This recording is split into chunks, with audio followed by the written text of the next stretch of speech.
All right, folks, welcome back. It is day 78. Keeping the streak alive once again. MAKU desu. Konnichiwa. Yokoso. So, I guess yesterday's more of a bye day, like a extra day because of the review on day 76.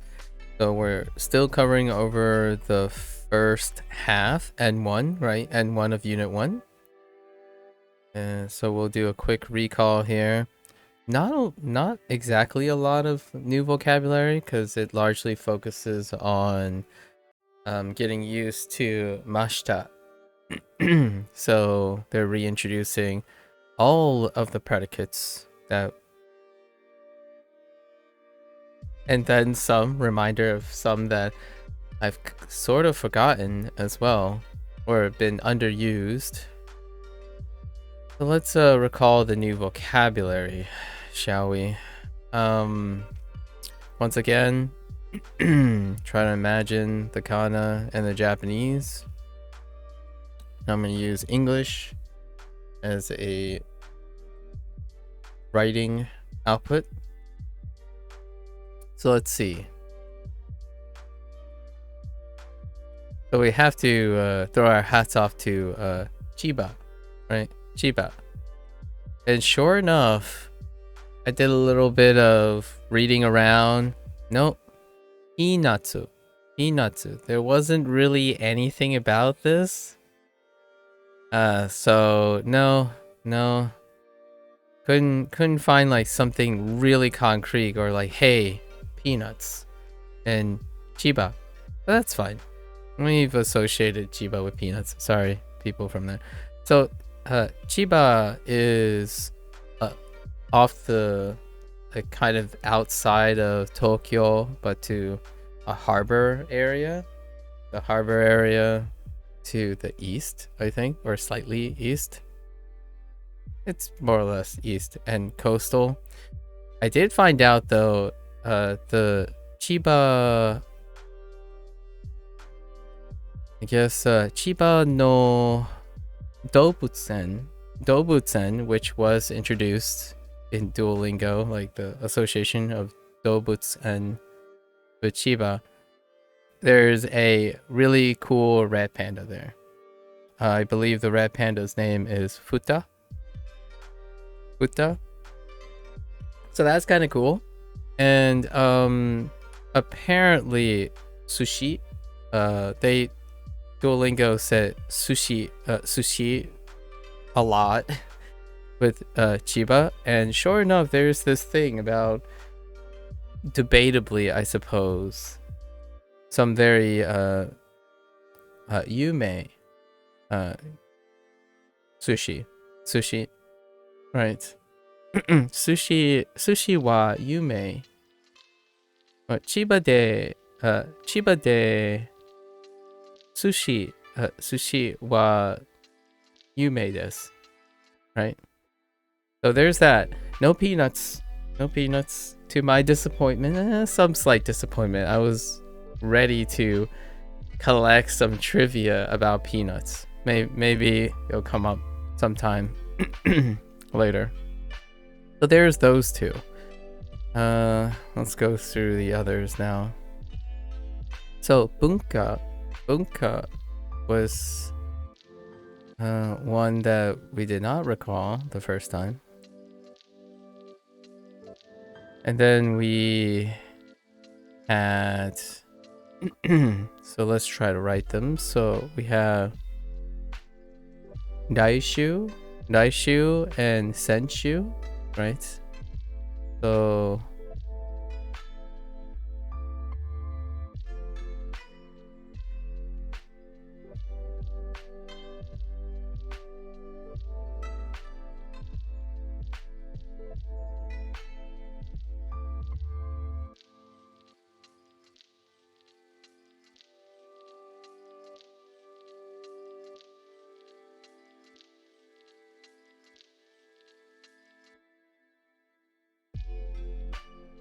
right?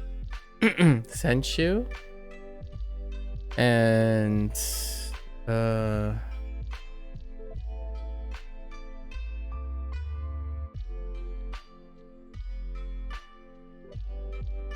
Oh, right. And ashita. But mainly just the ashi part. Actually, I don't know what part is what part, but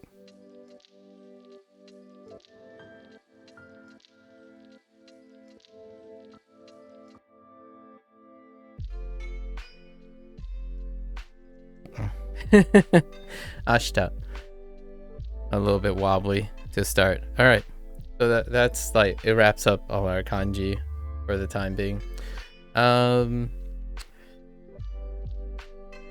So Senshu, Senshu and Naishu, respectively. There we go. Right. Technically, Raishu is not new. Then we have Sengetsu. Oh. Started writing the domaji. Sengetsu. Yeah. I imagined the kanji in my head and I started writing the romaji instead of the English. And of course, these are coupled together because now we also have Raigetsu, right? Which is old. Raigetsu. Raigatsu. Yeah, Raigetsu. Whoops. Yeah, Raigetsu. Just to get the, like, Getsu. Right? And then the Rais and the Sen. Then we have Kino. Last day, yesterday. Man. Yesterday. And Kyonen.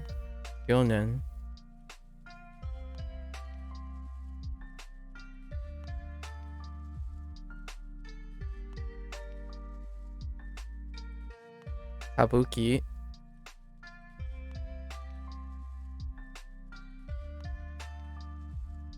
Which then brings up Ginza.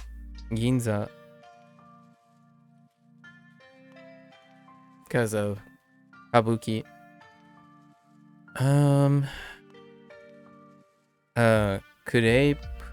Kureipu.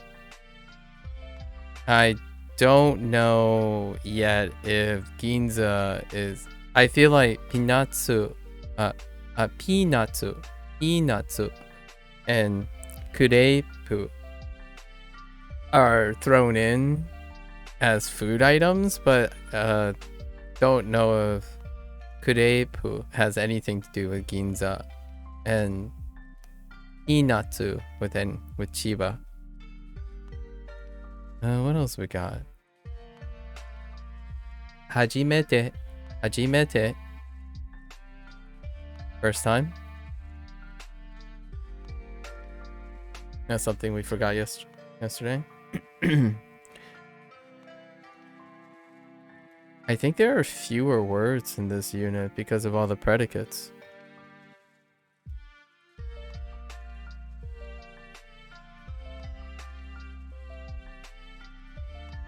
They do scale back a little of the new vocabulary whenever they're once in a while introducing a tense. I remember the one when they did the negative verbs. It was scaled back.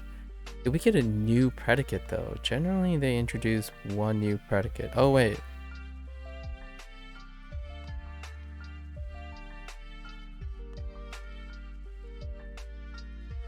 There is one. And I don't remember it. Or there is one new predicate.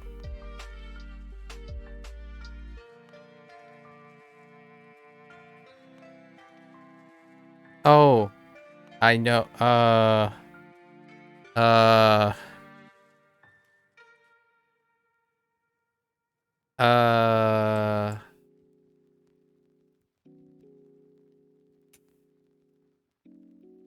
It's I had a problem. Oh, I remember now. It's I'm gonna say it's mitsukeru. Mitsukaru. It's probably mitsukaru.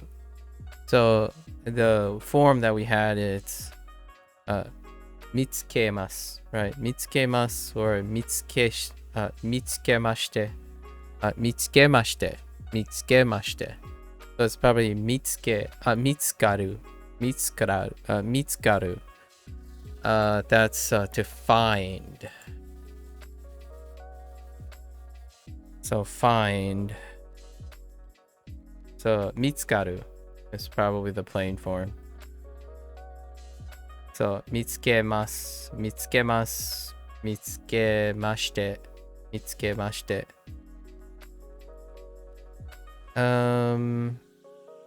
Yeah, they throw in one predicate. Generally, at least one or two new verbs each unit, regardless of the content, a lot of times. Let's see. What else? 3, 6, 9. 9, 12, 14, 15, 16. Yeah, that's past 20. So that would, that's past 15. I usually try to go past 15. Yeah. I think that's good enough. It was kind of anemic now that we have so much vocabulary. All right. Good enough. So let's move along with our second half. Now we're in N2 of Unit 1. See what we can learn today. I still only have 4 hearts. Okay. Oh, transit plans. More transit plans. This is the 4th instance of transit. Okay. I figure we have enough to get around a transit place, but now making transit plans. So perhaps like plotting routes. Like we should go from here, then there, then the next one, or we already know how to say like transfers, getting off, getting on, describing like the different things at a transit place. Let's see. What more can we get? And interesting. Oh, like cost. Yen, en. Oh yeah, we've seen this kanji. People have used this kanji. So this must be one of our new kanji. There are still transit lessons in section 4? Man. How There's actually a word for commute? Oh, nice. I do like commutes. Oh, neat. N is good. N is good. Being able to read like N is good. I definitely like that we finally get N. Good. Very good. Fair enough. Oh, you know what? I did come back with a story today. While I was looking for Chiba. Oh, and also, hi, Indy. I was looking at... I cheated yesterday. I didn't like read grammar or write or anything. I actually watched a bunch of videos. So I watched a few videos where I don't know, I'm sure Indy you're pretty familiar with this, but a lot of times when you have like K-pop groups, K-pop and J-pop groups, right? They tend to be international. As in a lot of them tend to be like multicultural. Right, like lots of the K-pop and J-pop groups are composed of like Japanese, Korean, Japanese, and even like Japanese American or Korean American. So I was watching, I don't know current like K-pop groups and J-pop groups, but I just clicked on the video because it was about them trying to pronounce hard English words, and I thought I really like how when people are having fun, right? They also combine there's a 13-hour difference between Tokyo and New York in transit. Oh wow. Or jet lag. Interesting. I see. So in this video, they had an English speaking host who clearly also has another language, because when she was pronouncing like Japanese words and stuff, even though she might not know the words, her pronunciation was clearly exceptional. So she was a host, and then they had this like little cute, it's a very cute act, like she has this little like inflatable mallet, and you know, it's very endearing. So they were saying English words, and I wanted to follow along because I'm curious. Like they said hard English words, right? And they specifically, even at the top, it's kind of funny because even at the top it has like a blip. It's like American English, right? But the funny thing is there are 4 members in this group, and there's one that actually spent a lot of his life in New Jersey. So he was kind of cheating, but his English was very good. His American English was his northeastern American English was great. And then you had one that was like really Japanese, like super Japanese, so you could hear the Japaneseisms coming through. And then you have one that keep going between Korean and Japanese, and then one that clearly is really heavily Korean, right? So some of the words were pretty funny. I think the one that I had to give my nod to is this word. And I'm a northerner, so they even point that out, actually.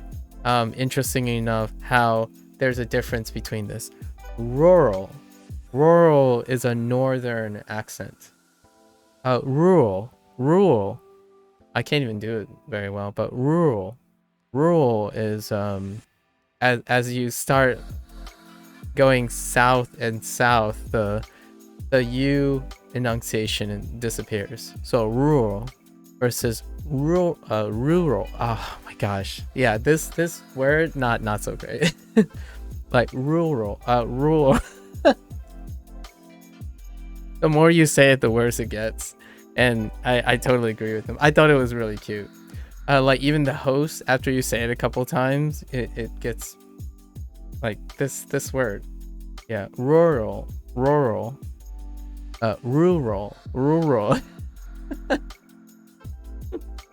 So I do have to give the nod off to that clip on this. I don't like this word is yeah, they did give a tongue twister too. They gave a tongue twister was he threw 3 free throws. Yeah, rural is not rural is rolling R's. I don't blame anyone. So they chose a lot of R's. So they got the guy from New Jersey, the 4th band, like the dude on the right, that spent a lot of time in New Jersey, was explaining how, yeah, it's pretty common to get R attacked. That's pretty much how you go about it. And then he mentioned other things. Who? So who? Right? Who? F's is what they said. F's and P's. And then the other thing was TH's. Right? They also mention, I love these questions, like, oh, so what do you think is, so you have like 4 different perspectives, and it's like across the spectrum. By coincidence, the group is very eclectic. Like one is from the States, like one spent time in the States, one clearly is in Japan, one's clearly in Korea, and then the other one is like a mix. That mixed one was also half Filipino. And the funny thing is, when that person pronounced the English words, it came out with British accent. It had a slight British accent. So even though their pronunciation, like the reference they were using was American English, that person was pronouncing it with a British accent. So it was a very eclectic group, and that's pretty sweet. And they talked about who. I don't know about pe. It might be because pe, like p, is highly aspirated, like high aspiration. So like it's not pizza, it's not like pizza, right? It's pizza. So there's like a p, and it's Mike's worst nightmare. Like anyone who has headphones and you don't have a mic that is rejecting plosives in English, you hear it a lot. When I'm listening to a Japanese person speak in a mic, like they can get really close and they start doing their pus, like for example, K-popu. It's very, very light. But when you say K-pop, right? K-pop, you're going to pop your mic if you're too close to the mic, unless you have some plosive rejection, right? So it's K-pop.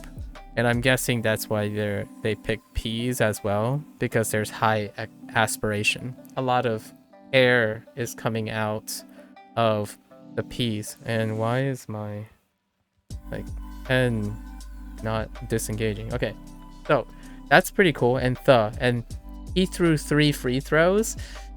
That's pretty tough saying it fast. He threw 3 free throws. And funny enough, and this is where the Japanese gets a little fun. The guy who has excellent English reverse Uno card the host and gave the host a tongue twister in Japanese. And I knew 4 of the words. No, I knew the one word they repeated 3 times, and I knew 1 of the words. So I think it was so nama. I knew that word, like nama, and then they mugi. I don't know what mugi is, but it's something that's raw, that can be raw. And then nama tama, I think was the other one. And then nama tamago. So I knew tamago, right? So he said these 3 things together. So nama mugi, nama tama, nama tamago, right? Nama maybe is nama mugi, nama tama, nama tamago, right? So that's kind of interesting. Or this might not be correct. I don't know what. It might be a different thing. Oh, it might be like. But it looks like it's like raw something, raw eggs. So that was kind of fun too. They pick up a lot of that. Oh, and one other thing. I saw, I've been watching this guy who like bounces back between English and Japanese really often. And he was like being exaggerated on like preparing some food.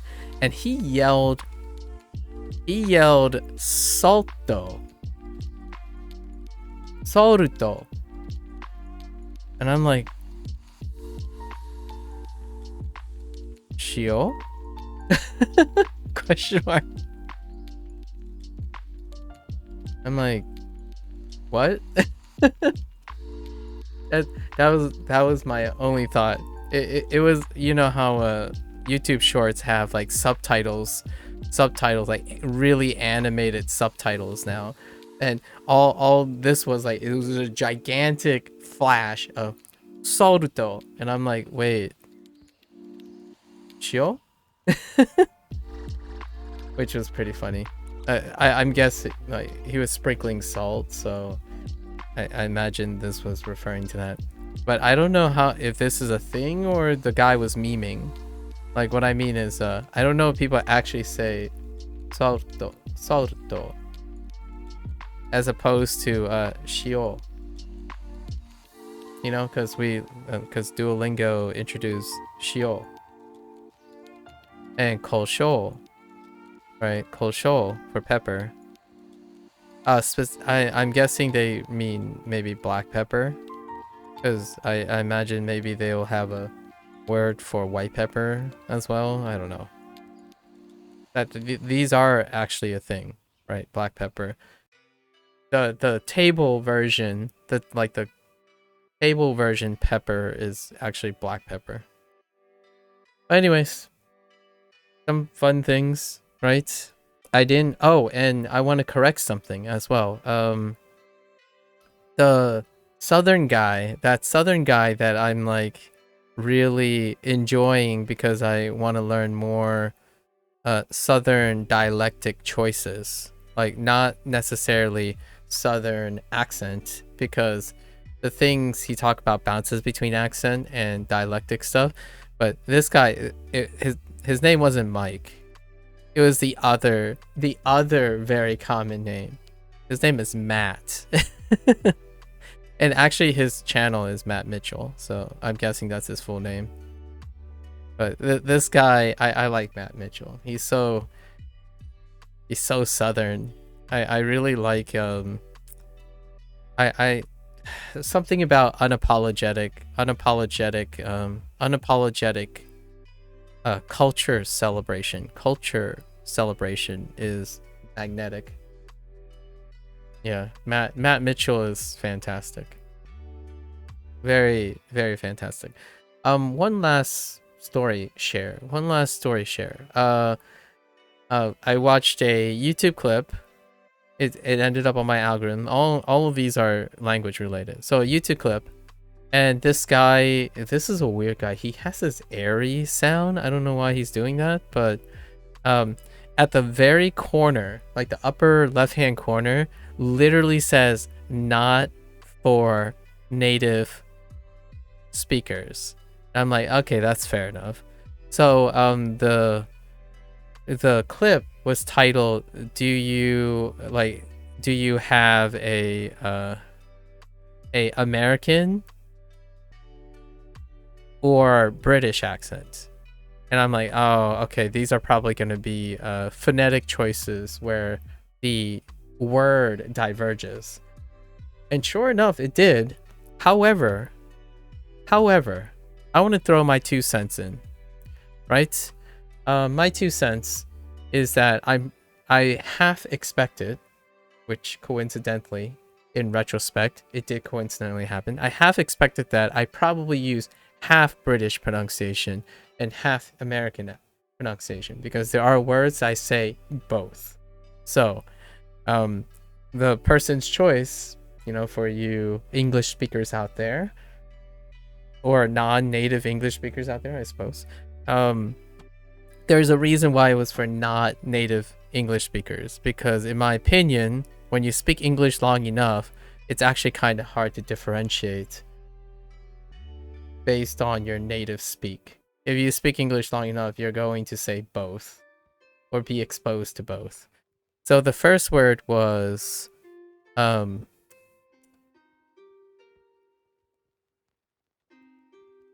it, I don't remember the first word. All right, the second word was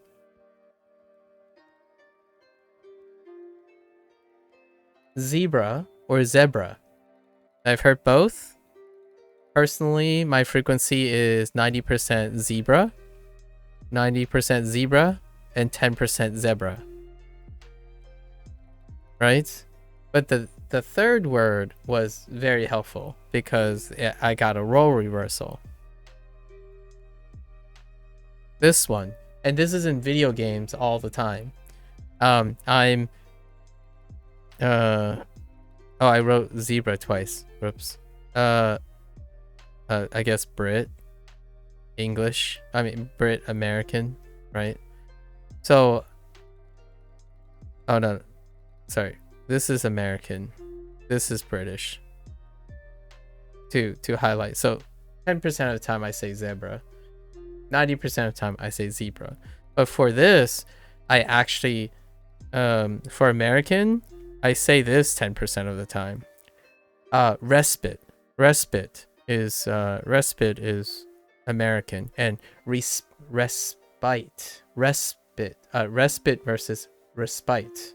Respite.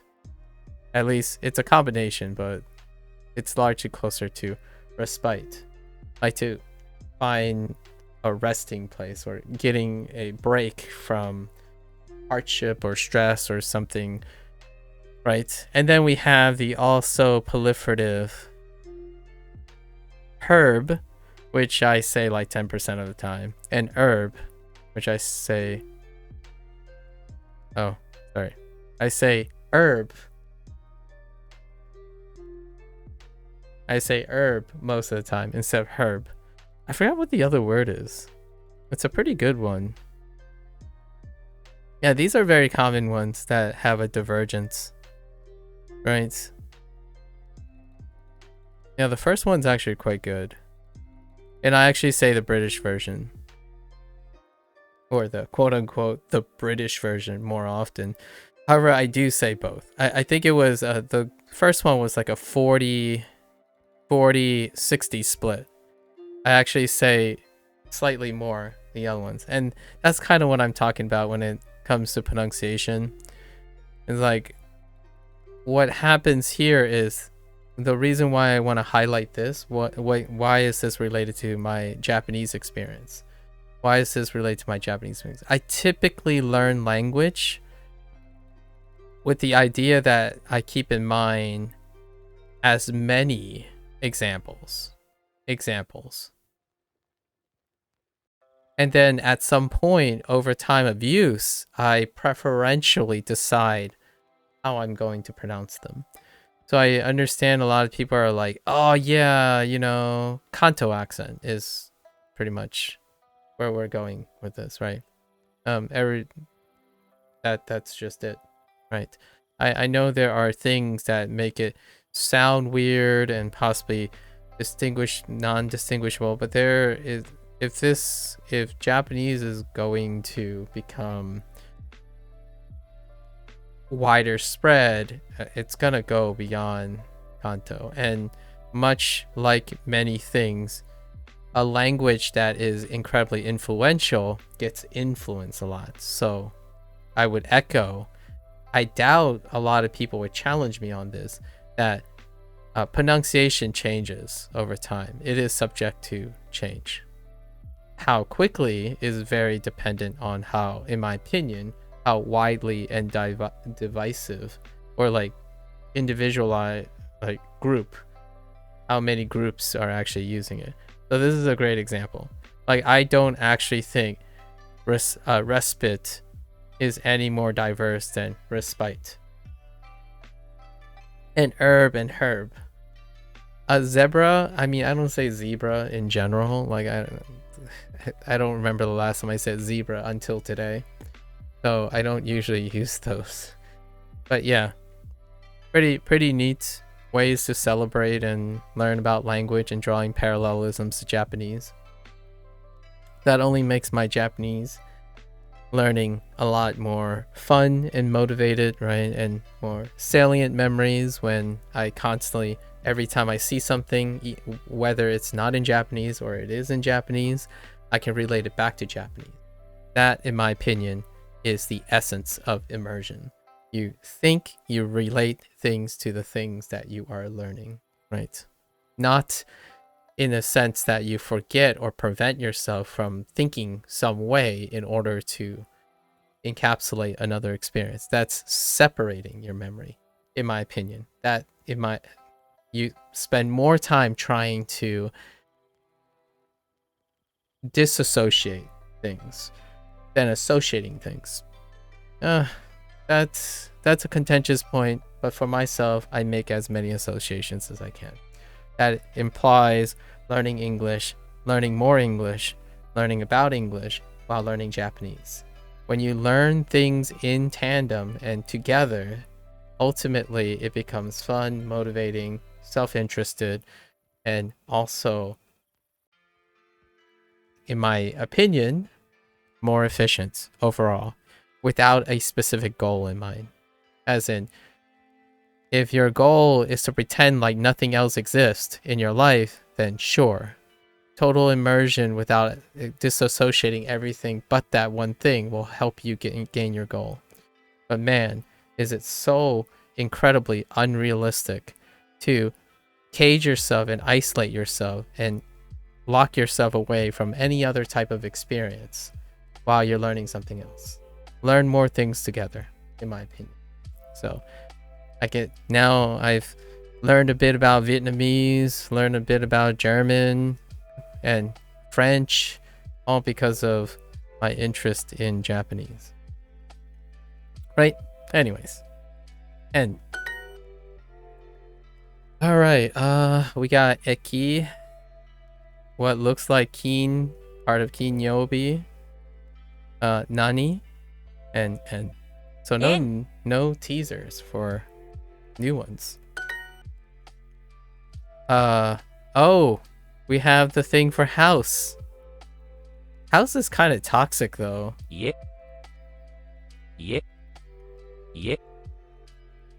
Yeah. Yeah. Yeah. That's not what I thought house was. アンドリューさんの家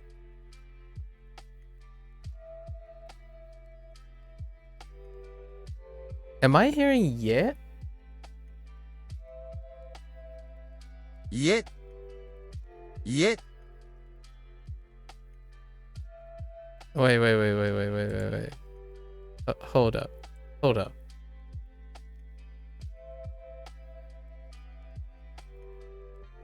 Yet. I'm hearing like yeah, like yeah, like yeah, but yeah. I mean that's close actually. Yeah, and yeah, it's pretty close actually. Yeah, it's pretty close. 家家 Yeah, it's fine. It's fine.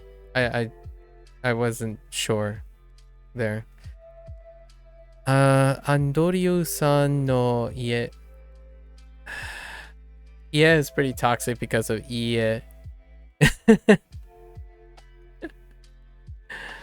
Andoryu-san no ie. Sure. バスも300円です。 Okay. Basmo 300. Yeah, nice. Throw in the byaku.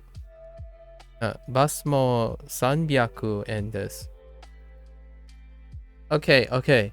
I don't know if anyone has this weirdness because this might be a Duolingo specific thing. But I really feel that the moment kana, like when kana is converted into a kanji, it gets easier to pronounce.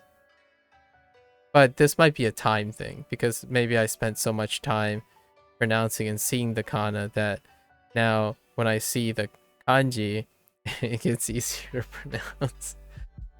Like seeing right? Seeing this instead of this. Let me know if anyone has this weird phenomenon. When you see something shorter, it gets like psychologically and irrationally easier to pronounce. Anyways, basmo 300 yen desu. Sure, the bus is 300 yen. Nice. Oh, also the bus is also 300. Basmo. Densha no something. What do we got? Okay. Densha, what kind of ticket? Kippu? 切符 Okay. Densha no kippu wa yes, kippu wa 300 yen desu. Densha no kippu wa 300 yen desu. Or no, actually, never mind, that's not byaku. Sanzen yen desu. Way to throw in the 3, right? zen, sanzen, and then they did the sanbyaku, right? The irregulars.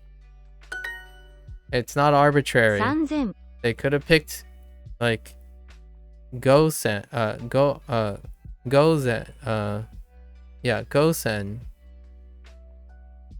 Wait, is that irregular too? No, I think gosen works.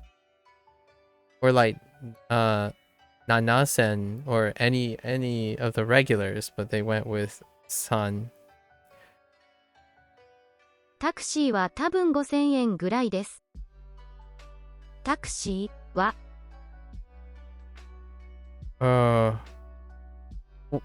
Wait. タクシーは多分5000円ぐらいです。 Oh, interesting.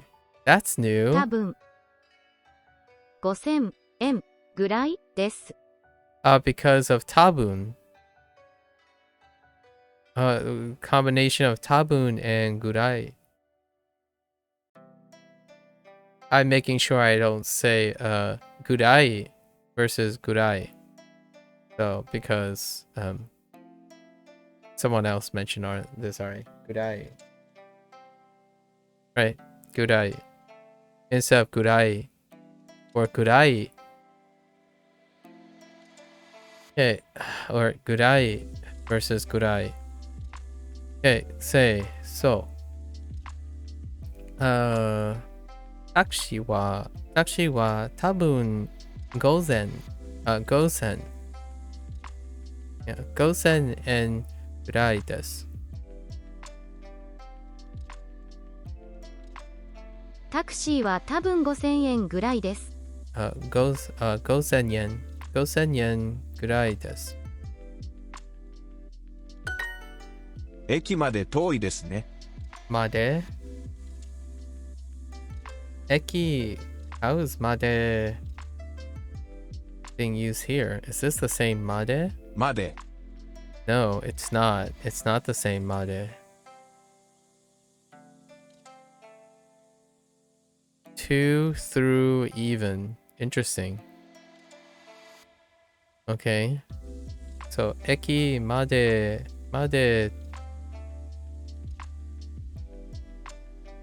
駅まで遠いですね。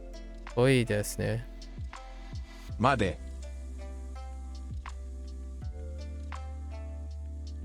駅まで遠いですね。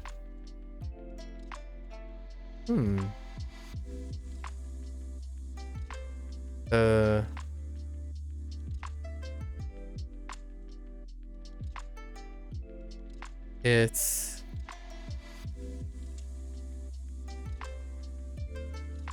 far to the station. Interesting. It's far to the station, isn't it?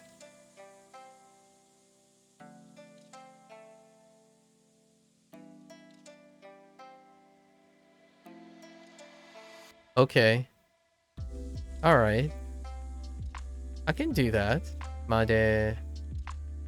So, eki made toi desu. Ne. Okay. Eki made toi desu ne. I could say things like, so it could replace anything too. Could even say things like, can I say まで through?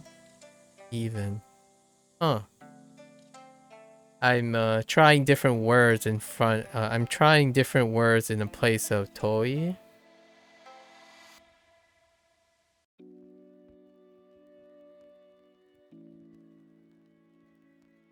Are you shikai?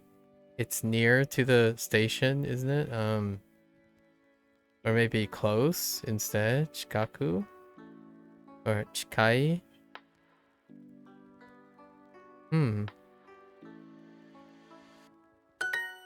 甲斐さん、デパートは遠いですね。 They'll probably give other examples. Brainstorming. Aisan. Aisan what?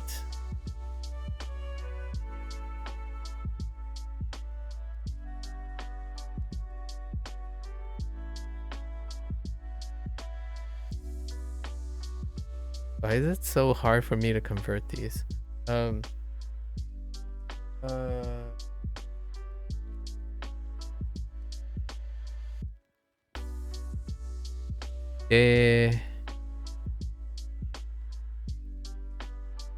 pato.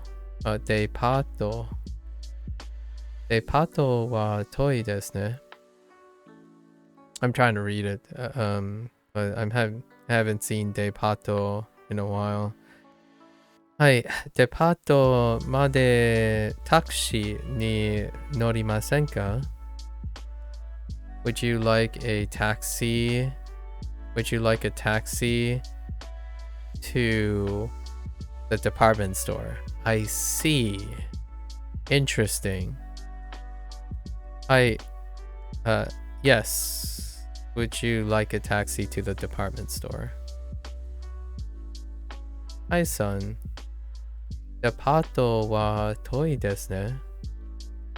I see. It is far. Would you like a taxi to the department store? I see. いとこの誕生日。いとこの誕生日。いとこ。Interesting. いとこ。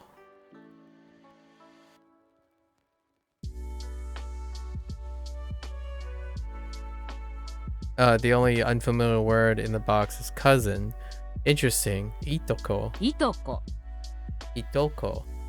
My cousin. Okay. So I wonder how they convert it into someone else's cousin or your cousin. Could you maybe like go itoko? Go itoko, or maybe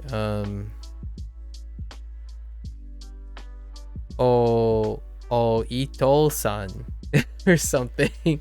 I'm applying the either converting it from like my mom, my dad into dad, mother and father, or the other way where they added like ryoshin and then go ryoshin. Curious which way they go with this. So itoko no tanjoubi. My cousin's birthday. Sure.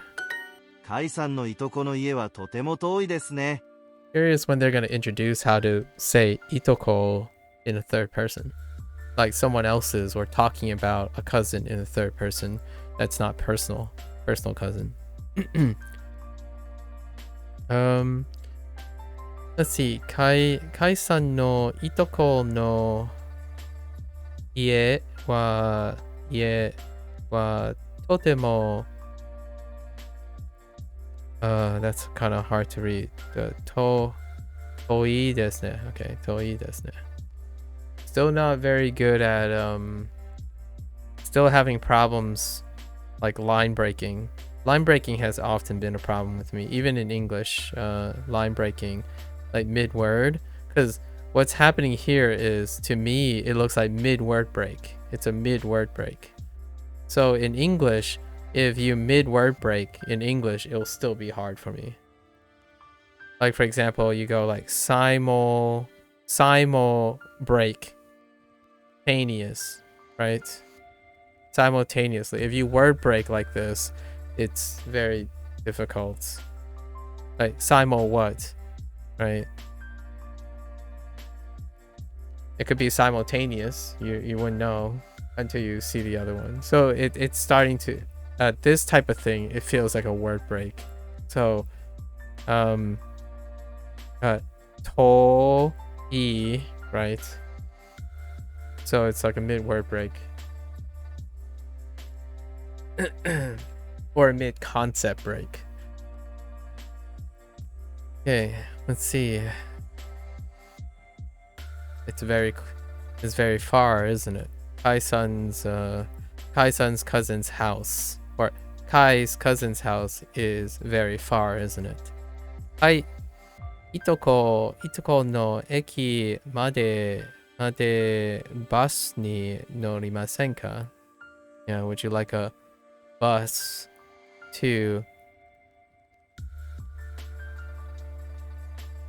my cousin's house. Oh, this is, you're speaking in the sense of Kai. Yeah, to my cousin's house. いとこのパーティーは6時からです。Oh, itoko no party. Way to bring back party. Party wa 6時からです. Sure. My cousin's party is from Kara. Yeah, from 6 o'clock. A phrasing that is still a bit alien even to me, saying from.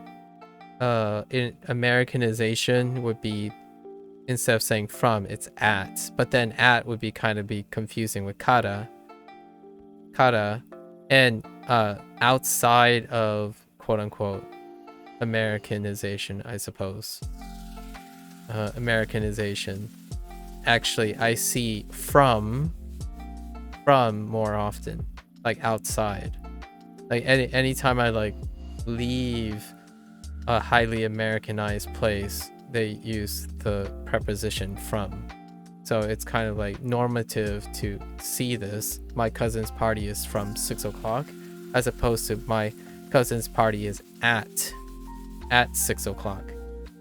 And it deals with a lot of like, this is a funny culturalism because it also deals with the idea of being punctual.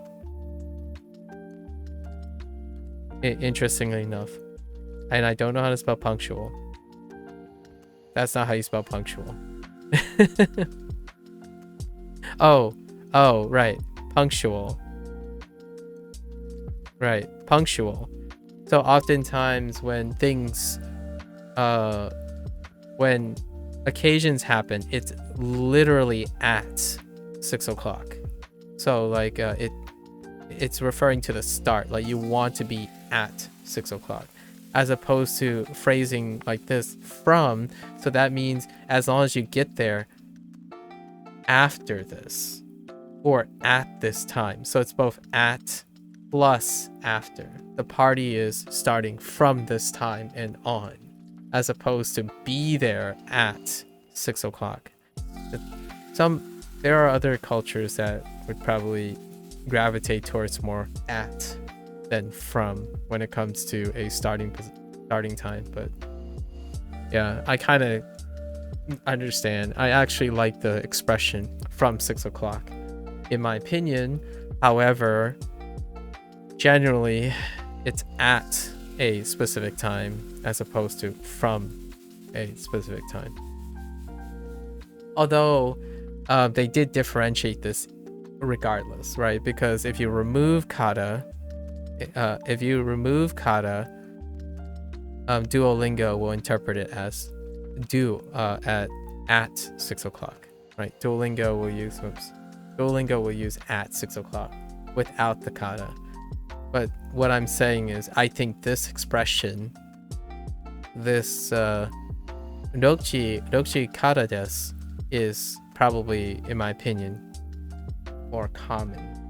To me, I would probably use Rochi kara desu as opposed to Rochi desu as an at the thing when you're telling about things starting and ending, in my opinion. I just don't use it very commonly in English, but I can see myself using this phrase a lot more in Japanese, really. どのバスに乗りましょうか? Norimashou. Okay.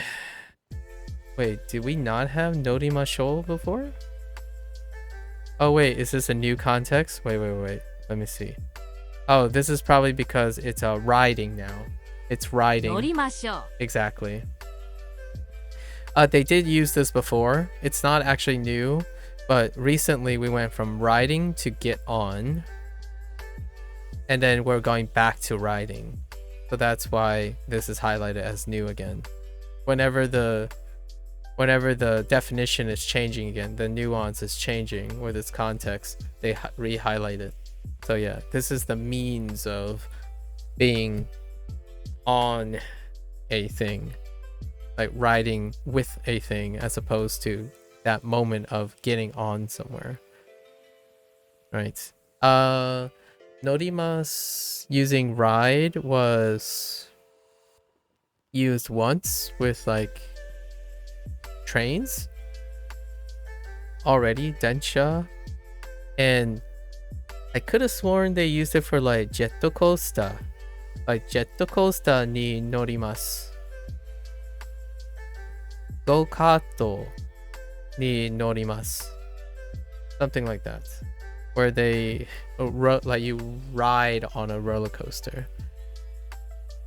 I think they used it then as well as to ride. So dono bus ni dono bus ni norimashou ka? Which bus should we take? Oh my gosh. And then they use take.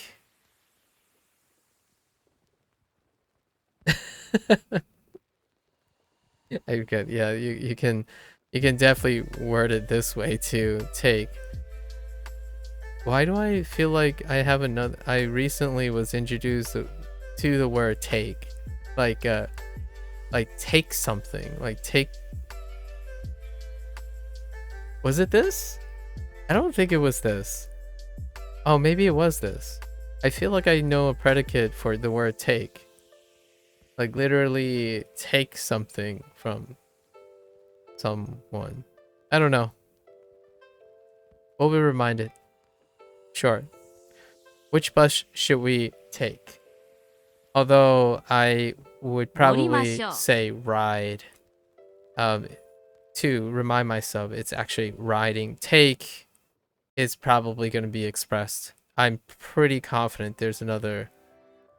I've already been introduced to another Japanese word that has a more specific meaning of taking something. But take is with like get, put,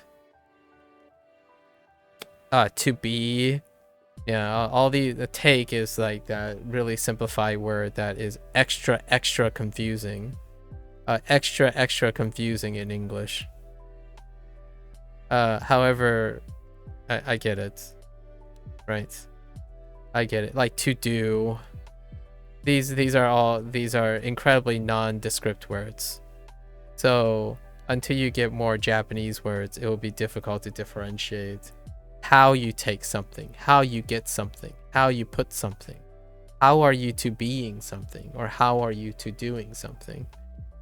Those are words. These are often discouraged a lot of times, in my opinion, because they ultimately follow up with how are you doing it. So riding, how are you taking it? You're riding, right? So that's specific. How are you getting something? Lift. If you lift something, you're getting it. Right? There's other ways, like how you put something. Place. Which place is a bit ambiguous too. Right? Set.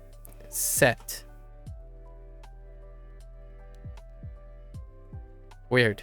So which bus should we take? Pretty common. じゃあ、快速電車に乗りましょうか。Aishoku. Oh, you know, I forgot a vocabulary word. I just realized I forgot a vocabulary word from yesterday. Sui kozukan. Sokukan. Zokukan. So sui zokukan. We went over the whole idea of tribes, tribe building. Yeah, water tribe building, right? With lotus. Suizokukan, the aquarium. Interestingly enough, I didn't find links to a special aquarium in both Chiba and Ginza. so I don't know where the aquarium comes in to play. I'm sure they have an aquarium. Maybe it's in Chiba, being a harbor city. I don't know. じゃあ、快速電車に乗りましょうか。The reason why I remembered is 上野公園。Ueno Koen, Lotus shared with me that picture where he was actually 上野公園。 here doing a Ueno Koen. Duolingo prompt about 上野公園。 this. You know, Ueno the last time Koen. he was in Japan. じゃあ、快速電車に乗りましょうか。Kaishoku. 快速 Kaisoku Densha. I'm guessing. 電車 Densha に ni norimashou 乗りましょうか。 Fair enough. じゃあ、快速電車に乗りましょうか。 Express train. Should we get on the express train? Or should we take the express train? Or should we ride the express train? There's not enough context. Ja. I mean, ni kind of. Ni is. If it was something like de, you might make an argument for an interpretation of norimashou in English. But since it's ni, take is fine. Take would get on, sure. Ja, kaisoku densha ni norimashou ka? Yeah, we should take a rapid service train. 駅までタクシーに乗りましょう。 Eki made. Oh, okay. Oh, ooh. Okay, okay. So you can do it this way too. I see. I see. Right. It was in the response ones. The response ones. Okay. They can be pretty flexible here.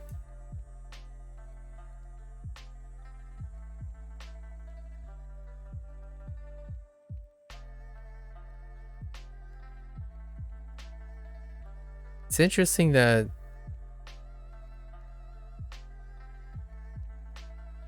I'm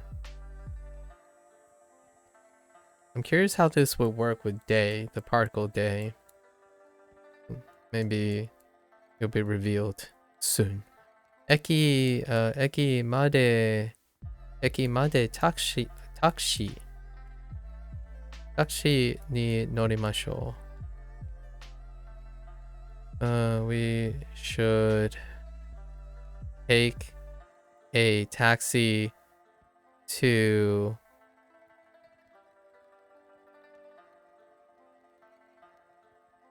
the station.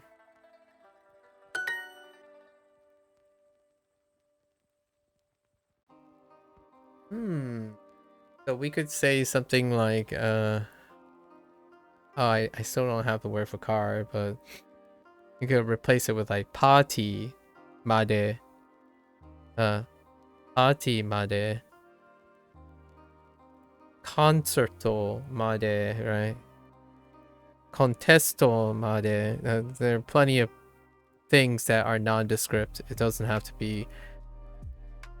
Yeah, so that's very useful. I wonder. So far, it's only location.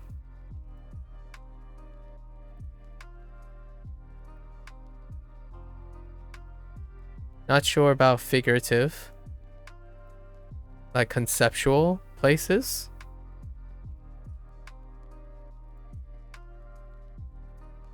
Curious how this applies to conceptual places. Okay. So.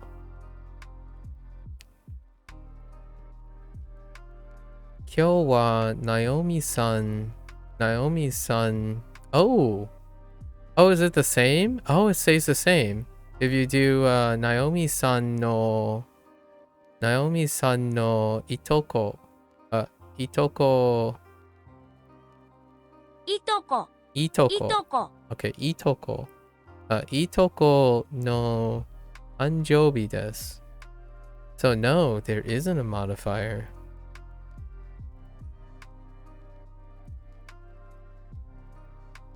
Okay, so 今日の Hey, Sub-Zero. Ooh. Sub-Zero. You're early. Does that mean you have conquered the Thanos snap, and now you have snapped all that stuff away, right? Now everything's manageable. Are you free? Sub-Zero, are you free? Did you do it? You're very early today. Did you do it? Whoops. の Yo. は Wow. No. Naomi-san. ナオミさん San の no いとこ itoko no tanjoubi 誕生日 desu. です。 Tanjoubi desu. 今日はナオミさんのいとこの誕生日です。Quite the contrary, I skipped campus today where I've usually been at until 11 p.m. lately. Oh, so you're taking a break. Okay. You're trying to... That's good. It's nice to know that you have some time to relax. It sounded like you were really stressed out. Or you're managing, but it's nice that you have some time to relax. Relaxing goes a long way. I would say it's very underappreciated when things get incredibly hectic. Sometimes those moments where you can take a breath can go an incredibly long way to increasing productivity with some time sacrifice. Like, you know, people who get so used to keep up the ante, right? You go 15 hours straight. It's like, what's 30 minutes of rest? I know this might not be the exact situation you're in, but oftentimes it's very underappreciated how much a bit of rest, and even trying to liberate some rest time, even in an incredibly busy schedule, can pay back far more than the time you sacrifice from resting, right? Some people use the word sacrifice. I figure I use that word here. I don't see it as a sacrifice. I see it as a means to a much more healthier end, right? If you view that work ends in any way. From my perspective, relaxing is necessary because work doesn't end. Work doesn't end. It continues. You were super stressed at the start of the semester, but over time I've come to terms with the roughly translated Norwegian saying, "It will go how it will go. Enjoy the journey, my friend." Welcome to the journey life. At this point, I'll just be happy to get through this month. Exactly.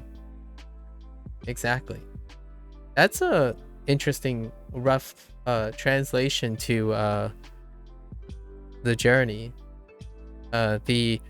I saw a YouTube video that popped up on my algorithm that, you know, was listening. I don't know if I've shared this before, but my phones, I have two phones on me, and they are like on always listening mode a lot of times. So naturally, I have Google phones, right? And what happens is, after time, the phones would translate into whatever is offered to me, right? Because it's collecting data.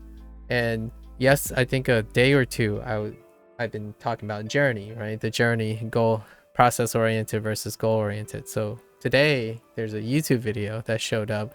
I didn't get a chance to watch it yet because it looked like a long video and I would need to digest it in the evening.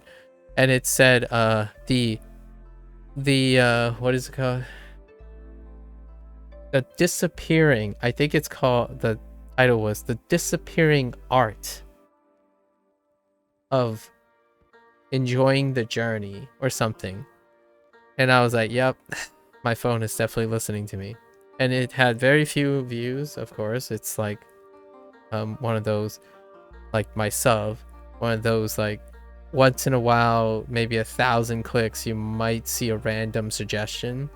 And that's pretty much, it will go how it will go. But you know,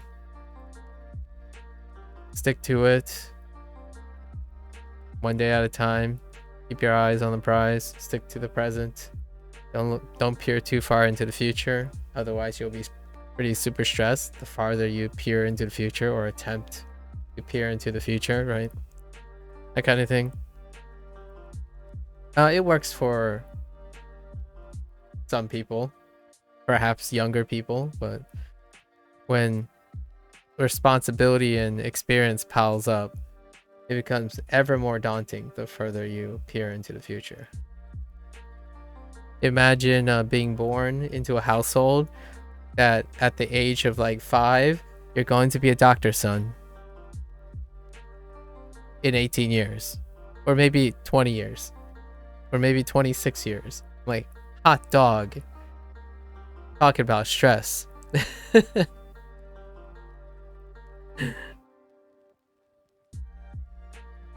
Okay. どの Dono バス bus wa. Wait. Dono. Oh, dono bus ni に乗りましょ norimashou う ka. か It helps to look back on previous stressful periods of one's life. It does. You can learn, you can learn in retrospect and realize, man, why did this even stress me out? Yes, yeah, human rationale. Yes, the human condition does do that, right? Because you're the culmination of everything that comes before you. So naturally, no matter what position you are on, you will be one greater or more greater than what you've seen in the past. You will have transpired and survived more than before, right? So even then, if you're a person of sound mind and rationality, you know that your current existing self will generally always transcend your previous self, because you're the combination of all the things up to this point. Granted, that doesn't work for everyone, right? I'm not saying that it does work for everyone, but for those who are of sound logical mind, you are a linear time creature, so you are the culmination of all the stressors up to this point. Some people like to compartmentalize and think about, and this is the thing that I touch upon every once in a while. When you can compartmentalize a piece of your past and compare it to your present, then that often can lead to an unhealthy relationship. Potentially. I'm not saying everyone, but can potentially lead to an unhealthy relationship of living in the past. So for example, a common thing would be, I wish I was that young again so I can do those things. If you know what I mean. So if you're one of those people and that type of mindset is making you sad and depressed, then it's not working for you. Some people actually use it as a great motivation. So if those people are naturally happy, then yeah, I'm not referring to those people. I'm usually talking about those people who live in the past, as opposed to use the past to bolster the present, where like they say, oh yeah, I was this strong before, all right, let's use that as a way to make myself work off what I've done in the past and change it up, because it informs the present. Like, oh, I used to train like this, now I have to train differently, so what did I do in the past, and now I can change it the present. That's a different perspective than someone who keeps wishing they were something of the past and you just aren't anymore in the present. That type of stuff happens a lot, especially when you're getting around your 20s and then you're getting older into your 30s. That wishful thinking comes up again. Instead of celebrating the present and what you have done so far, often people keep comparing themselves to their past. Like, I used to be this great, now I'm not, so I'm sad. Right. I used to learn language really quickly, now I don't, so I'm never gonna bother learning another language. You've heard that before, right? We might as well make it relevant to language learning. Like, oh yeah, I wish learning language was easy as a kid. Now I'm an adult, so no problems there. Konnichiwa, Lotus-san. I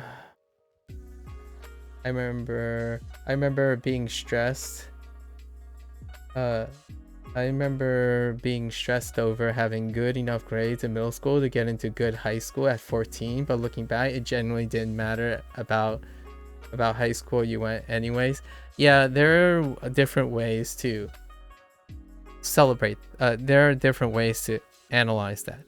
To me, to make I understand you're trying to reduce the stress, but it did matter that you got good grades to get to high school. Because you aren't the you. I'm offering a counterexample to boost the experience. Your middle school mattered because then you ended up choosing a high school that conditioned you to understand all the things about grounding your stress now. So in a way, whatever high school you ended up going to was also a consequence of doing well in middle school, right? So in the end, it did kind of matter, but it didn't matter in terms of stress, right? Like what you were stressing out for. But all that stress built the you today, so that's kind of nice, right? You can manage stress because you were stressed out earlier in your life. I manage stress a lot better than I've ever had because I more or less stressed out far more than I required. You know, to survive stress, you also become strong as well. At least I think.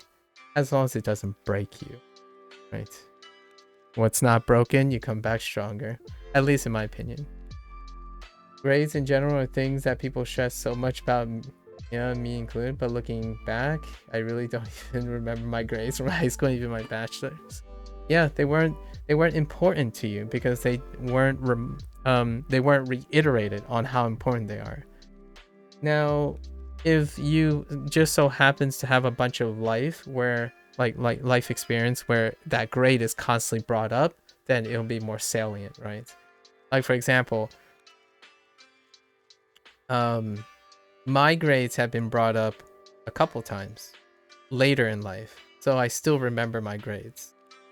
However, to you, from your perspective, definitely it's no, if you don't even remember your grades anymore from high school or your bachelor's, that means in your life they have no presence, as in no one reminded you, you didn't have to bring up your grades anymore.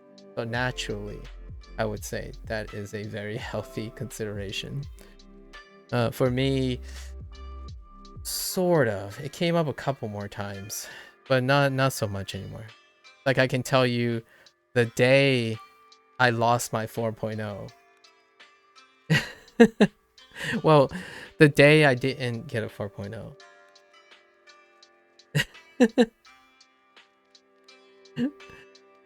I mean, it's still approximately 4.0, but the day oh wait, I don't know if you use the point system, Sub-Zero, where you are, but in the United States there's this weird thing.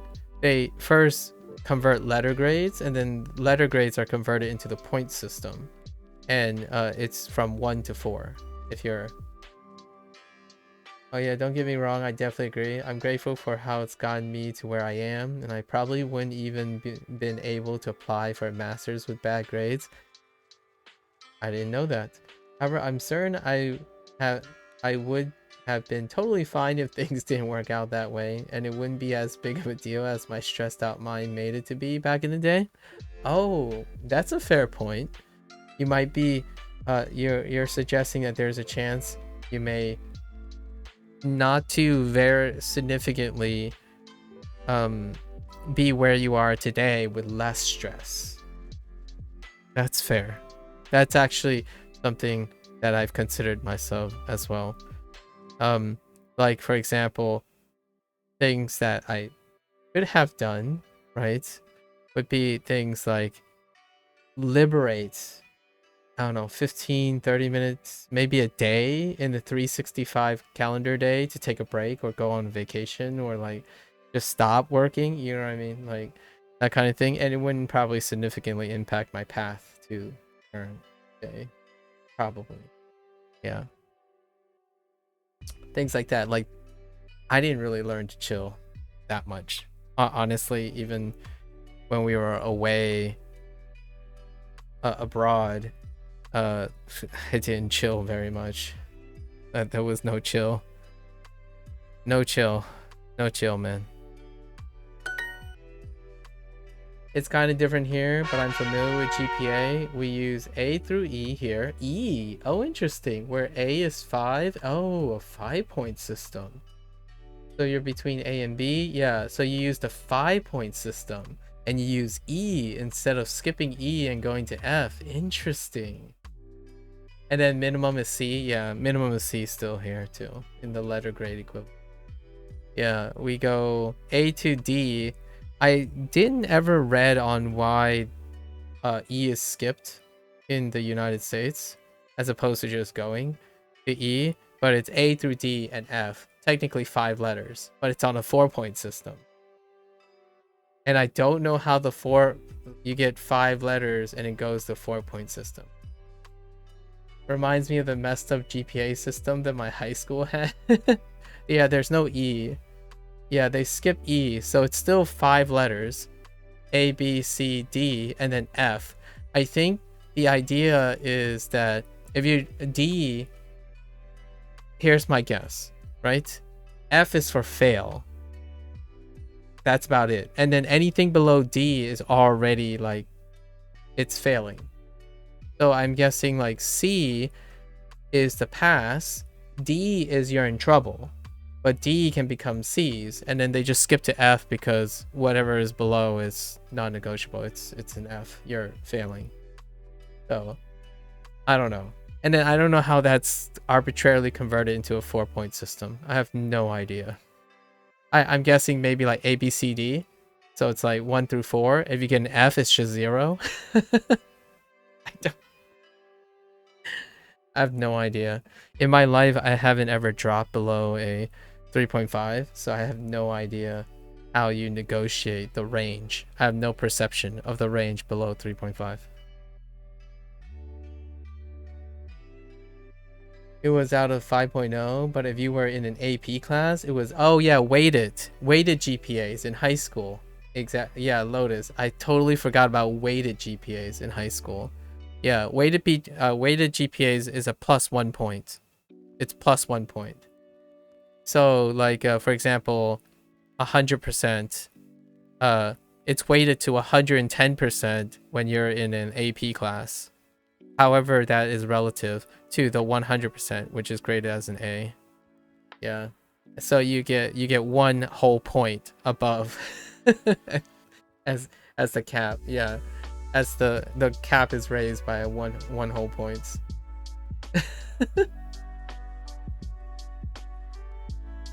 If you were in an AP class, it was out of 6 points. So based on the maximum amount of AP classes you could get 5.45 as a maximum GPA. Yeah, I forgot about that. We used a weighted system as well in the high school I went to. The high school I went to didn't use the point systems though. No point system. Instead, they just used percentage and scaled up to +10%. +10% for each AP class. I've always struggled with applying for positions that have a US-based application form. When they ask for my GPA, I'm like, what? I didn't know how to I wouldn't know either. That's absurd. Converting them, but it is really fun, right? This is kind of like a different language, if you know what I mean. I treat this as a different language. When you have different like grading systems, it might as well be a different language, right?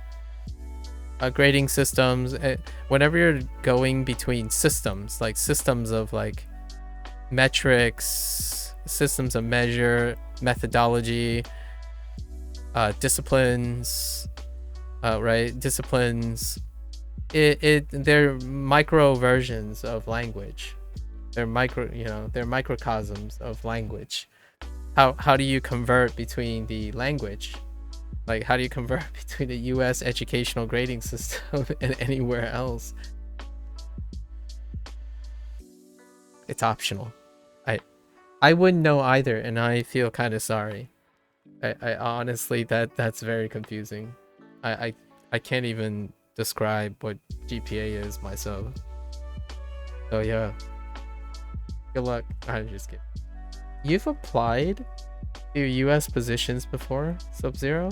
Like a US based application? Like, are there US companies or something like that operate where you are? What was the nature of looking at a US based application form? 安いポテトチップス。 Potato chips. Okay, we got potato chips. ポテトチップス。 Potato chips. Hold up. Let me hear this again. ポテトチップス。 Potato chips.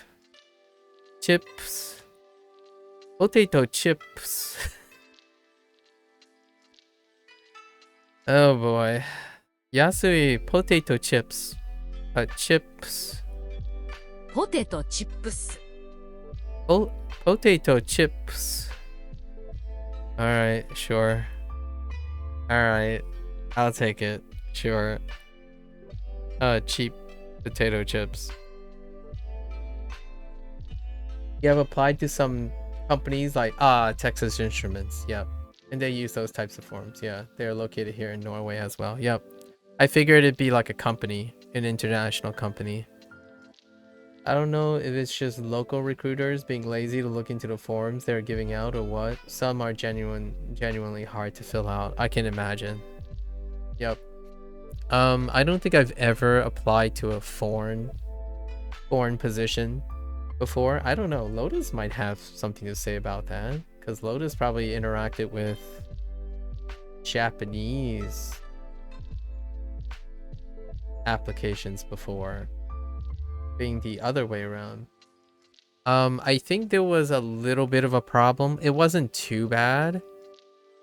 My only exposure to a foreign education system was when I studied abroad in New Zealand.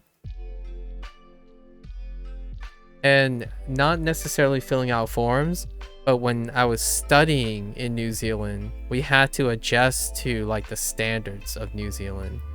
But here's the thing. It turned out it was moot because we still adhere to the American standard. And I know how this sounds, but we worried. So here's the thing me and my friends worried about. New Zealand, not enough to make an impression over here. Still mostly an American bubble. I see.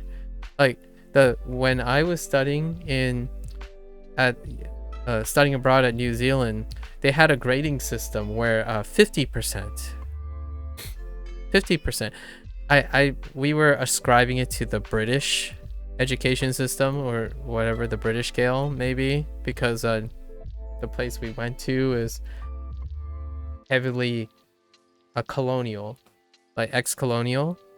So 50 was passing. 50% was passing. United States is 70%. 70% is passing.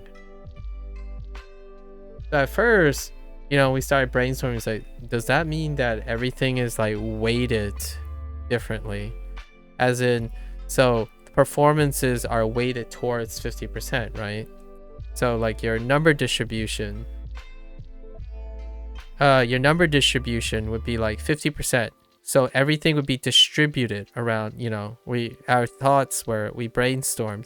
Our thoughts were all the grades would fan out from 50%. So does that mean there are fewer people who get A's in the United States? Like what I mean is fewer people get 93% and above. That's what an A is. It's 93% and above in the United States. So, I don't actually know what A was. It was probably going to be somewhere around 80%. So, my fear, me and my friends, my best friends to this day, thought was like, oh yeah, our classes are going to be really, really hard. You know what I mean? Like, holy heck.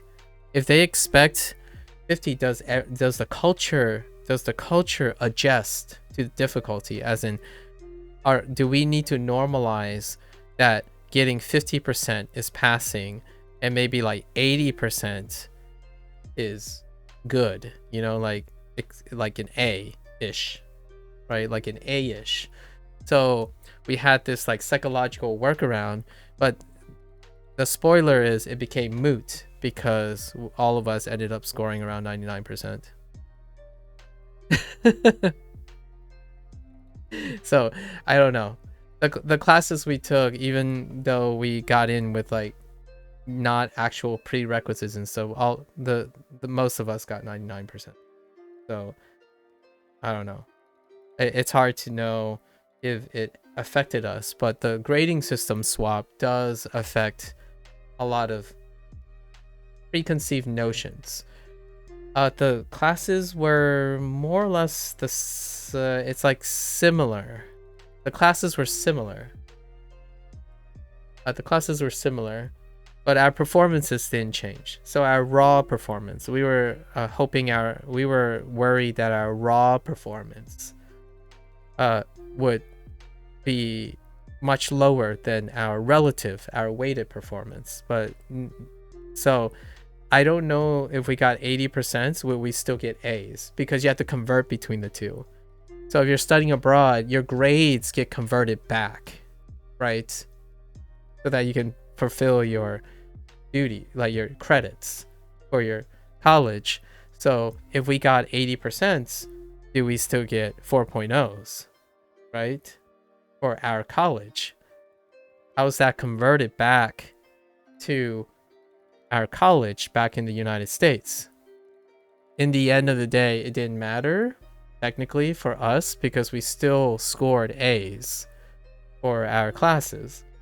However, that would be questionable how this works in this system. Like, if we got 80s, are we not going to get A's and we get B's instead? I don't even know what a B is. I think a B is 85%. I think it's B for when I was in college. And 93% is A. Well, actually, I think in my college it was 90. It might have been 90% converts to 4.0. It might still be. Yeah, see, there's lots of confusion as well. I don't know if it's 90% or 93%. But yeah, passing is 70% and up. I still remember having that conversation where how could I ever think, I know this is like a perspective thing. How could you ever think that only knowing half the content is ever acceptable?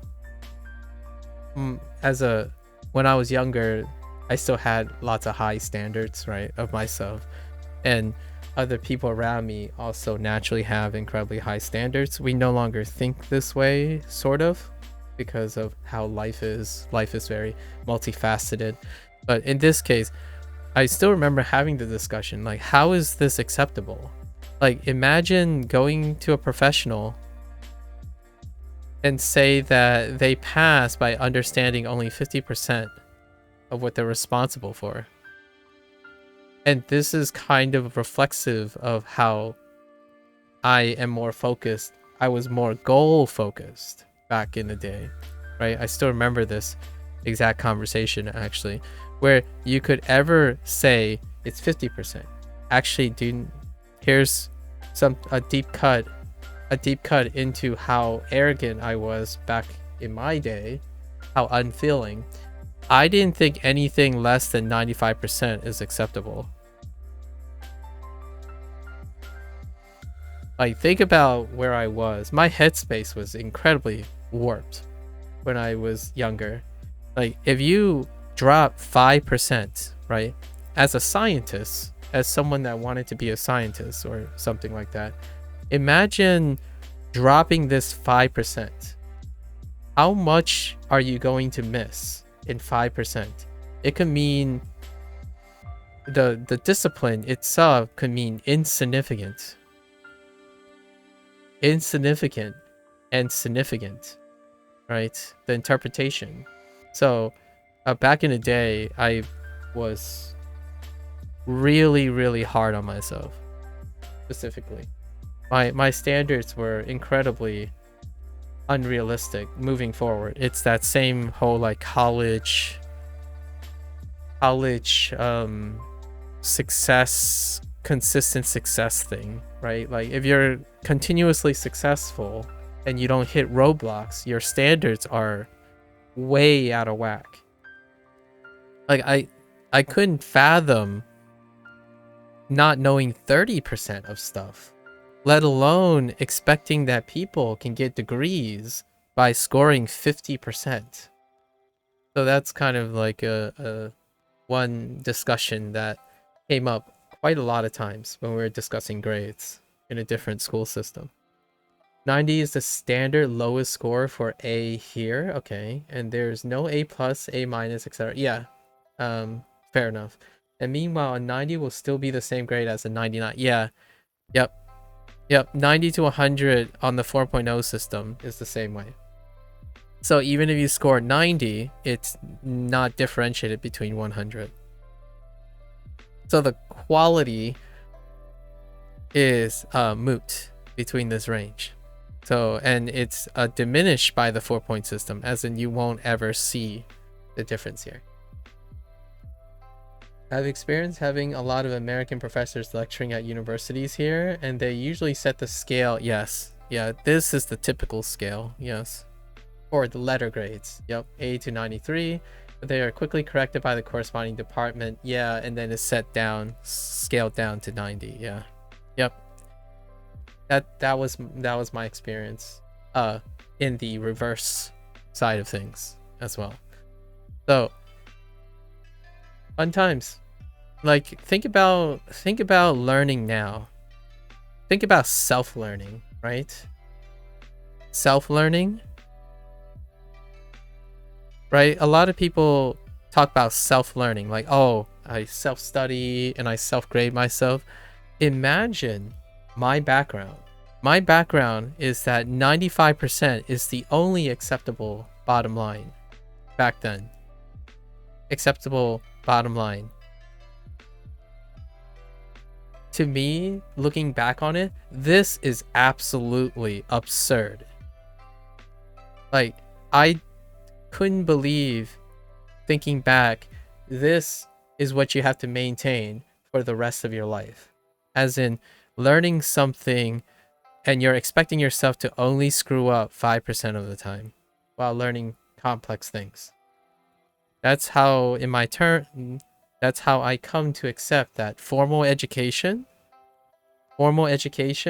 has warped standards. And what I mean by that is the standards, you can only expect 95 because the way they teach, right, is heavily standardized. So that means if you can obey what is prescribed, you can consistently score this high. Self-learning, when you're learning by yourself without structure or marrying structure of whatever your dependency, this is not standardized. So if there's anyone who's young, doing great in school, and then suddenly they go and talk to someone who is self-educated, like they've gone beyond the structure and now they're paving the road with no standards, like how to teach someone to learn language, and you keep going back and forth between school standards, like formal standards, and self-standards, I would drop this down to maybe a 70% actually. Heck, I would even go to 50%. So this would be the range you would operate in, because there aren't standards. There's no standardized standards for these things. So oftentimes nowadays, I'm not in formal schooling anymore. So in my opinion, it is required to have a healthy perspective shift. Make sure in my opinion, I highly encourage someone to make sure they understand that methods are standardized with high expectation because they're rigid. The less rigid you become with your approach, at least to learning and retention, you're going to have to lower the range of consistency.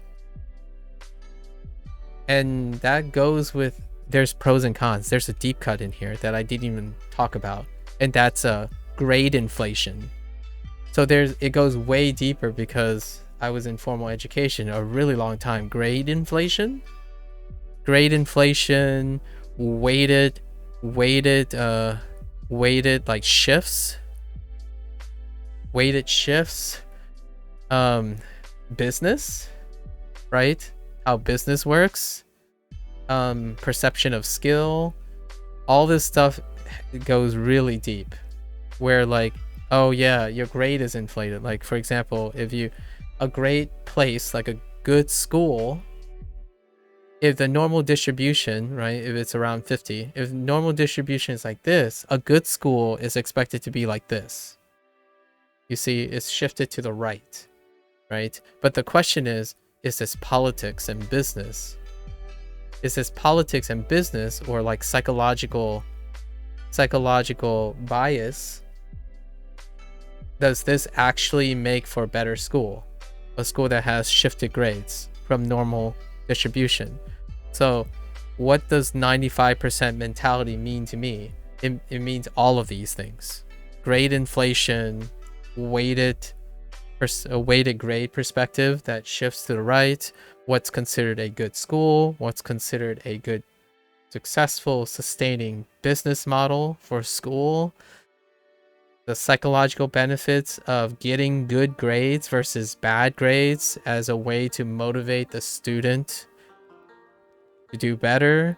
All of these things play into this type of school system, or like this type of grades and metrics. So we're not going to go too deep into that. It's so controversial. It's still ongoing. And then you compare it between other schools. Then you step back and then compare the school systems between countries, and everything becomes chaos because you can't.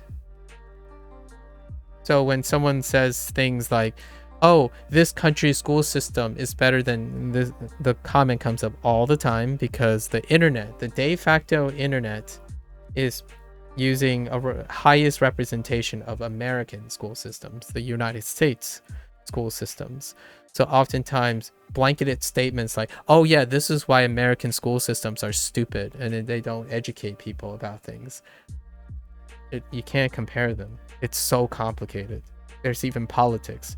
Have you ever looked at your own country, and have you ever asked your country's government that, do you publicly use a scale that is raw so that when other countries look at your country, does it see a country of average educated people or well-educated people? There's a lot of politics that go into how grade systems are designed. So when you say, oh yeah, we have 99% literacy rate in our country, it's a shame in the United States it's only like 90 or 95%. Where do the other 5% go? Like, well, the standards are different, so you have to check your information at the door. A country that gets all A's within their own school system, their grade system, you have to have those students come to the United States, participate in the United States grade system, and find out. That's my experience with New Zealand. I went to New Zealand, saw that their grade system is completely skewed to the left. And then after my semester in New Zealand, I still raw output. In fact, I actually found most of the courses under application, so they were easier. We had a much better time getting 99% in the classes that we didn't even fulfill the prerequisites for. So until you actually participate in another grade system, it's very difficult to know if that grade system actually transfers. Now, which country has the most number of international students in like very specific fields? The United States. So I've had the privilege in my life to be at a university with a lot of international people, and sure enough, their grades get normalized. They don't necessarily excel or not. It ends up getting normalized to the grade system. So you could be the top dog in your small pond, but until you go to another grade system, it is very difficult to know what the quality of the education is. From my experience, I ended up outputting the same quality raw instead of being adjusted, even though I could have been. And I think that's a plug for studying abroad, by the way. It's a plug for being aware by going to other places. I never thought I'd be saying that. If you ask myself before I went to New Zealand, I wouldn't have ever considered the idea that it is nice to go to a different country and participate in your profession. Be it a student. A student is a profession temporarily. So it's very nice to get some perspective when you go to a different country. Not just experiencing the culture, but the education. I mean, technically it's still part of the culture. Like experiencing the education is a almost once in a lifetime, and it has a deadline, right? So studying in a different country's education system is incredibly eye-opening, in my opinion. I agree, it's a problem here within the local universities as well. It's a lot easier to get a good GPA if you go to a university who overall have worse students than it is if you were to go to a university with very good students. Yeah, pretty much everything is relative. So it's even within one's own country, there's a lot of relative standards and politics involved in what those grades mean, let alone step out and evaluate a whole country's educational system against each other. That's the problem with normal distribution of grades within schools. Indeed. And one last little deep cut. Does your school have a ranking system? Ranking systems my high school had a ranking system. It's interesting because when I went to college, then there wasn't a ranking system. They disposed of the ranking system. That's ranking systems. Oh, that's like gamifying your education. Just imagine this, right? You turn education into a relative sport system. You know, the reason why I'm using sports is, think about this. If you go to a school and everyone's a superstar, someone has to be a loser in a ranking system. You see where I'm going here? You see where I'm going? Does that mean you suck relatively? You can't know. Because if everyone is doing well, then you might still suck. Well, this is in high school. So high school ranking system. In college, there wasn't a ranking system. At least the college that I went to. College and the university I went to. They didn't use ranking systems. Thank goodness. Because ranking systems... Look at all the kids now, right? Think about all the kids that they normalize video games, right? They normalize competitive games, right? I mean, there's a balance. Obviously, it works for some people and works for, but think about the vast majority of kids who work and normalize competitive systems. Education, I don't think should be one of them, in my opinion. It's crazy. Like learning, having a ranking system for learning is outrageous. It's like so scary. because you could be a great learner, but everyone is just a better learner with the arbitrary metrics, whatever metrics they decided. If you're a great learner in the grand scheme of things, and everyone else is better learner, then you're the loser in the ranking system. In a closed ranking system, you will always feel like the loser if you're not number one, you're last, kind of thing. So there used to be ranking system. I don't know if there still are in my high school, but when I was in high school, they used a ranking system. So even if you get 100%, I kid you not, let me give you a breakdown of what kind of high school. Like, there were, I think, about 600 students in my grade alone. So 600 students. I had 600 classmates, right? Do you know what the 90%, 93% cutoff is? 90% is honor roll. Basically, you have honors if you're 93% and up. Average, a 93%. Do you know how many of these 600 students are 93% and above? It's more than 50% of the students. It's actually close to like 60% of the students have 93% and above. So all of these students from 300, the top 300 students of 600 have A's.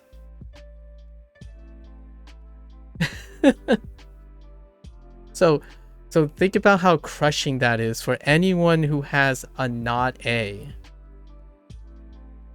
A not A. And then you might be thinking, well, maybe the range is different. No, it goes all the way down to D and F's. There are students that are failing. And it does go all the way down to the bottom, but it's not a normal distribution. Like it has an upper limit problem. So the normal distribution is actually around an A. That's crazy, isn't it? Like if you think about a scale, your midpoint is 93%, and then it's like cute, and it like tapers off really, really far to the end. Just keep tapering off really, really far to the end. And then you apply a ranking system to it. And all that tells you is if you're doing really well, you're average.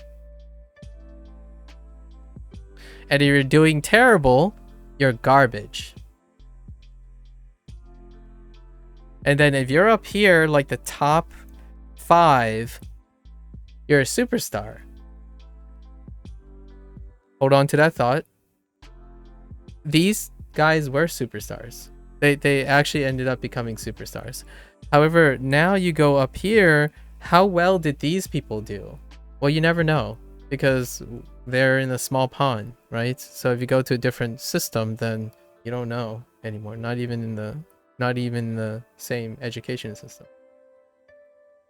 You never had a ranking system, but I used to hate how grades were given out during class in high school and middle school. As soon as people got their paper, they would be discussing it and asking everyone around the room what they got. Yeah. Yep. Yeah. There was a bit of controversy about also, at least in the United States, about displaying scores. Displaying scores, right? Or here's another one. One last topic. Curving grades. Do you curve grades? Curving grades to the highest grade. Because I can tell you, I've been in this position before. So say the highest score, top 1 in your class on like exam is a 93%.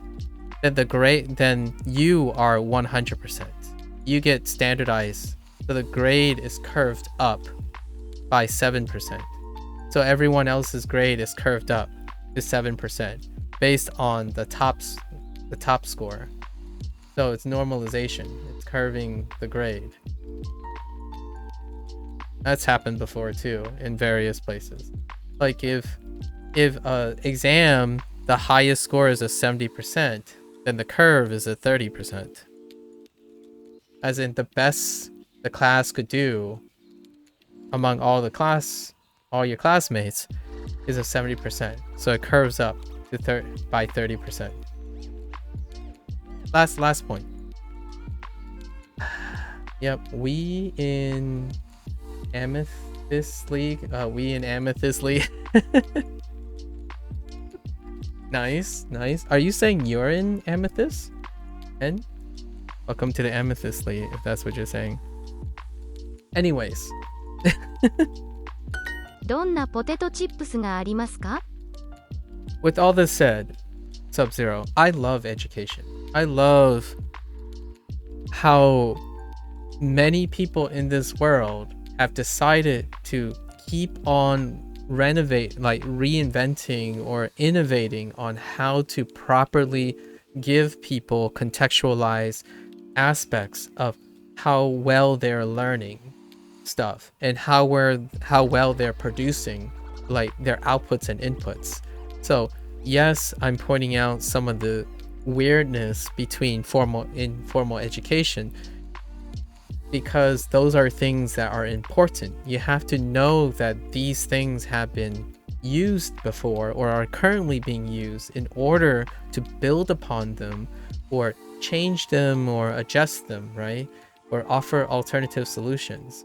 So as I'm growing up through my formal education, I became more and more hyper aware because I was very stressed out about, I cared a lot about the grading systems and then how that grading system impacts the performance of people. So now as I'm getting really much older, right? Like I've gone through higher education and into a doctorate degree, all of this was important to me. I wanted to know what different systems they're using to grade people, provide feedback. How does this affect the students, the people who are learning? And then that will be useful for myself when I'm self-learning, but it's also incredibly useful to understand how to maximize the potential of the person.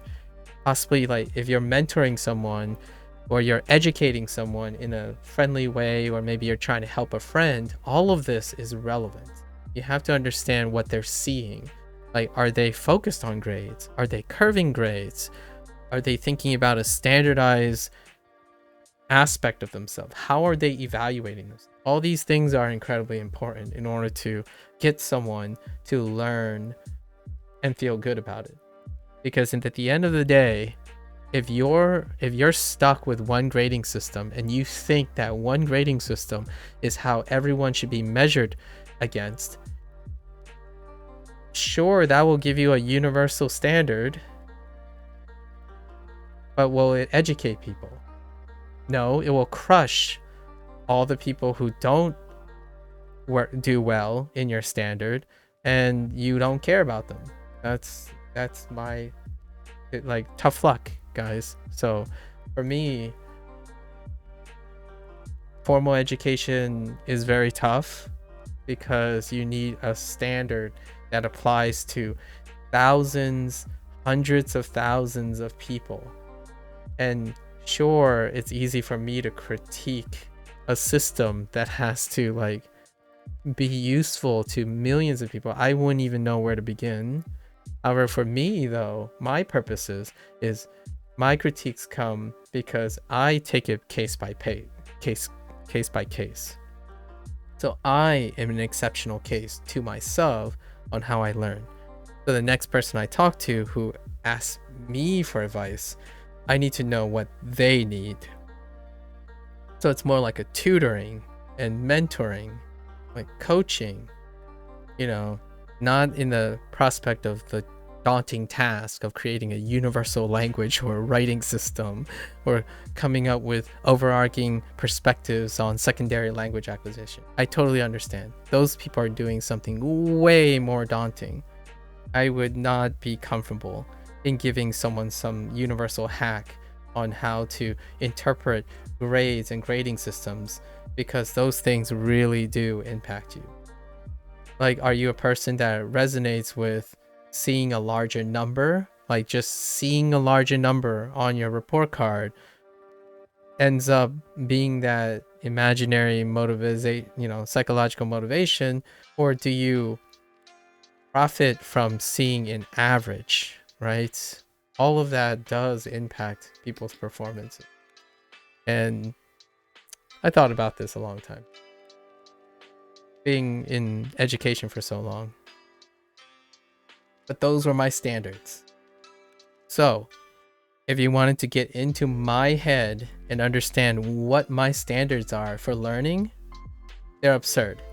I came from a history of incredibly absurd learning standards. So now, to do a small plug, I suppose, some people tell me, what did I learn on my PhD? You just heard like 60% of the things I paid attention to.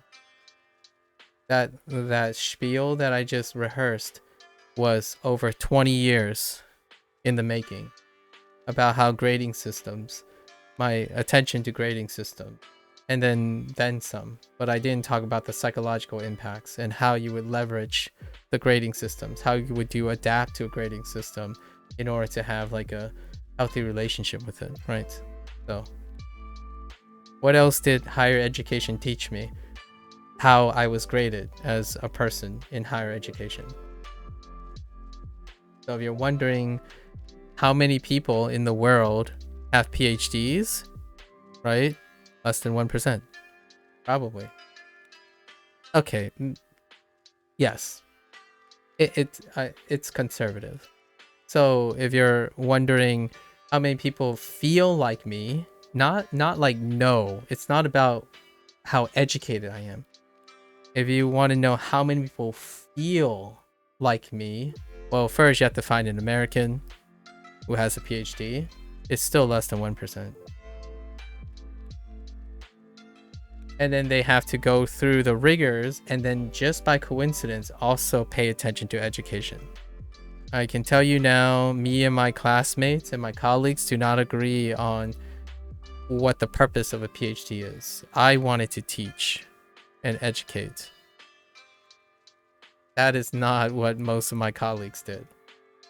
In fact, all of my colleagues are not in a teaching position. Not my friends, but not my close friends. We weren't colleagues because we didn't go to the same university. I mean my colleagues that were in my lab with me, they didn't go on to teach or educate.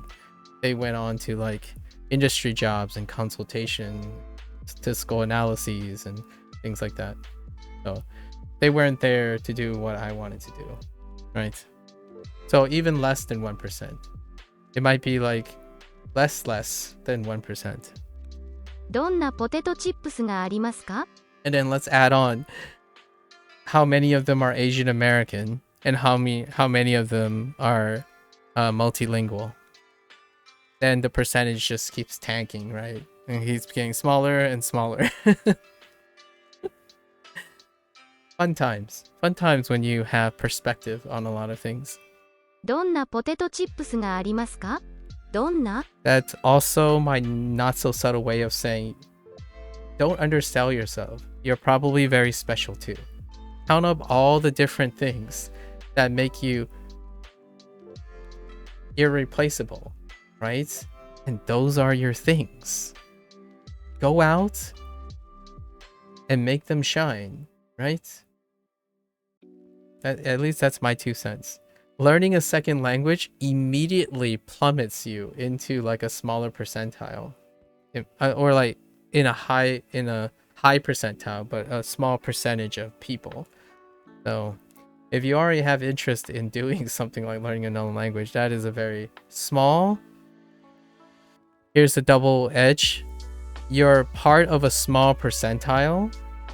Small percentage and part of a high percentile the moment you learn a second language later in life.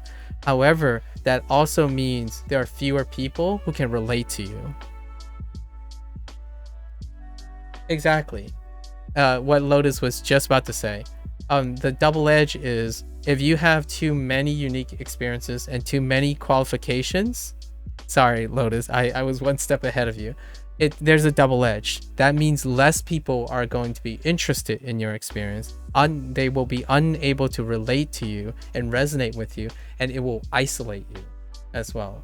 So even you'll get diminished returns for having too many unique experiences, because then those things won't become apparent to them, right?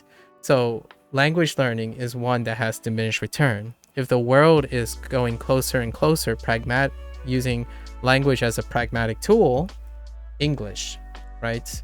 So you're going to have to combat the feeling that self-motivation and self-valuation is necessary to become more and more unique. Now, there is a critical mass where some people may argue you have so many unique experiences, you are irreplaceable. But that is coinciding with the idea that your unique experiences are in demand. So someone like Elon Musk would be something like, it's an irreplaceable figurehead, right? But that is the luck of the draw, really. So in this case, we're talking about the essence of the skill as opposed to how unique the skill is. But yes, exactly what Lotus said. It becomes very, very difficult for people to resonate with the moment you become more and more unique. So oftentimes I'm like, how do you offset that? Well, you could have many, many common skills, right? You can collect many, many common skills. And it's the combination of the common skills that make you relatable. The downside for that is, this is my plug for my lifestyle. This is my lifestyle, by the way. I'm a collector of common skills, or at least attempt to, like various common skills. The problem now is you're never good enough for any one skill. So you're never any good enough for any one skill. So oftentimes you have to combat with the idea that everyone thinks, yes, you have a lot of common skill, but they're not that good. They're not generally good enough. They still will find you relatable more than having all sorts of unique skills. So cursorily learning Japanese still gets people to talk to me about Japanese. However, you have to contend with the idea that you resonate with a lot of people, sort of, all the time. That's kind of great. Break the ice, but you might give up the deep connection you can resonate with someone as being a specialist. So I do miss that. I miss chatting with scientists all the time. Like, it's so different. It's incredibly different sitting around a room filled with thinkers, right? Those who constantly question everything. It's almost exhausting, actually. So then I learned to appreciate sitting around people who like to just chill and enjoy the moment. I can tell you that having sitting around with a room full of thinkers, everything seems like humans are the worst things to ever been blessed in living in the living world.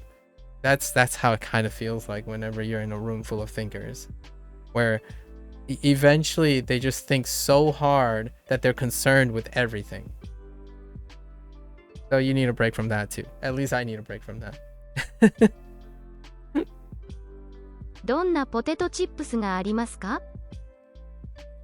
ポテトチップスがありますか？ありますか？ Yeah. Sorry, a bit of a digression, but I like talking about education. A lot. Pretty much a lot of any topic remotely I can relate back to education and learning. Can go on for quite a long time. with all that said, I want to bring it back to the beginning, Sub-Zero. I hope you're doing fine and, you know, you're healthy. In the end of the day, I don't think I would ever sacrifice a person to preserving a grading system. That's bonkers, in my opinion. Valuing standards over human life or human well-being is something that, even in my opinion, even some of the most objective people in the world would find disagreeable. Although they do that a lot. Hyper-objectivity can be cruel and uncompassionate. Like, oh, hey, your Japanese sucks. According to what? According to perfect pitch accent. It's cruel. It's objective. It's business. Metrics don't have feelings. They're not weighted based on how you feel. Right? The word perfect literally is unfeeling, in my opinion. Oftentimes when people are feeling and they say you're perfect the way you are, that's not the word perfect in the objective state. It's the subjective perfection. It's almost implying that there's imperfections that make you perfect. So if you have an unhealthy relationship with metrics and people telling you that you suck based on like whatever facts there are, then you might want to consider an environment that is a bit more compassionate and less objective. Try to find more subjective people around you than people who are hyper objective if you're feeling down and depressed. Because oftentimes objective people may provide the opposite. That's different from having someone who doesn't know you. Someone who doesn't know you can still be compassionate. That's a different type. Like, don't have your friend as a psychologist for you, kind of thing. Like, because emotions are blind, that kind of thing. Not that kind of thing. I'm talking about like motivation. If you're lacking motivation, the last person you want to go to, in my opinion, is someone who's focused on metrics. They'll be unfeeling. It's like, well, according to your grades, you suck. I don't know what to tell you. You just suck.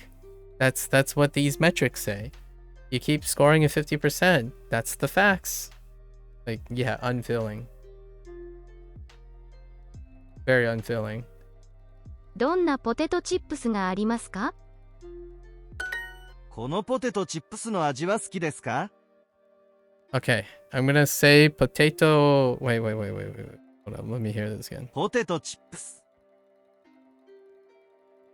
Potato chips. Chips. I want to hear, dang it, Lotus. I want to hear you and Indy say potato chips. Chips. Why did they separate like this? Is it really chips? I honestly don't hear the t. I don't hear this. I don't hear this t here. Chips. Is there really a second beat? Potato chips.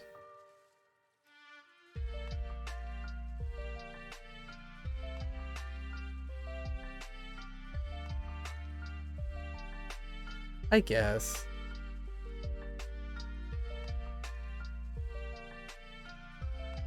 When am I gonna go play Neverwinter? It's every Monday. So it's every my Monday. In fast speech, the moras can move quite quickly. I see. I'm just gonna say potato chips. Potato chips. And it'll be fine. Kono potato. Kono potato chips no.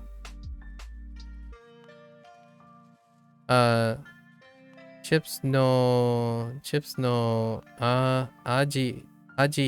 Ooh, aji wa suki desu ka? What kind of flavor? Wait, do you? Wait, what's happening? Oh, do you like? Sure. Do you like this potato chip flavor? Sure.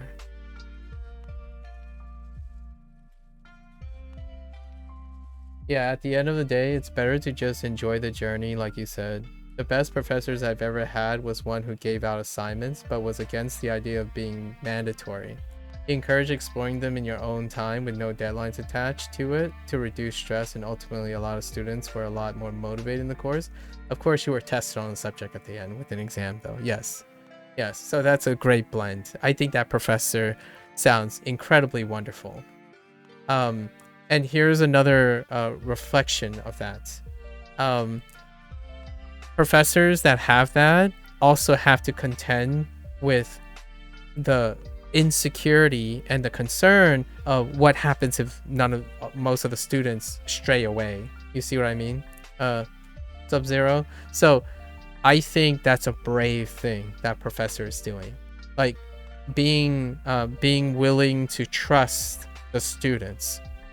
There's a lot of large level of trust when you provide less and less structure and less deadlines. So yes, you gain motivation and you gain like there's also like that trust that it's gained, and it can be a risk take. And I think a professor like that was brave enough to trust the students. So in a way, it's great that in the end it works out for that professor. Oftentimes you have to decide how structured you want to be in your seminar, or like in your class that you're teaching, because you have to be able to perceive how motivated the students are. If they're too demotivated, then providing a source of motivation with that type of structure is very telling of how effective it is. Sometimes it can go awry and no one do their work and their performance went down. I naturally think, based on what you said, that professors' exams were uplifted, right? There's a contrasting improvement in the class's performance, maybe compared to like another person's classroom who used a different type of structure. So in the end of the day, I hope that, in my opinion, personally, I'm biased towards that professor you just described, provided that those students put out performances at the end of the exam, because otherwise that in the United States, that professor would be out of a job. And it's a risk they take. I would do one even further, and this is another deep cut for professorship. When you let your students do their ways, you also have to spend extra time as well as a professor. So hopefully the students give the professor adequate motivation and like feedback to help with that professor, because that professor is going to have to juggle so much more. Like the workload for that professor is going to be so gigantic. And I know this from personal experience, in my opinion. You love to give the flexibility to your entire class, but it can explode the workload for the professor. Like, because if the student goes in all different directions, you have to learn how to grade or like figure out if they're doing well or not. And that's why a lot of professors would stick to structure in order to standardize and be able to measure their aptitude along the way, because you have to pick up all the students that are struggling. Your class has to perform well, otherwise you're not an effective professor. So it's very brave, and I think that professor needs some gifts. I think if the student's providing pretty happy, like positive feedback to that professor, that sounds awesome. Sounds like a match made in heaven.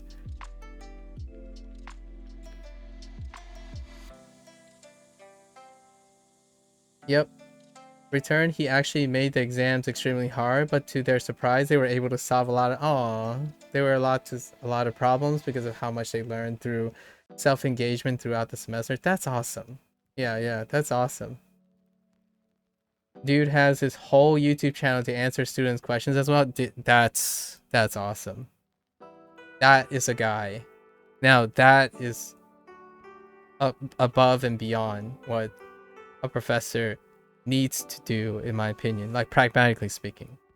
When you have, if you walk into class and like the syllabus is exactly identical to the next professor's syllabus, and it's like super rigid, it has like a deadline every single day, every single weekend, it has attendance requirements and all that stuff, that's usually someone who's like, I want to be efficient. I want to be an efficient professor.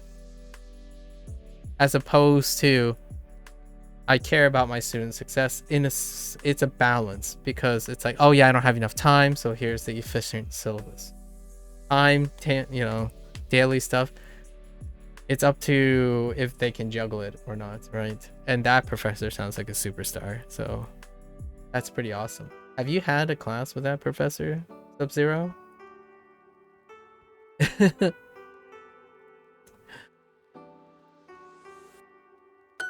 辛いフライドチキン That sounds like an amazing, that sounds like a experience. So like an experience worth taking. I think, in my opinion, it becomes more and more like that as you get older. He's the one who made me switch from chem to, oh, well, there you go. He's the one that made you switch to electrical engineering. So, usually structure is higher. You already know this probably. Like, this is why Duolingo, I say Duolingo is aimed at younger people, right? Aim at younger people. Structure is provided when people don't have structure, right? When people don't have structure. But when you get older, like when you get to uni, right? When you get to college, the expectation is the students have more structure. They have other things, right? They're older, more experienced, so you can dispense with less structure, right? For costs and stuff. And then when you get to graduate school, it becomes even less structured, like even less structured and more self-motivated and self-problem solving, right? So that's kind of the way why when I think of language learning, in my opinion, when I think of language learning, if you're an adult, you typically don't resonate as much to this incredibly highly structured plans. Oftentimes, it's the most flexible plans that cater to the adult's managerial skills and psychological like mindset is far more paramount than some standardized approach. And that's kind of my thought on language learning. Obviously, if you don't have enough structure, then you have to understand you need structure if you want or desire structure for your performance. And Duolingo is answering that question. How many people of their target audience require structure for motivation to be consistent? A lot of people. A lot of people. We're talking about millions of people. So it's very telling. I obviously don't require structure. However, it's pretty fun. I think it's really fun. It reminds me of formal education. So if there's anything that Duolingo has taught me, this is nostalgia. This is nostalgia. I'm really nostalgic for these kind of things. It reminds me of how kids learn, how like much younger kids learn, how I used to learn way back. Having these types of discussion is how I learn now. Anyways, but I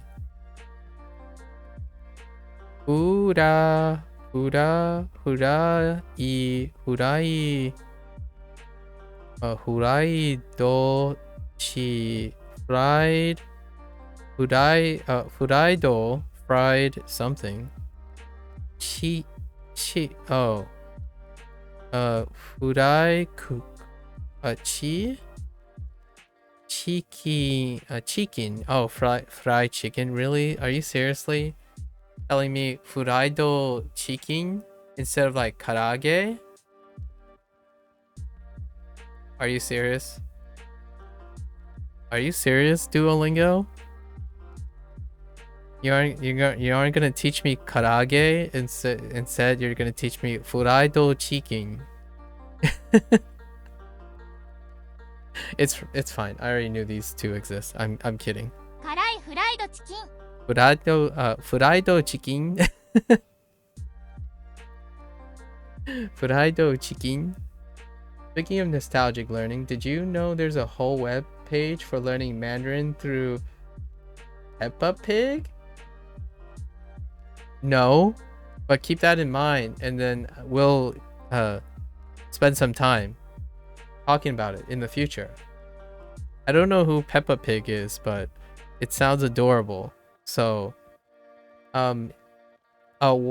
Cozy mentioned nursery rhymes before, and I think that was a missed opportunity for me to learn some Japanese nursery rhymes. So I'm gonna go back in the future to learn some Japanese nursery rhymes.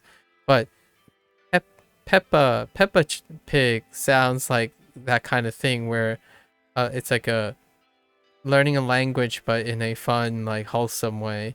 So keep that in mind. We'll have to explore it. We'll have to explore it when I start learning Mandarin. I like that. Yeah, Peppa Pig is a kids show. I figured. It sounded like a kids show. So like I missed the opportunity to use kids shows. Maybe we'll try to learn language using kids shows in the future. But I like probably not streaming. I don't know what the streaming, copyright, right? There's probably copyright problem. But I could do it in the evening. It's something that I forgot that I could have done. Like read. So I'm already reading children's books, right? Like younger kids books, getting engrossed into feeling like a kid again, like nostalgia kind of thing. Duolingo does a lot with this, like characters and stuff. It makes me feel kind of young again. But I forgot that there's a lot of programming that you can also watch, like where in English you have like Blue's Clues and all the newer like kids shows that I've seen screenshots of, but I have no idea what they are like before. I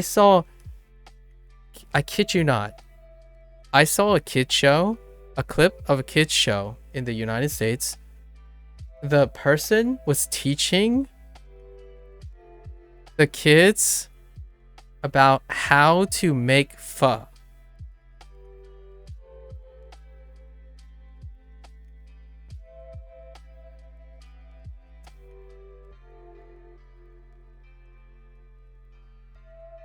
Do you know how complicated this is? Do you know how complicated this is? And it's a learning lesson, so it's also a language learning thing too, like language education for pho, the Vietnamese noodle dish. And I was shocked. And the reason why this came up on my YouTube is because I watch cooking things a lot. And sure enough, the last video I watched was about how to make / cook authentic pho. Or someone was saying they make the most authentic pho. So it went from a super complex chef's perspective to suddenly I'm watching a brief lesson on how kids are educated about what goes into a bowl of pho. Yep. There you go. There you go. Spicy karage. I mean, Furaido chicken. Yeah.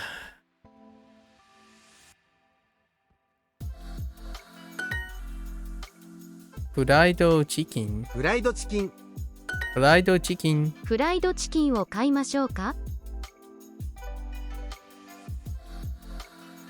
Furaido chicken something.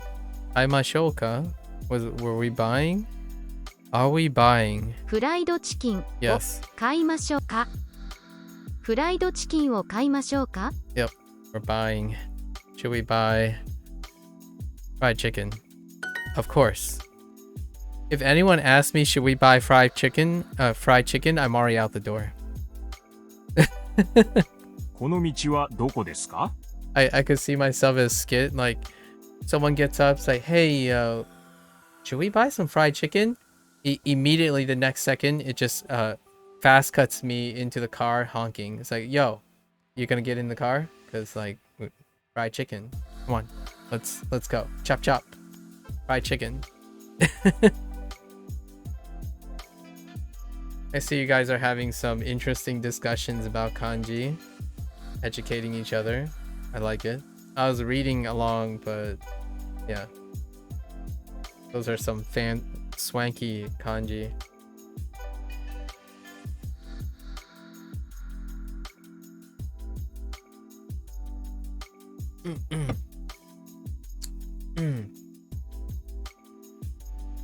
KFC? You wish they had KFC here? Wait, what kind of fried chicken do you have? I swear I know Norwegian. Is your fried chicken maybe like closer to like a schnitzel or something, where it's light breaded or something? Which, by the way, just so you know, KFC is like a phenomenon in China. I don't know if you know, but KFCs in China are like specifically themed, and like it's wild. It's like a whole different thing. But what kind of fried chicken do you have in Norway? Curious. Kono Micha.道 Michi. What's Michi? I said Micha. Michi. Kono Michi. Street path. Ooh. Oh, that makes sense. Michi for path. Kono Michi. Kono Michi wa doko desu ka? Fair enough. I swear Michi meant Michi. something else too. They have a spot. Oh, a spot called fly chicken, but it's not the same. I see. Interesting.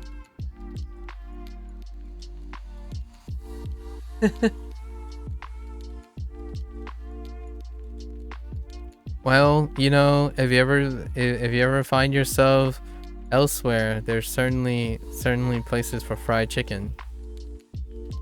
I think I forgot all their names, but fried chicken, in terms of like a multicultural perspective, we have definitely the current one.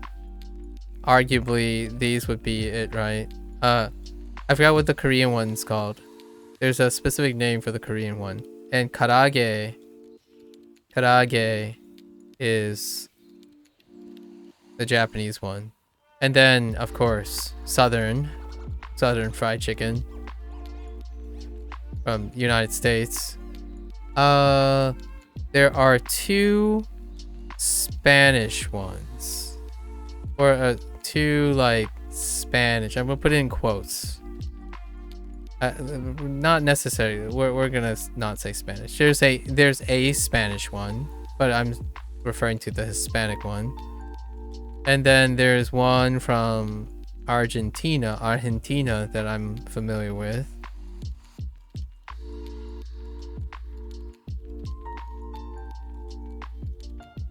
Thai. I don't remember the name of the Thai one. Like they have so many different names, but what's the Norwegian one called? Getting hungry now? You'll be right back. Oh, I was gonna ask you what the Norwegian one's called. Right now, I'm only thinking of karage because Japanese.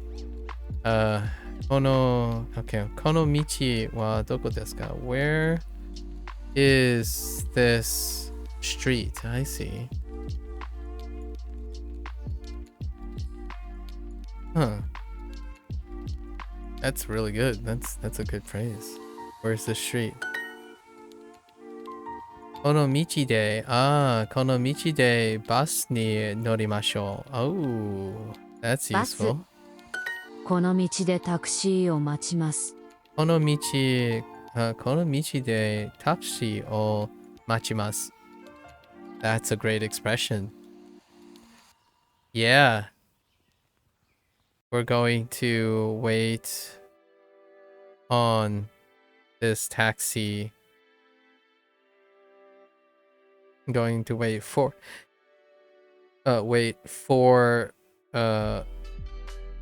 wait. We're going to wait for the taxi on this street. Second preposition. 途中でワインを買います。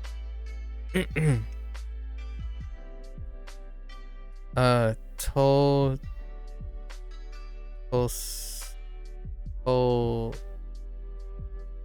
中で on the way 途中で interesting 途中で wine 途中で wait 途中で wine を買います Oh, we're gonna buy wine on the way? 途中で Interesting.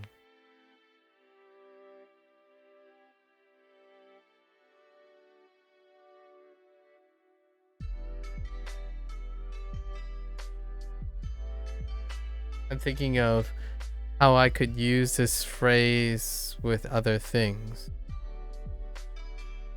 Like in a different way. Like I'm gonna wash up along the way. Can you do like tochu de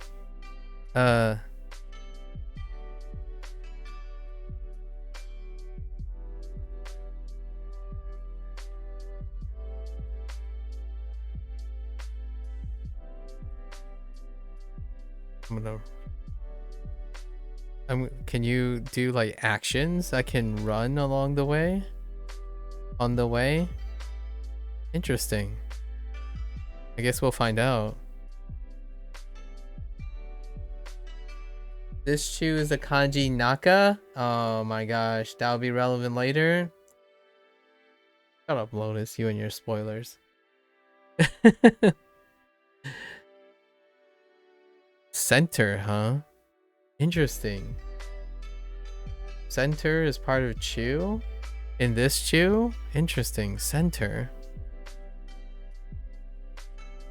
Or central. Interesting. We are going to buy wine on the way. I see. In between, that kind of makes sense. Like in between the destination and where, like in between our current destination and where we're headed, right? Where we're headed, we're gonna buy wine. So on the way to our destination from our starting position. So in between, that kind of makes sense with the central kanji naka. Oh, or it's probably, I don't know if it's pronounced the same way or whatever, but the kanji, that kanji in between. 途中で Why did you say it that way? 途中で Why are you going so high? あの道でタクシーを呼びましょうか。あの道でタクシーを呼びましょうか? That's a great way to Bring back call. Should we call that taxi over there? That taxi on oh my gosh, on that street. A taxi on that street over there. What the heck? There are two. Oh, can you? Oh my gosh, please. Sliding.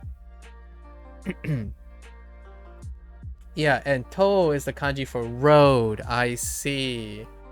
Ah, that makes sense. Yeah, tochude, and then de is like a location or destination marker. Tochude, if you combine all of it, de is probably like functioning like a at or through or like a location, like a path. De is the path. The de path marker, like it's on the way. Get it? Road center path. Fair enough. Okay, should we call a taxi? Okay, wait. Should we call a taxi, right? On that street over there. Yeah. On that street over there. Heckin' prepositions. What the heck? Where's my karage? I mean, furaido chicken. Chicken.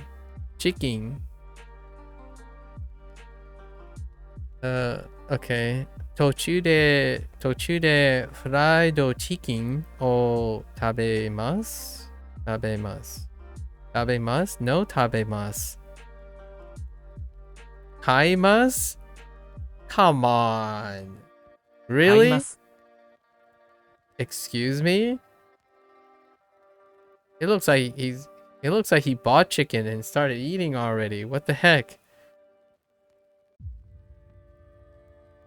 Drink chicken.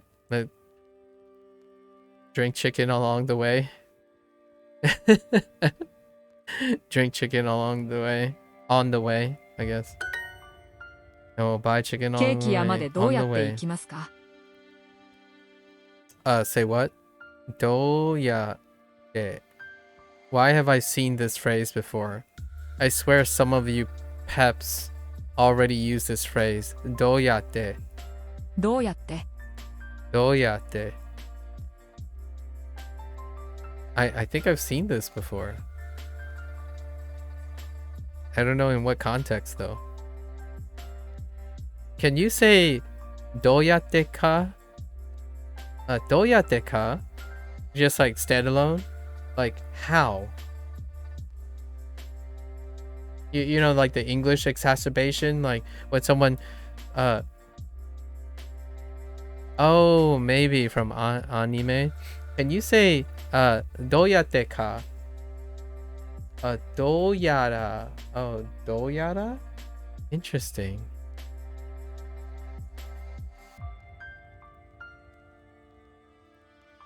You know how in English when you see something incredible, you're like, how?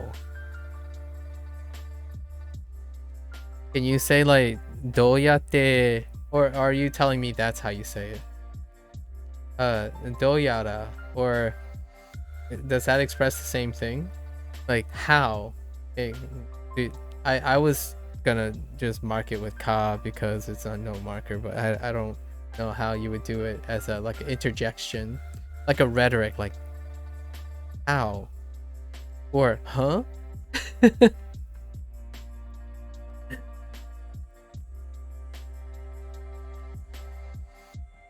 That is the common phrase in anime phrase. What does it actually mean? Doyara.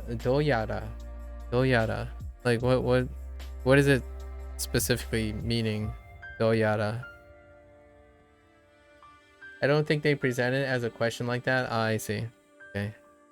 Well, it's not really a question. It's more of a response, if you know what I mean. Like, wow, kind of thing. But instead, you're saying, How? Like it's amazing, but how, man? No, you're not asking how. You're saying, dang, that just happened. They maybe say, uso. Okay, uso. For you're lying. Oh, okay, uso.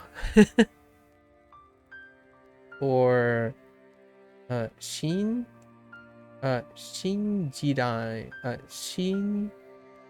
shinjiran, shinjire or jirare nai. I can't believe it. I see. Shinjirare nai. Oh, I can see where that is. Somehow I get the feeling that. Oh, okay, somehow I get the feeling that. Okay, doyara. Somehow I'm getting the feeling that. Okay, okay. Got it, got it. I do like I can't believe it. Shin jarana jarare nai. Yeah, jarare nai. I can't believe it. Yeah, that's kind of the essence that I was going for. Because I like that expression. Like the expression of awe. Like, wow. It's hard to believe, right? I can't believe it. It's hard to believe. Like, good on you. That's so impressive. Like, I can't believe it. In a good way. And instead of the whole you're lying, right? Like you're literally lying, but the reverse. Oh my gosh, English is, I just realized how silly that sounds, if you know what I mean. I don't know, does Japanese differentiate between uso? I feel like I heard before. That's the euphemism, right? You're lying. For sure, right? You don't get like misinterpreted when you say uso and you're like, oh no, I'm not actually lying, I'm telling the truth. But no, it's not like that. Oh, I got so many questions about phrases now.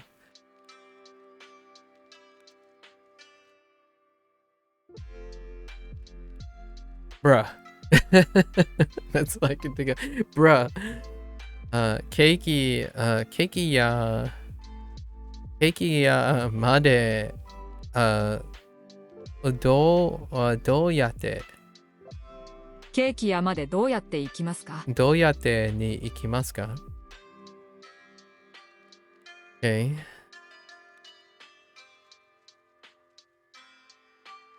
Oh, how about wait. How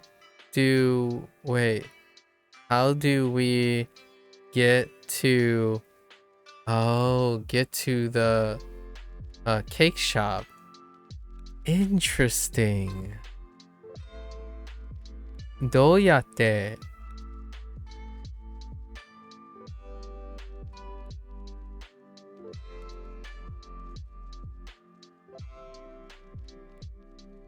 I got a good phrase. I don't know if this works though. いい日本語どうやってお勉強します？ Oh no. Oh wait, do I put どうやって after or before? So I do like どうやっていい日本語を勉強します？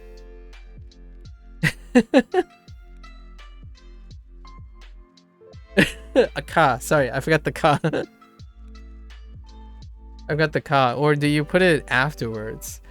Do you say like いい日本語どうやって oh, no, you wouldn't, right? Because you have to owe that. So can you go with どうやっていい日本語を勉強しますか? I'm being facetious because all I can think about is people telling me how to study good Japanese, not bad Japanese. So I was trying to make a joke here, but I don't know if that's how that works. If I wanted to apply どうやって.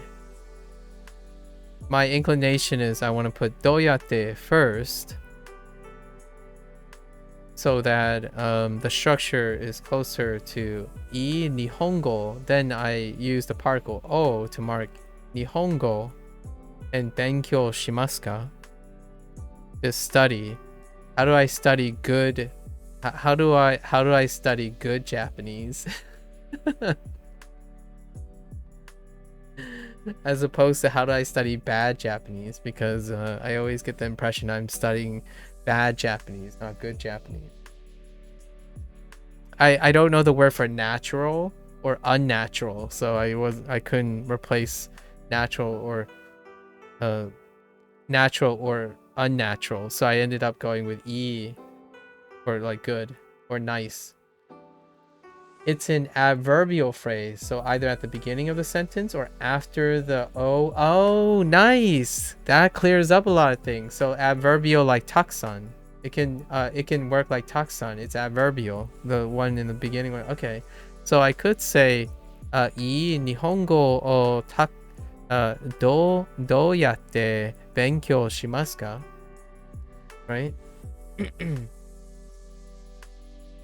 Nice. And natural is Olsen and Bushisen. Okay, Dolsen and Fushisen.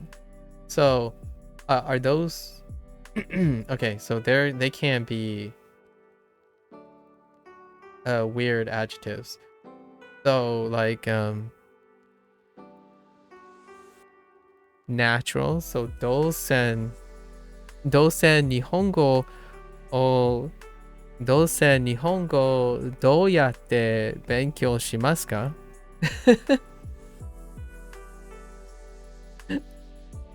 Hello there, Cozy. Hello there.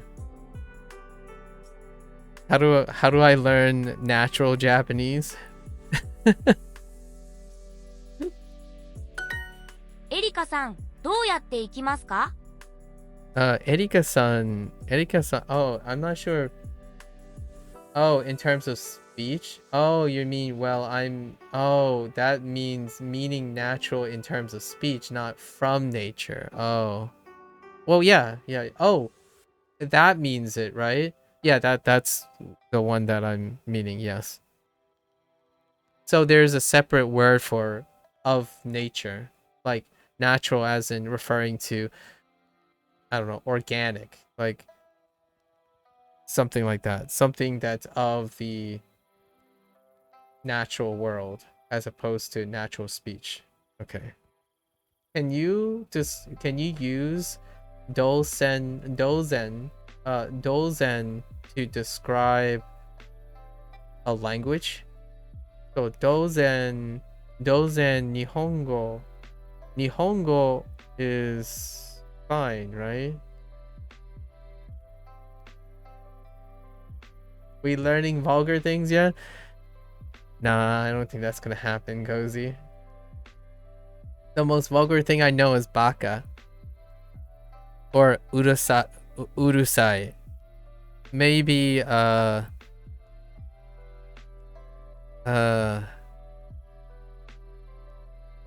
it takes me a while to remember this word.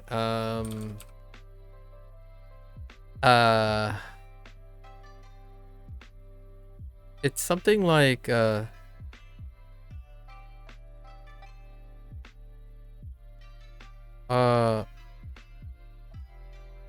no, I don't remember it anymore. I think at one time it's something for hideous. Sort of? Alright, forget it, Lotus. Just drop it, Lotus. No one cares. No, I'm just kidding.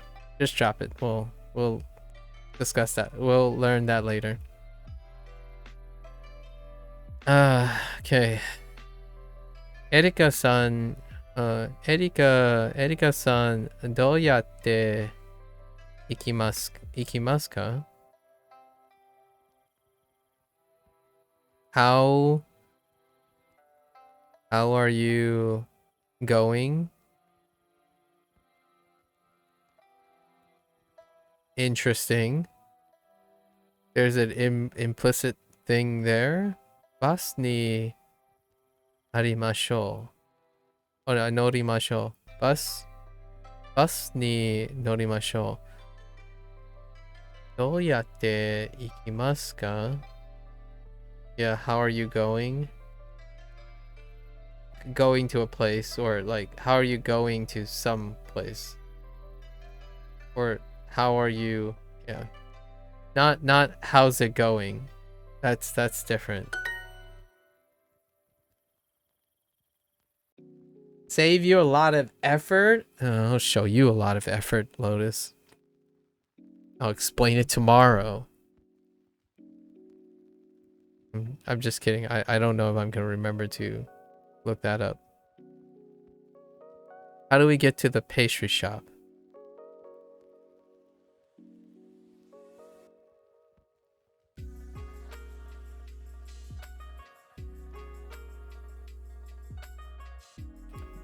There are, without saying too much, there are vulgar expressions.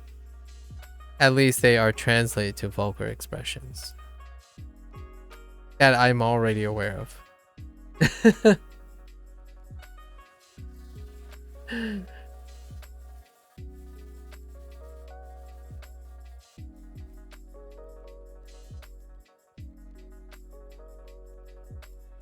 How do we get to the pastry shop? But it's more like they're rude. I don't know. Vulgarity is just the perception of how rude something is. So inherently you could say anything that's rude based on the culture that's sensitive to being rude is probably vulgar.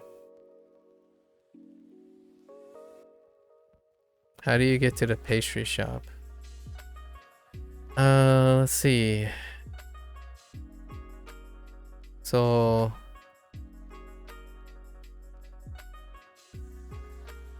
Okashia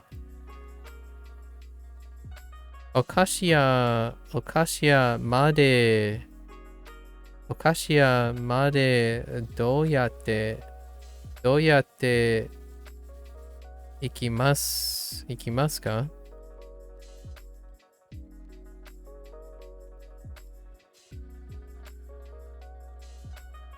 Okashia までどうやって行きますか? Ooh, what the heck? Yaku and what? To wait, shopu.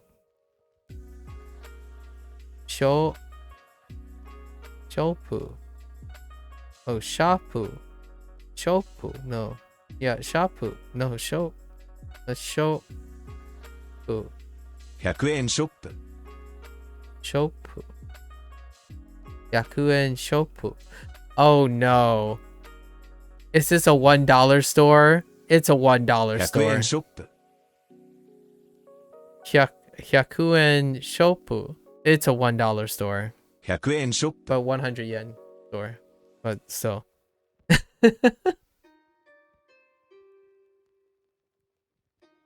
I could make some like southern reference here. The Dollar General.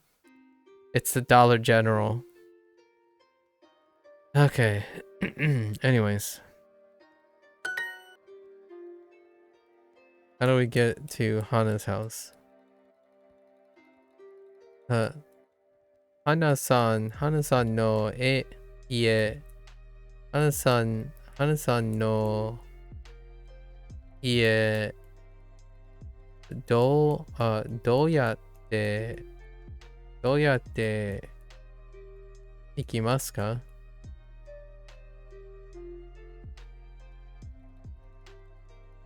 花さんの家どうやって行きますか? Wait, how do we get to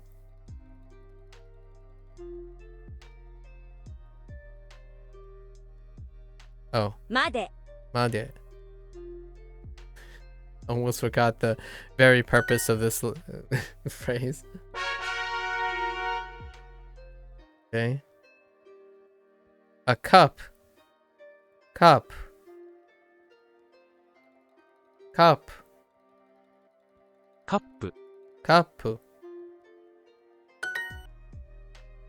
カップ Cup. カップと飲み物。 Cup と飲み物。Wait. Cups and drinks? Oh, okay. I get what they're going for here. Cups and drinks. Fair enough. Like a shopping and stuff. Fork. Fork. Oh no. Oh my gosh. Oh no. I'm not too comfortable with that. フォーク、 Fork. I'm not too comfortable. Oh no. Fork. Fork.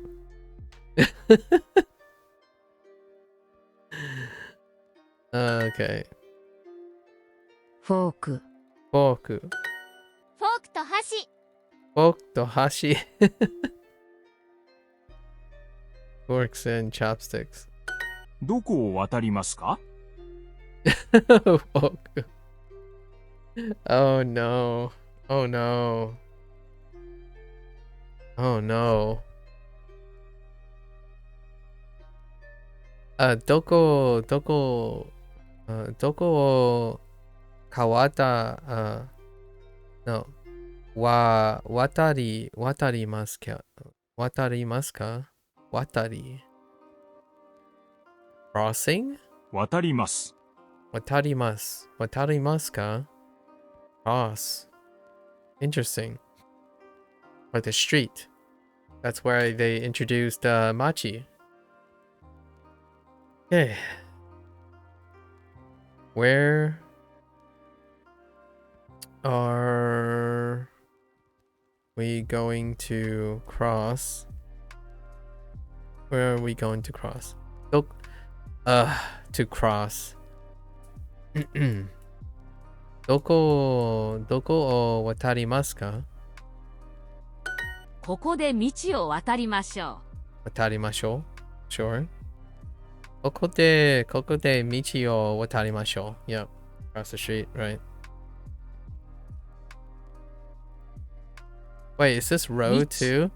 I want to make a wait. Niwatori, right? Niwatori. Oh no, I don't know how to say why. I was gonna say, why does the chicken cross the road? Because I could say that now, but I don't know how to say why. Someone tell me how to say why right now. What's the interrogative for why? Because I could say niwatori, chicken. So niwatori.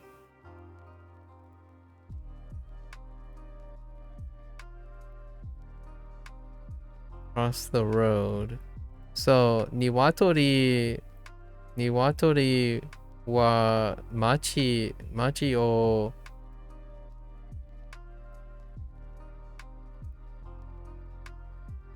I need an interrogative. Oh, naze?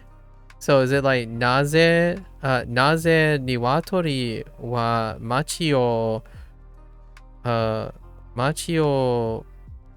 watarimasu ka? Or is it, oh, it's probably niwatori wa naze machi o watarimasu ka?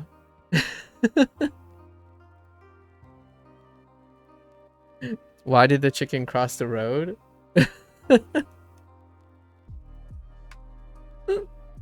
You also need the explanatory no, but fine for now. Oh, yeah, you're right. Yes. True. I do know that. I do know the know that. Yes. Fair enough.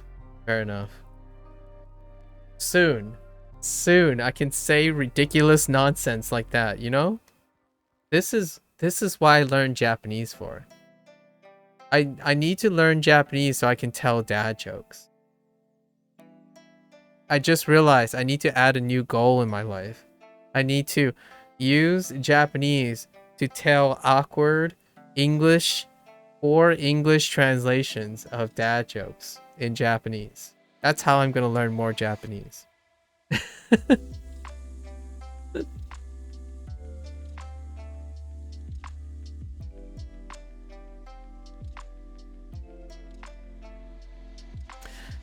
Soon we're going to make Japanese to English dad jokes.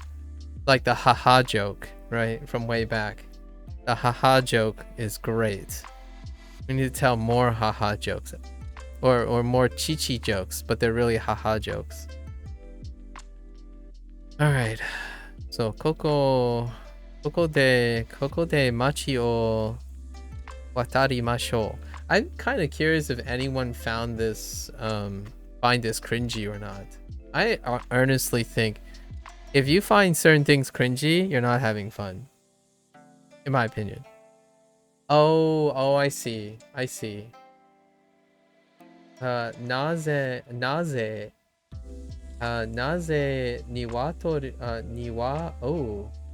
niwa-san, niku, wait, maku-san, wait. Naze maku-san wa nihongo o benkyou shiru no. Oh, suru no.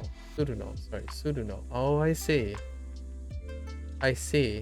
Why? Oh, okay. Why do I study Japanese? I see. Or why am I studying Japanese?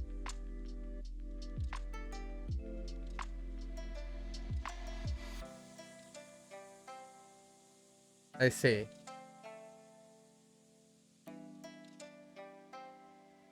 Or why I study Japanese. Because you would need a different form for continuous? Or is that the same form as the continuous form? Why am I studying Japanese?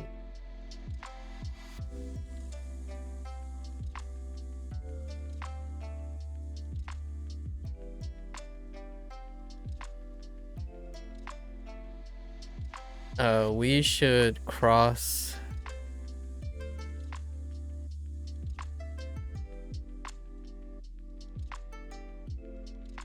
on the street here.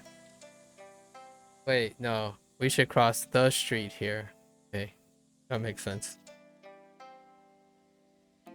I'm adding more prepositions than I need to. Awkward. 100円ショップは遠いですね。100円ショップ。100円ショップ。100円ショップは遠いですね。100円ショップ。Yeah, the 100 yen shop. Dollar General, folks. Dollar General.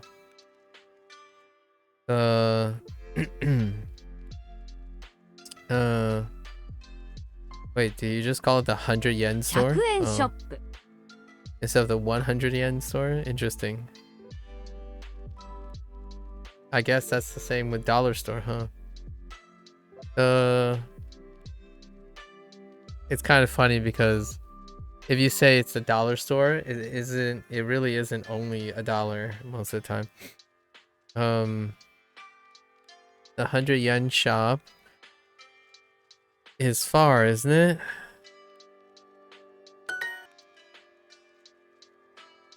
Hyaku-en. Wow, you really get used to saying hyaku-en if you say hyaku-en. Hyaku-en shoppu. Shoppu. Over and over again. 100 yen shoppu de takusan. Yeah, takusan kaimashita. Kaimashita.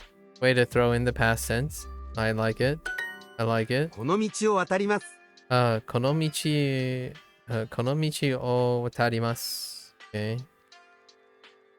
We're going to cross this street. Yes. 途中でお菓子を買いませんか？途 wait. 途中をで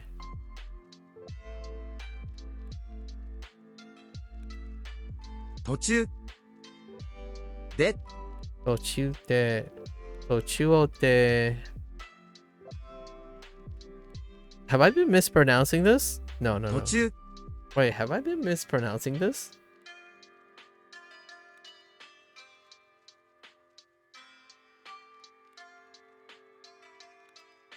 I don't know anymore. 途中でお菓子 Oh no, お菓子途中でお菓子を買いませんか？これで毎日No 近くの Interesting 近くの100円ショップはどうですか？ How about near the 100 yen store? Nice. How about how about nearby 100 yen shop? It's the reverse. I told myself that I would remember, but 渋谷からバスに乗りました。渋谷から interesting, a different からdifferent context から渋谷から I see. Interesting. 渋谷からバスに乗りました。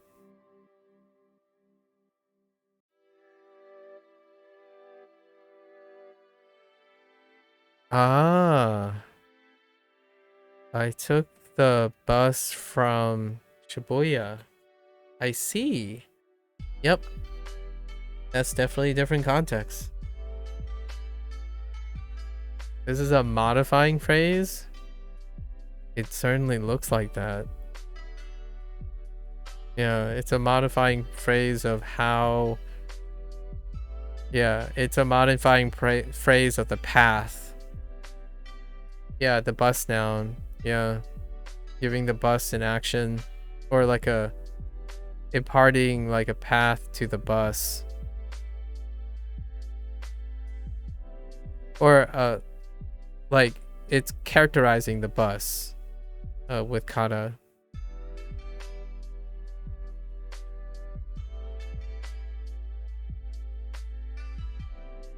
Interesting.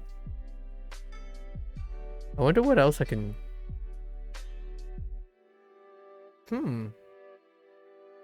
Thinking. I'm thinking of if I can use any other words. ここからバスに乗りましょう。ここから... Oh, hey, ここ... Oh, wait a minute. That's not the same, right? This phrase, ここから... ここから Wait. ここからバスに乗りましょう。There's no way ここから... Oh, no, never mind. It's not... Oh, that makes sense. 心から kokoro is heart, isn't it? From the heart? Oh, that totally makes sense now.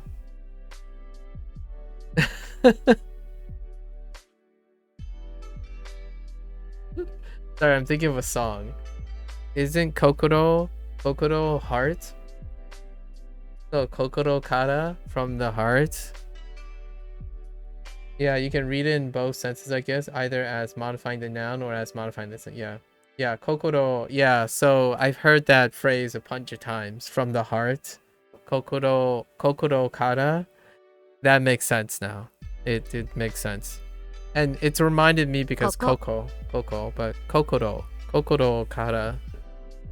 It's a very cliche sentence or a lyric in a lot of songs. I'm sappy like that.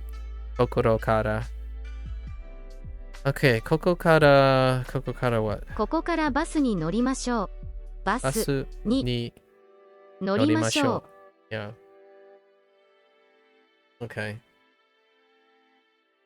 I see. So we should ride or get on, should take the bus from here. Ah. We should take the bus from here. コンビニからタクシーに乗りませんか? Company kara taxi. Oh, yeah. Company, ooh, that's a throwback. Company, wait, let me see. コンビニからタクシーに乗りませんか? Yeah. Company kara taxi ni norimasen ka? Would you like a taxi from the department? Or would you like to take a taxi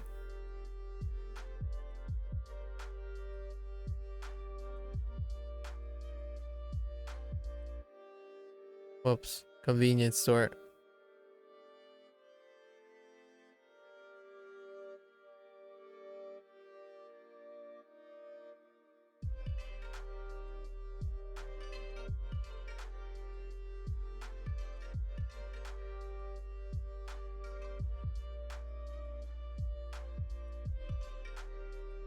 Okay. I'm just taking it in right now. Modify or yeah. I can see what you mean, but you can read it both as either modifying the noun or the sentence. Yeah. Exactly. That's pretty sweet.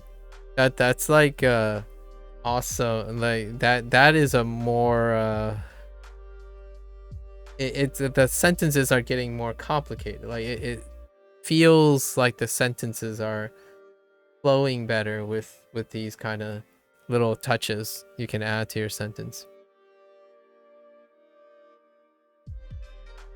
I don't know how to nounify it yet right now, but say like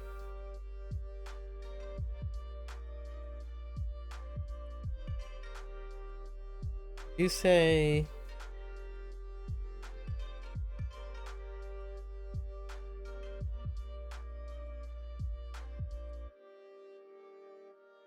oh, I was gonna wait. Hold. I can think of a phrase. Maybe something like can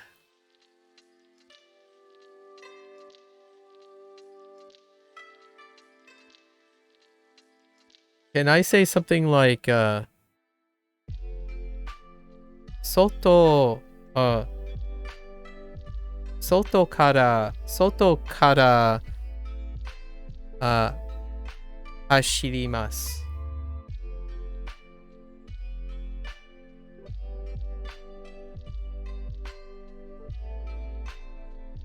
Can you actually do that? Or am I violating some usage rules?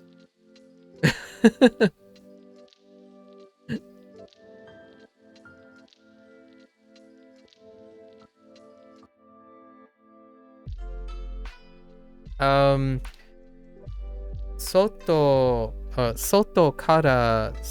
kara hashirimasu.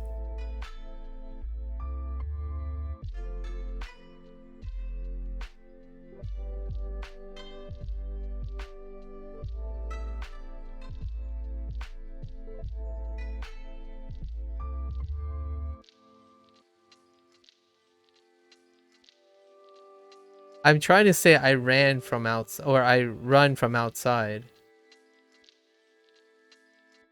Oh, it's from the outside I run? Oh, I'm saying, so you can't, it doesn't ascribe to the nature, like where of a location you ran from.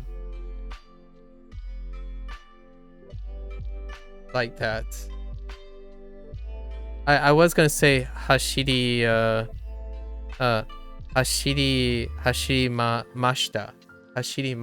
mashita. I ran from outside. Like I'm coming in from outside. Like if someone ran in, it's like, oh yeah, what were you doing? I ran from Like I ran from outside. Like I just came in from outside. Or you could say come in. I came from outside instead. Like, you know, even in English, you're a bit confused. You've never entered a room and say, oh, where were you? I came from outside.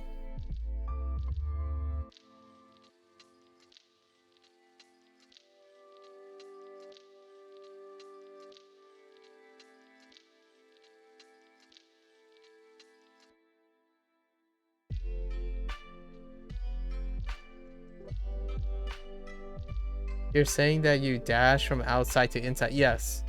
Or that you finished running from outside then went in. No, I'm saying I dashed from outside to inside. Like when someone's asking like, what were you doing? I came from outside. You could use came like kimasu, I guess. Kimashita. Soto kara kimashita. Does that work or does that not work?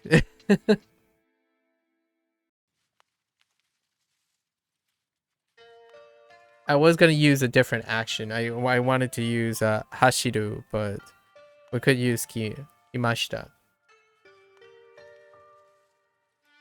But do people say that? It's a very common response when you're like at home with like a roommate or like someone else who lived. Like my parents say it a lot. Like, oh, what were you doing? I came from outside. I just came from outside. As in like you're doing the expression like you were doing something outdoors and now you've come back in. Most common is kaerimasu. Oh, kaerimasu. Oh, that's right. Kaerimasu. I returned. Right? I see. You're right. That's so true. So you would use kaerimasu. Yeah. Okay. Well, there you go. Yeah, you're right. Kaerimasu. Man, talk about a roundabout way. Obviously, in English, you don't say I have returned or I return. If you're leaving for just a second, you'll say ite kimasu. Oh, okay. Ite kimasu. Okay. Or is that kite? Is that kite or ite? I don't. I'm guessing it stays eat as in the same kanji. Ite kimasu. Oh, chotto. Yeah. Okay. Chotto ite kimasu. Okay, and it's ite. Okay. Chotto ite kimasu. That makes sense. Yeah, chotto just like a little bit longer. Wait, or it'll be a moment. So it'll be I'll return in a moment. I'll return in a moment. Or I arrived momentarily. I will return. Wait, how does kimasu work here as opposed to kaerimasu?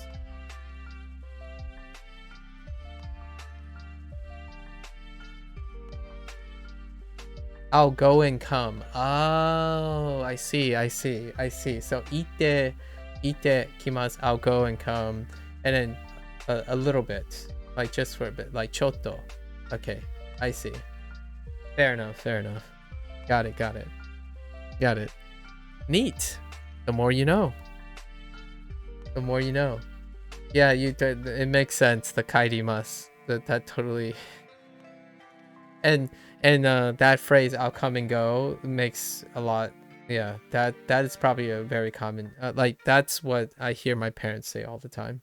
Like chotto, like something to the nature of chotto ite kimasu is probably the closest thing. Because my mother would, like my father would put on his shoes or something, and my mother said, "What are you doing?" It's like, well, I'm gonna go out for a little bit and come back. Like I'll be right back, kind of thing. Like I'm gonna leave and I'm gonna come back very quickly, right? That kind of thing. And then when he comes back, my mother would ask, like, "What were you doing?" Well, I was outside. I just came back from outside. And then she'll ask other things like, well, what did you do outside? That kind of thing. If my father isn't explicit enough, right? It happens when there are two people in the house as opposed to like a single person.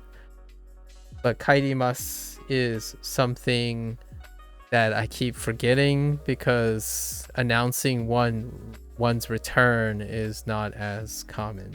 And you know, like that's a cultural schism or a cultural dissonance between the two. Neat. Although honestly, I know this is not the sentiment that Japanese people are going for, but if I had roommates, you know, like pals I hang out with, I wouldn't mind entering the house and then entering the door and closing the door and say, I have returned.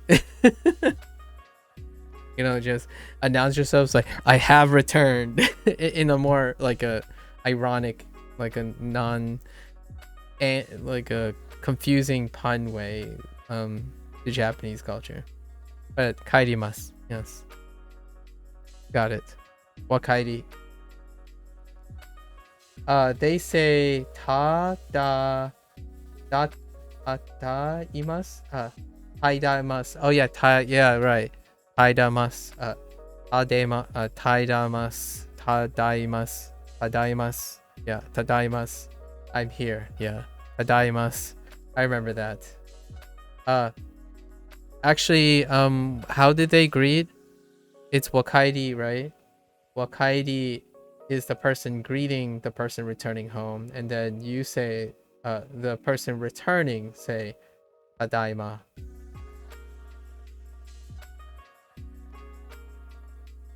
Oh, okairi. Oh, okairi. Sorry, okairi nasai. Oh, okairi nasai. Yes, okairi nasai. It all makes sense now. It's a little bit more appreciable now than before. Okairi nasai.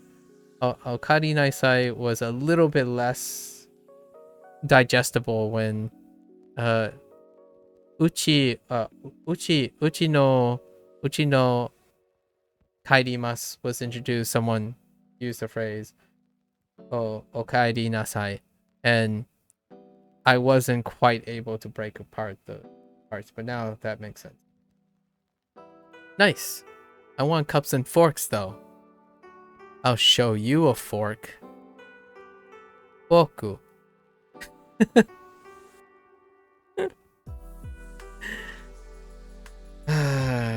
Were you the one that told me about beach, Lotus? Were you the one that someone said that instead of using the word that people use now as beachy, I'm like foku is like beachy. Oh my gosh, that's a little sus. I don't know how I feel as an English speaker. I don't know how I feel about that one. Yeah, and then you said the other ones. Yeah, you would use umibe. Yeah, you said umibe.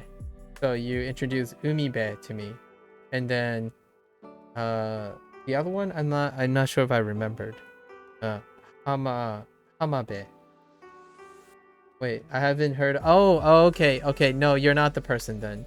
That other person said umibe was an alternative, or maybe it was you, and then someone said beachy, which then I made the comment, oh, it's kind of like kochi, right? Kochi, how they like acquired that. So beachy, I'm like, maybe they don't use that and use umibe, probably because it's like, yikes. Yeah, exactly. So beachy is the one, and I was like, whoa. I mean, it's tough enough already. Yeah.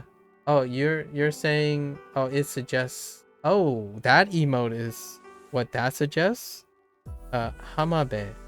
Okay, hamabe. Does hama have anything to do with light? Like hamabe. So be is like beach, I'm guessing. Be, or like a bay, a light bay, like where light goes. Because hama is light, isn't it? So like a light bay, you know, like a sunshine, like a sun bay, if you know what I mean. Where you get, it's a bay where you get sun, light. Is that? Nah, oh, it's a kanji. It literally means beach. Oh, okay. So this actually means all right, fine. Fine. Way to party poop. Fine. So hama, okay, hamabe. Yeah, beachy. Beachy was what that other person suggested. Yep. And boku. Boku, フォーク、 boku フォーク、 falls under the beachy. Well, oh hey, wait, oh no, that's not the same. It's not the same as a shoe, but it's close. The radical, this radical, it's close to shoe, but I see this. Is it still the same as maybe because it's too scrunched? Is it this? Is that the same radical in so then you have like probably this. Yeah, so I'm gonna see this radical everywhere. Okay, I like this radical. It kind of reminds me of things I do in drawing. Oh, it's same in both places. Okay. I actually love doing this stroke pattern. Like, I'm a fan of this stroke pattern. This is my classic stroke pattern, by the way. When I'm drawing, this is my classic stroke pattern. Instead of making a straight line, I make this line all the time. So it's like really natural. It's actually my most used cursive line. Like, for example, L. Hint. This is a bit of a spoiler. One of my names start with an L. So I do this stroke very often. This stroke right here in cursive. So it's not that different from this stroke right here. Anyways. All right. Hamabe. Hamabe. Fair enough. I can't spoil that lotus. Maybe later. Someone has said my name before. One day. フォーク、フォーク、 For now, you got foku. Foku. Folk.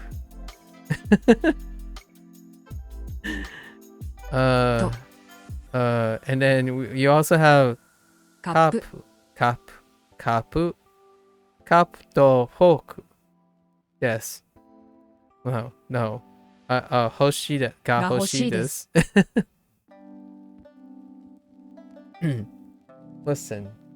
Listen, Lotus.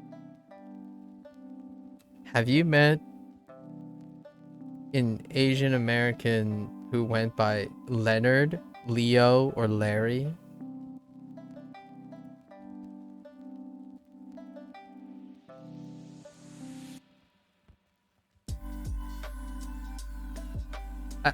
I'm misleading you, obviously, because why would you choose for an Asian denomination to use the letter L in their name?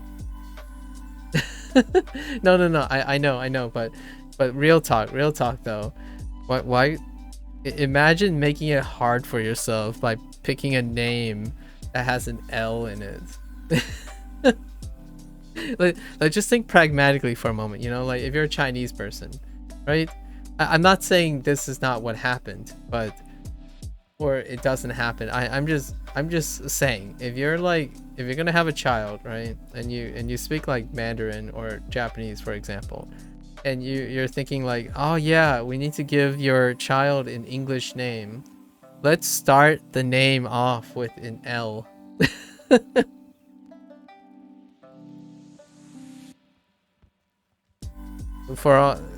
immediately you'll get the idea. It's like, oh, Leo, where are you? Larry? Like, dude, Larry is awful. What the heck? Daddy? Even add some R's in there. They're not gonna have an easy life, and that'll make them appreciate things. Just so you know, you aren't far off the mark, actually, in a different way.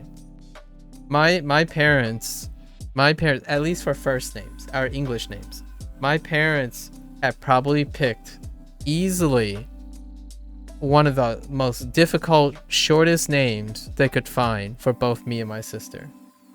The two of us have quite literally some of the worst names for someone who is Chinese. Like when you're thinking about pragmatically, they cannot, it hits the worst things. I'll give you some more hints. It hits the G. They can't, the G is weird. They can't hit the G, and it hits the R, and it hits L's between me and my sister. And there are only 4 syllables between me and my sister. And guess what? All 4 syllables deal with a G, R, and an L. Like a mix of these. So they decided to, my parents decided in their infinite wisdom to name my sister and me with first names that have a syllable, they have a sound that they can't produce. Or they don't, they're not very good at producing. To this day, they still can't produce it. So they don't ever, they kind of don't ever refer to us as by our name very often. Whenever they're talking to each other, it's like, your son, your daughter. So we're in the room, we would be standing there, and then they would be referring to us in our third person by your son, your daughter is saying this, not my name. You know, they're not referring to us by our proper names because they can't say the names. Your girlfriend is Candace and her sister is Janice. They're very, oh yeah. Oh, but they're very Chinese. They're very, I'll send them backwards. Yeah. So I'll share my name. People already know my name. My parents named me Gary.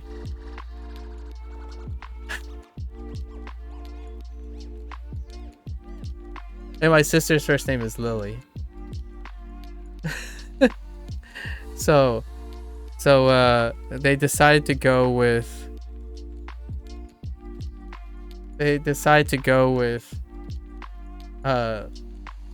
easily some of the worst.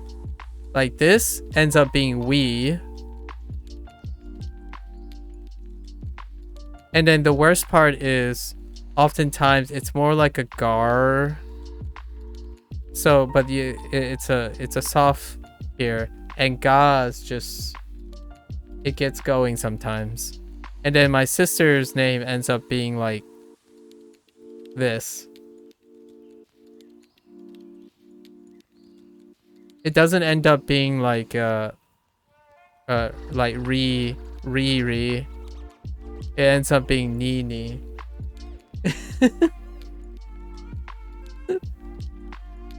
So oftentimes,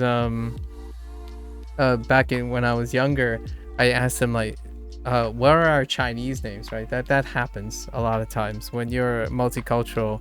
You get asked a lot. It's like, what are my Chinese names? Like, what are our Chinese names? We don't have Chinese names. At least my sister has something that's equivalent. The flower, right? But there's no Chinese equivalent because they're awful. They're awful names in Chinese. Like, you don't want to say those things. Yeah. And also D's and Lee's, like R's and L's, they vary as well, even among other related languages. It ends up becoming W a lot of times. Like wee, I know how that sounds. But wee wee, right? Ga wee. Ga wee. So it happens a lot. So these names are not very friendly most of the time. You don't have so what's a okay name? Maybe like Isaac. Or I don't know how to spell Isaac. Isaac.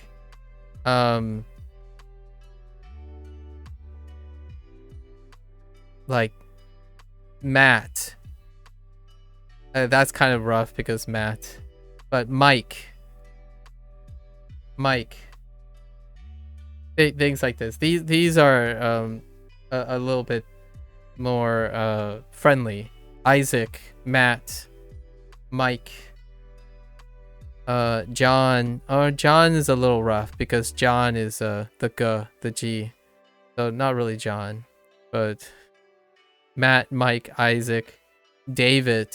David's a little bit rough because of the V, but that's fine. David. I think we should just all write our names with the phonetic alphabet and try to do things that way. Clearly, it's a bit difficult the way it is now. Yeah. Oh, true. True. Yeah. True. With the phonetic alphabet. Yeah. True. That's a good point. Yeah. I make up this like someone always asks me, since I'm Chinese, do I have a Chinese name? And I make up this story, this like short story, and at the end I usually reveal that I'm joking, but some people say, oh, so how did your parents settle on two ridiculous names that they can't ever pronounce for the rest of your life?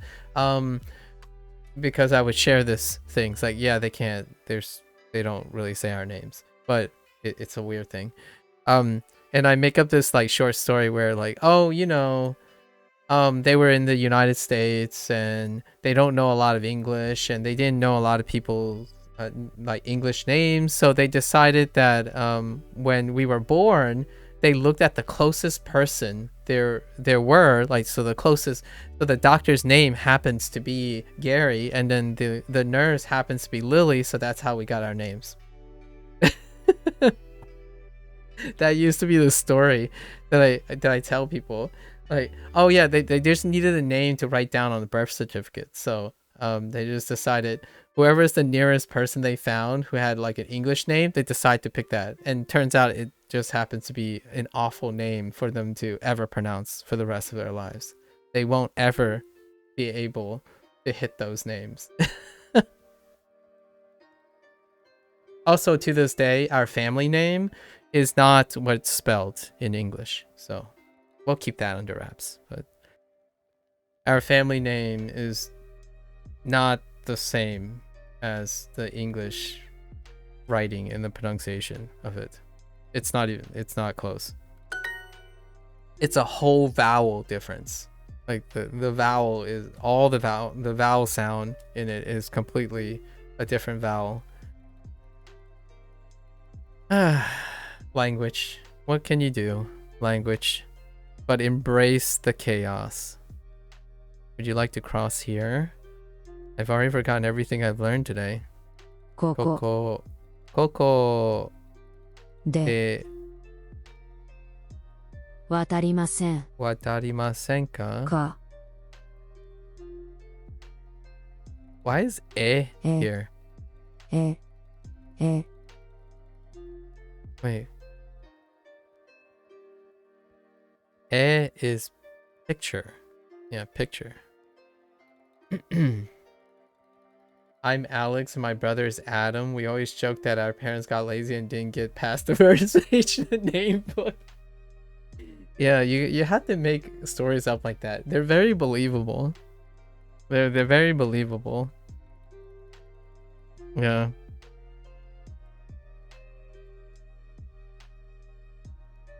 I would believe it.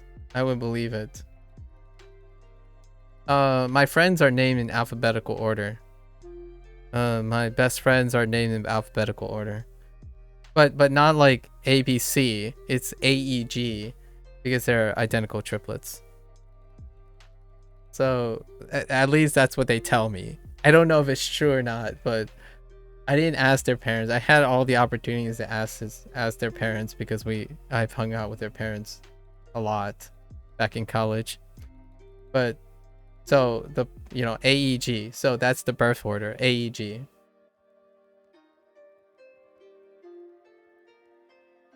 Which is funny because Adam is such a common name too.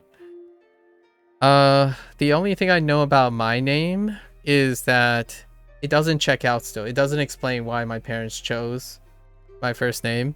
But apparently, it could sort of. So the peak popularity of my first name is in the 70s. But I don't know how flanking, like what about the 80s? Because I'm an 80s baby, right? So I don't know if it's due to the popularity. But it's thanks to, I want to say it's Gary Oldman. I don't know how to spell his last name, unfortunately.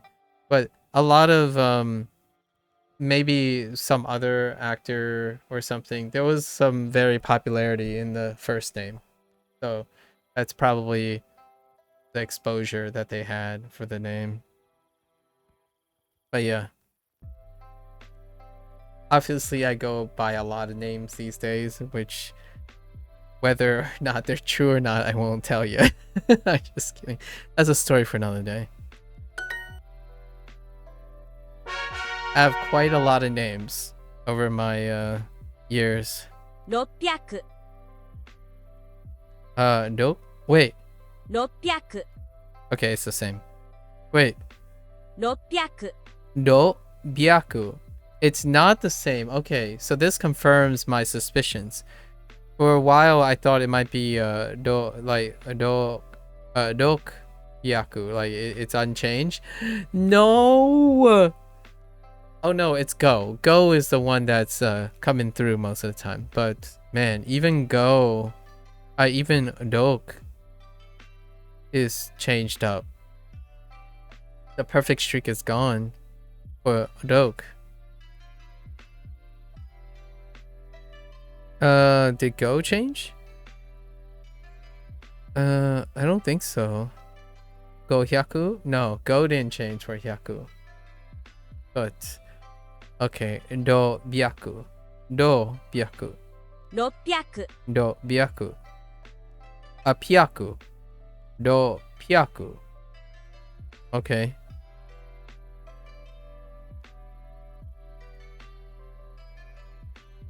And the other Pyaku is Ha Pyaku.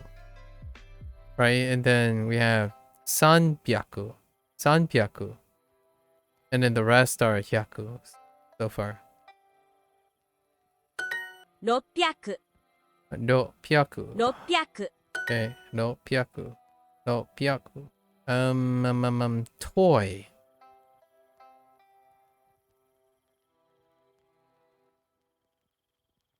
Omocha. おもちゃ Omocha.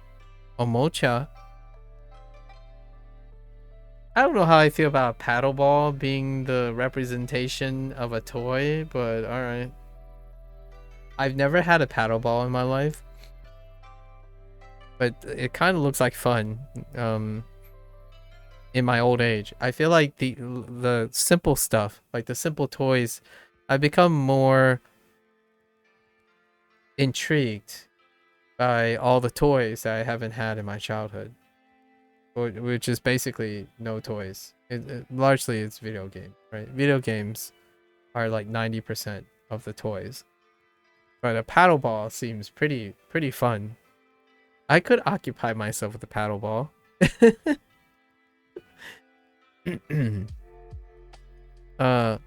Omocha. おもちゃ 子供のおもちゃ。子供のお茶。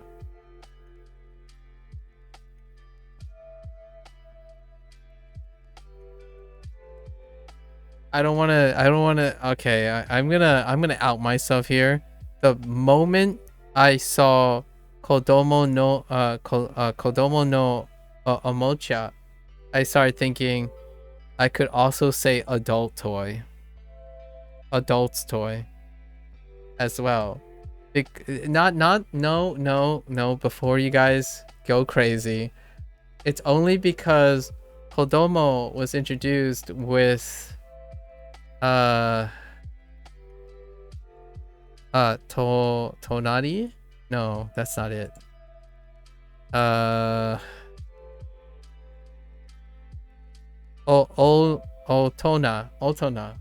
Otona, right? Adult. Wait, why are you yelling at me now? Hentai. Oh no. Hentai.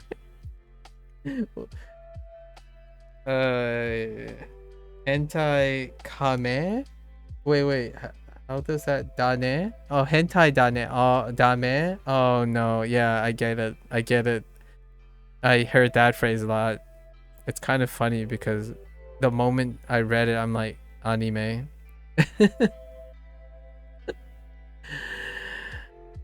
Children's toy. It's okay. It says kotomo. Kotomo. An adult's toy could be like I don't know what, like a car is an adult's toy, right? Not like a toy car, but you know, like the euphemism. You know, a fidget spinner. Oh, a fidget spinner would qualify as an adult's toy. Yeah, true. I haven't gotten a fidget spinner. I always wanted one, actually. Now that I think about it, I haven't ever bought a fidget spinner. It would be kind of fun. I do fidget, but I don't fidget with a fidget spinner. I since I always have a pen in my hand now, I'm actually rotating the pen all the time. So it's off screen. It's like right down here, so it's not visible that I'm fidgeting all the time. Sometimes my legs move. I have restless legs, so it'll kind of look like I'm bobbing, like vibrating up and down, like I'm constantly like moving or shaking a little bit. So if you look really close at the videos, like I always see myself slightly moving all the time because I do have a natural fidget.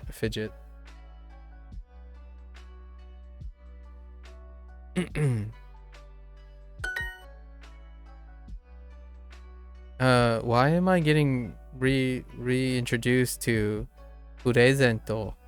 プレゼント Pretty sure I already have Purezento. どこでプレゼントを買いますか？ For the dating unit, the date plan unit, Purezento was already introduced.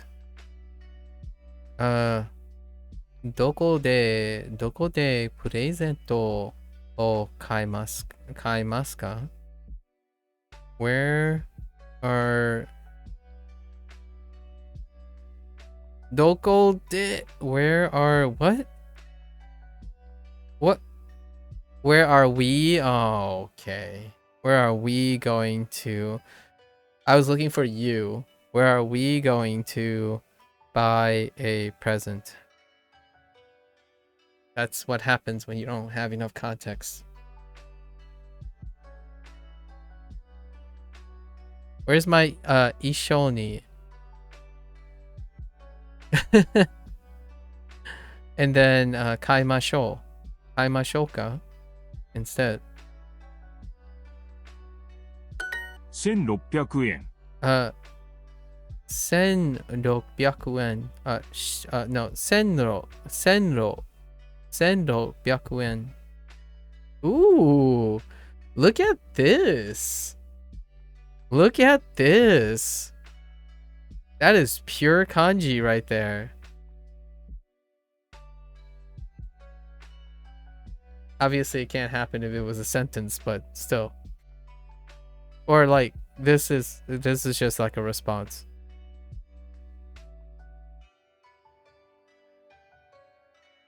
Instead of like adding des or something like that. or a particle, like even a particle being thrown in there.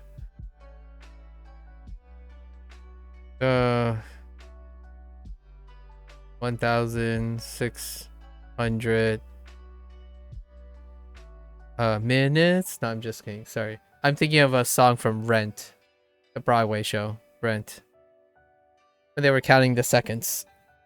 But it's not 1,600, but same deal. 1,600 yen. I'm thinking about that song. Yo, this guy's a little rad.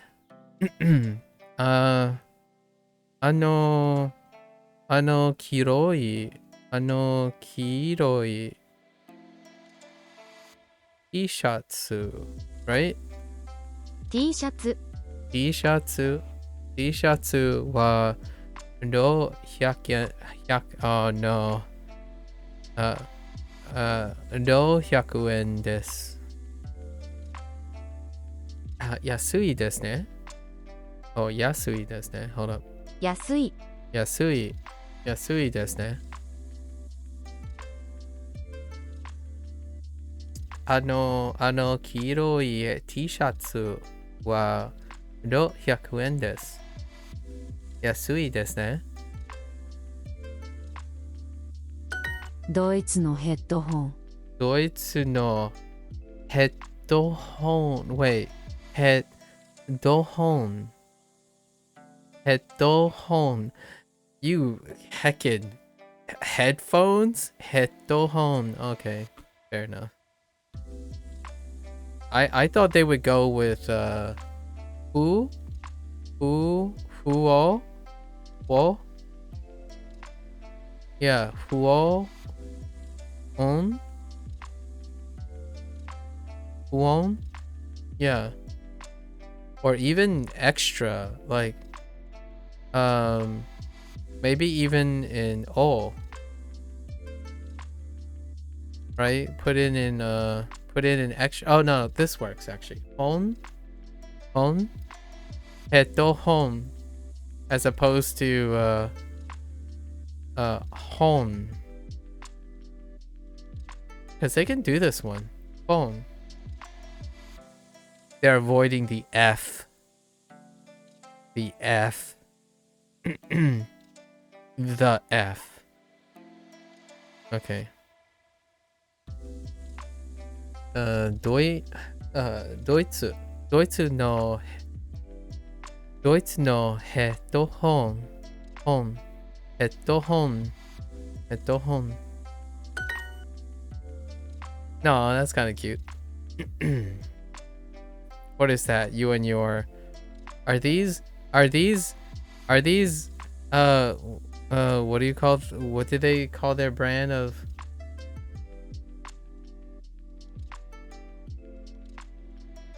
Oh, I forgot what they call these. I was gonna make fun of Apple products again. Sorry. I'm sorry, Apple users. What do they call these? Pod Maxes? No, I don't know. Like, what do they call their line of headphones? What was it called? AirPods. Yeah, heckin' AirPod Maxes. Heckin' AirPod Maxes. That ain't no Sony product. Where are the Sony products, you know? Where are the MXs?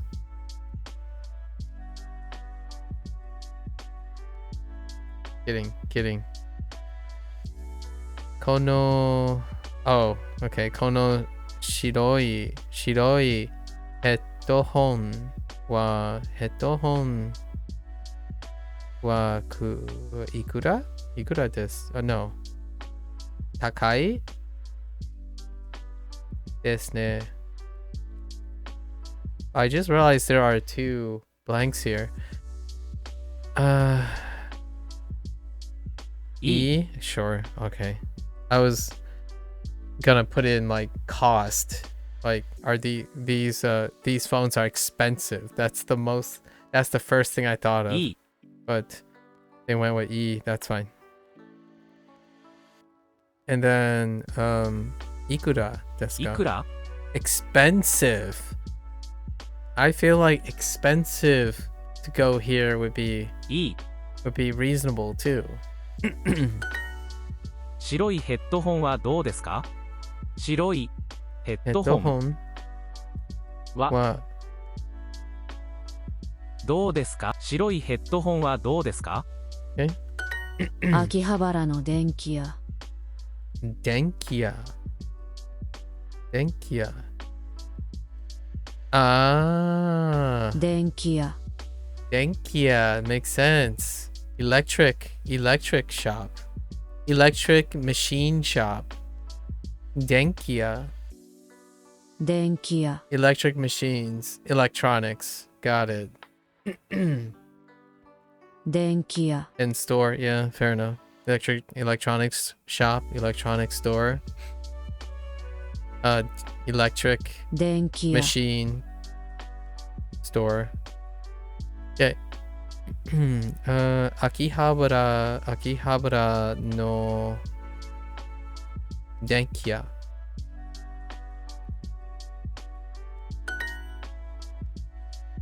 電気屋。綺麗 Denkia. な猫を見ましょ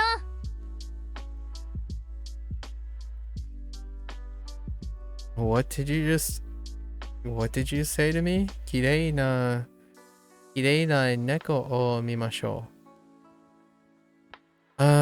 We should look at pretty cats.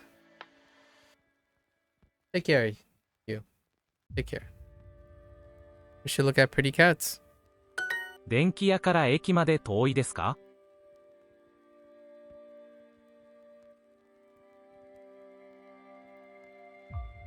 電気屋から駅まで遠いですか？ 電気屋から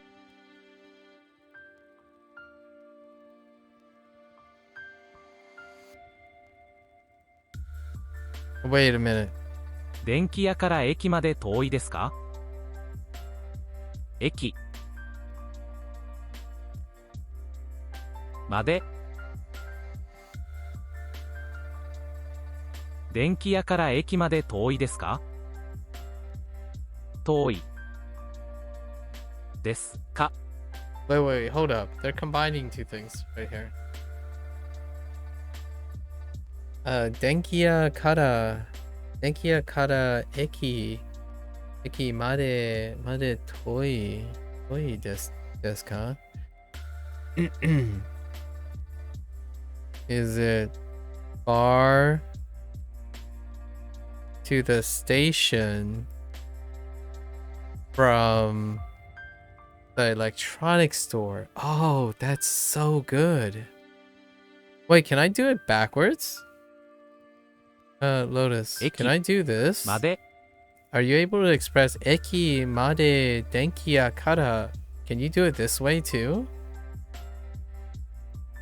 Eki made. Wait, does that change? Is it far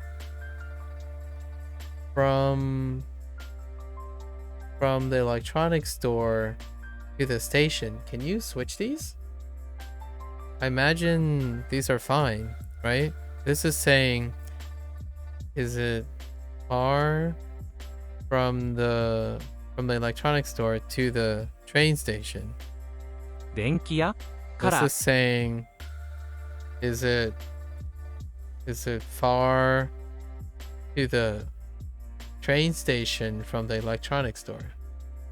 So relatively the same, right? 電気屋から駅まで遠いですか？う。ここからデパートまで20分かかります。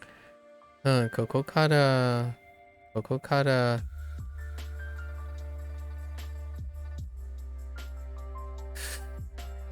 からデパートまで20分かかります。デパートまで20分かかります。Ooh. かかります。 They brought back かかります。And how long? Ah. Neat. Very neat. It is going to take It takes, okay, fine. It takes 20 minutes. Where's 20 at? 20 minutes to the department store from here. Takes 20 minutes to the department store from here. All right, sure.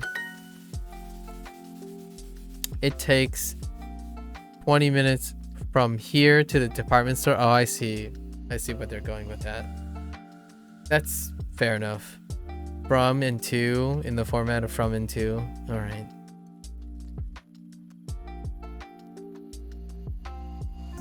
Yeah, I get it.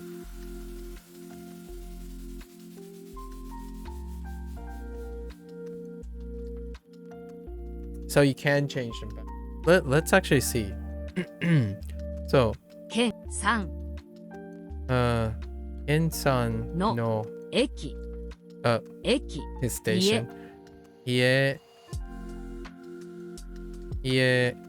からまで made 駅 eki kara 10分10分かかります。 So let's see if this let's see if this way works.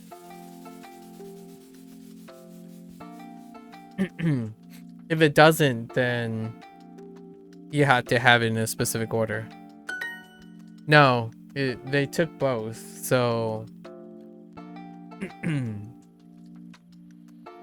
yeah, I deliberately said it takes 10 minutes to Ken's house from the station. At least what I would say it was. And then they suggested eki kara Ken-san no ie made 10分かかります. Yeah, so fair enough. They can do both. I don't know if it matters. So this would be like ここここから花さんの家花さんの家まで20 minutes 20 20分かかります。かかります。 Short.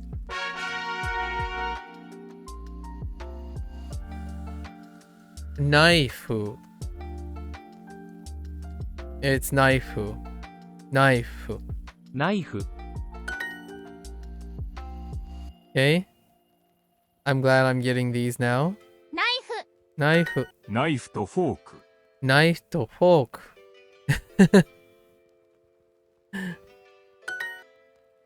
And then, is that a plate? Is that supposed to be a plate? Or a setting? Osare. Osara. お皿 Osara. Oh, Osara. Sure. Osara. Odaga. お皿 Osara. Okay, Osara. 大きいお皿 Oki Osara. Big plates. Okay, sure.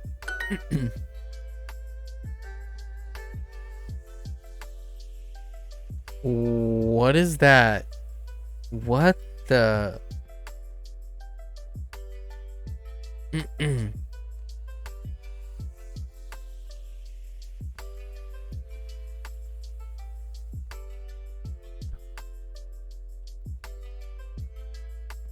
Party. Party no ato. Osara o arimashou. Araimashou. Whoops. 洗いましょう Araimashou.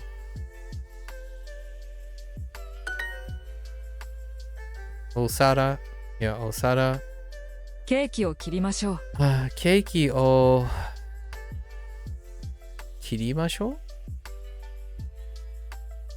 切りましょう。 Cut.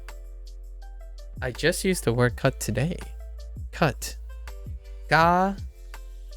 I don't actually know how to say it in Mandarin. How do you say cut in Mandarin? Yeah. It certainly is. Cut. Ooh, cut seems pretty. 2 particles? Yeah, 2 particles I'm aware of. Cut. Nice.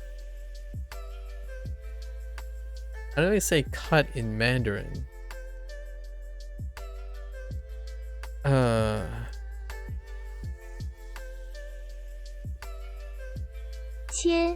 Qie. Oh, and it's the same kanji. Qie. I see the kanji. It's basically it's the same kanji. Qie. Interesting. Qie. I haven't ever said that in Mandarin, so that's interesting. Qie. Not even close. It's ga. Ga is the cut. It's kind of funny because garo like scissors is cut blades. It's called cut blades. Garo. Oh, how do you say scissors? Is it like tia something? Oh my gosh, Mandarin is gonna be so much fun in the future. I'm gonna have so many things to say about Mandarin. Oh no, it's not. 剪刀 Jiandao. Oh, Jiandao is Jiandao. Oh my gosh, Jiandao is so close to Jiandao. Or Jianbao. Oh my gosh. Oh, Mandarin is gonna be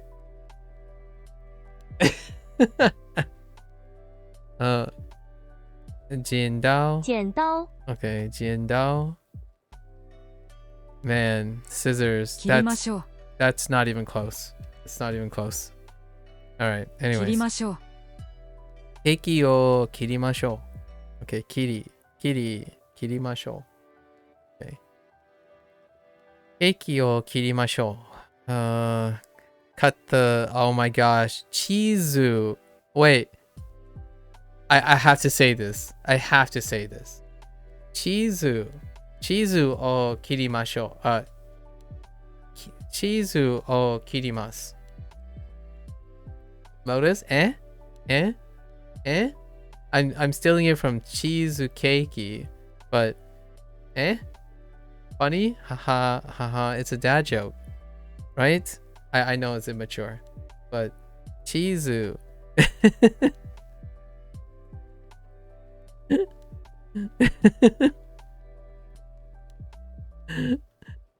Chizu o kirimasu. Oh, it's de? Wait, hold up. Wait.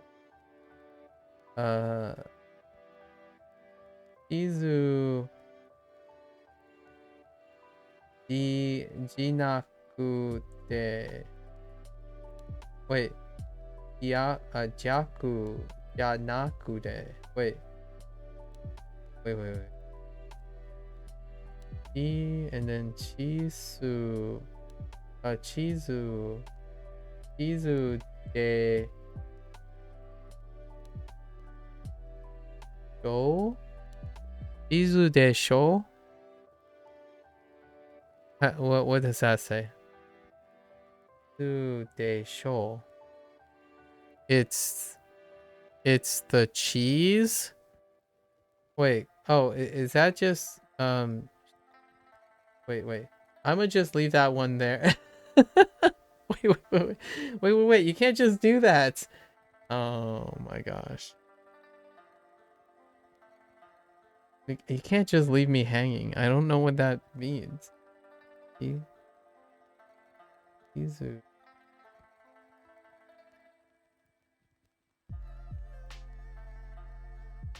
All right. You know what? First one, think. Janai. Oh, Janai. Okay. Yeah, Janai Kute.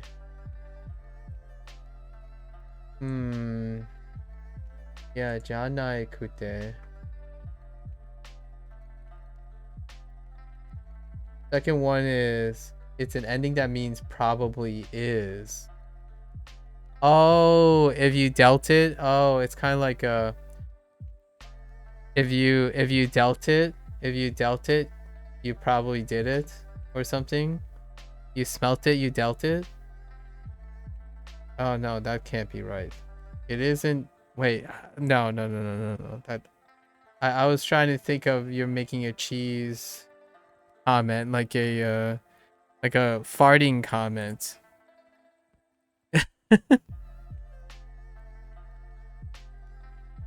Hold up. I'm gonna get to the bottom of this.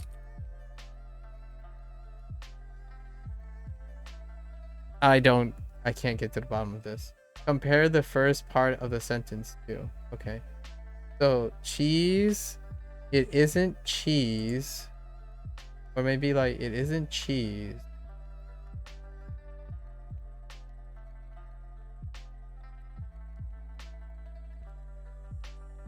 Oh, Chizu is not the same as Chizu? Wait. It's probably Chizu as instead of Chizu? Oh. Yeah, but I didn't say Chizu. I said Chizu. Listen, I know. Oh, you're making a map joke. Yeah, you're making a map joke. You're right, Chizu. So it's probably not a map. Wait, it's not a map. It's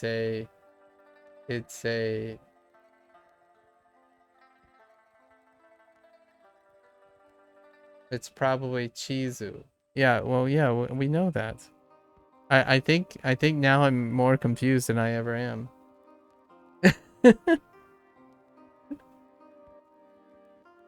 Listen, we can cut the map too, okay? We can cut the map as well. Don't at me. We can also cut the map.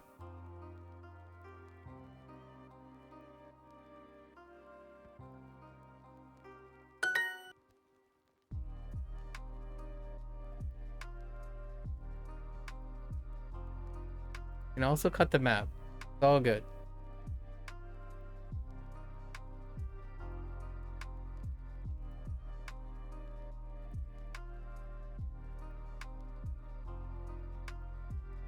I was making a fart joke, but you know, way to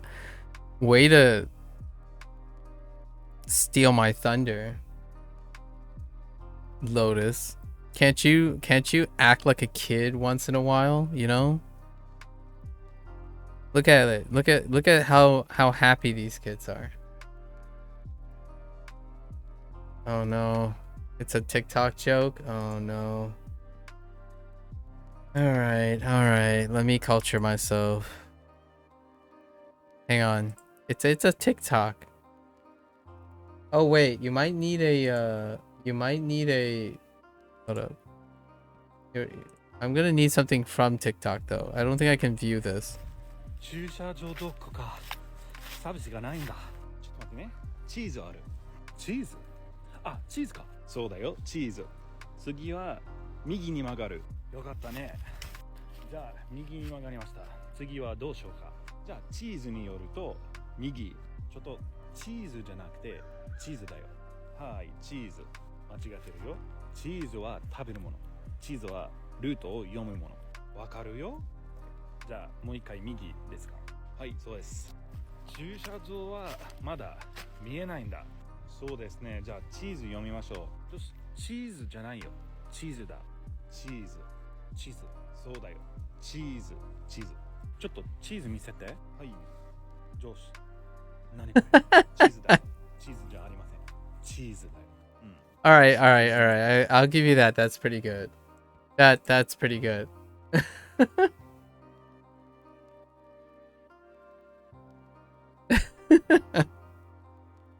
No, it's a map. It's like, wait, cheese? Like, I eat cheese. It's a map. Like, oh no, not that map. Like, cheese. Like, really? Like, oh, nice. Like, it kind of reminds me of a lot of the skits that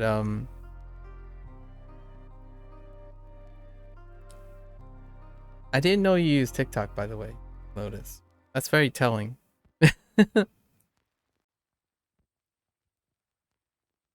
Is there? I bet that person has one for Biru and Biru, probably. Right? There's gotta be one for Biru and Biru.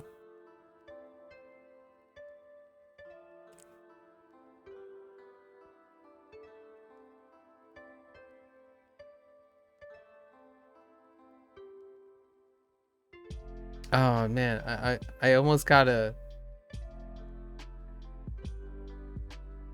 the comments that I was making about like Boku, Foku and others. There's a lot of clips regarding that too. How they near sound other words.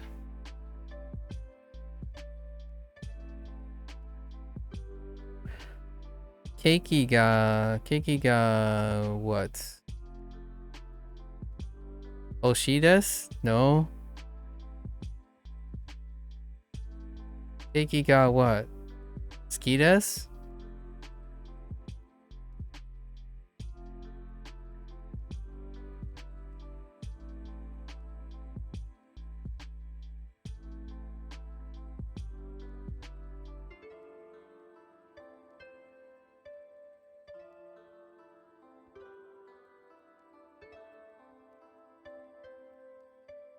Oh, Daisuki. Daisuki? That took me a while. I'm like, okay. Keiki o irimashou. Okay, fair enough. この後、どこに行きますか? この後、どこに Wait, why is ni どこに行きますか?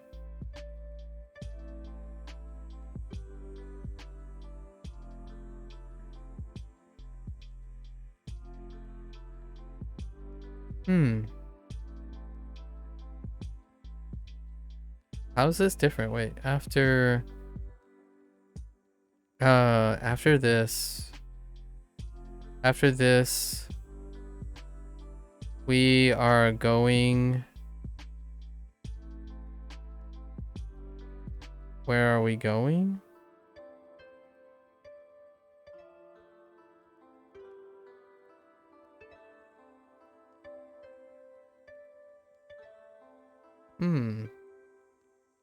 Have you used it to say where you're going to before? No, probably not. Like in the interrogative. Yeah.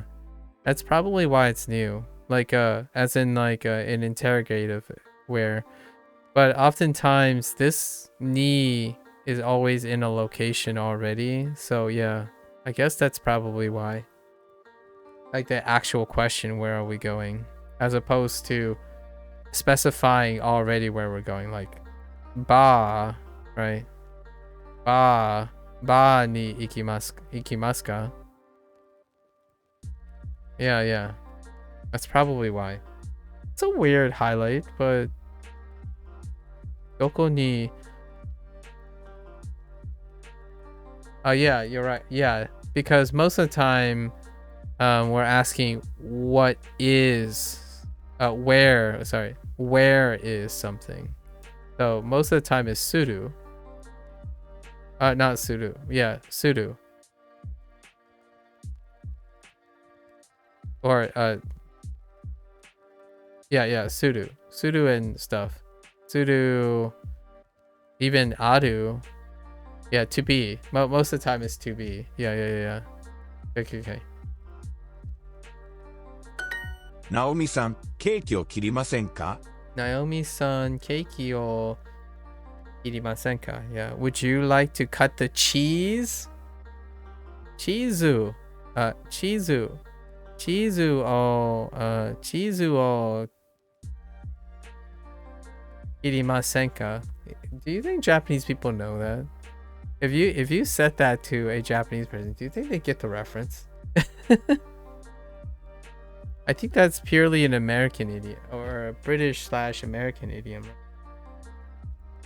To cut the cheese.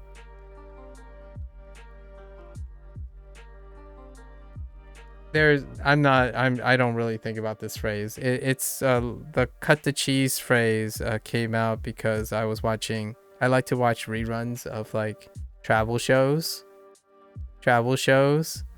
and one of them visited Italy, and went to see the like repository of where they store the Parmigiano Reggiano,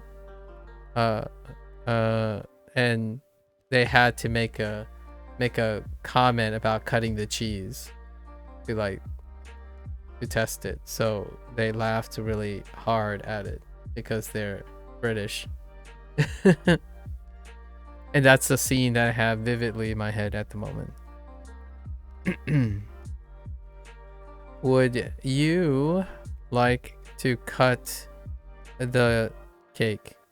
I almost looked for cheese just now. 駅からエリカさんの家まで歩きます。歩きます. What could you be saying? 駅からエリカさんの家まで歩きます。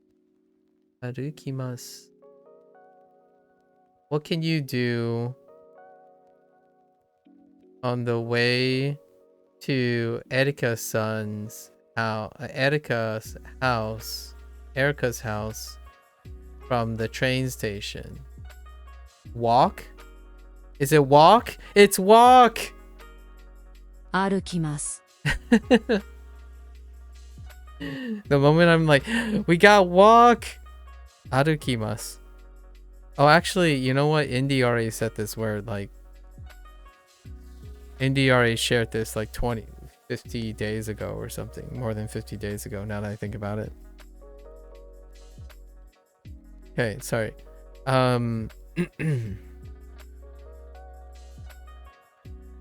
We're going to walk from the station to Erica's house. ここからスーパーまで歩きますか? ここからスーパー. That's a great way to put back super. It was only one unit that used super, and super didn't return at all since then. ここからスーパーまで歩きますか? Wait, let me hear this one. 歩き Okay. ここからスーパーまで歩きますか? 歩きますか? What do we have? バスに乗りましょうか? There. 電気屋から花さんの家まで歩きましょう。電気屋からトレーニング Oops. 花さんの家まで乗りましょう。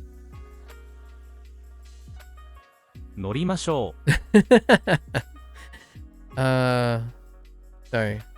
Wait. 電気屋から花さんの家まで歩きましょ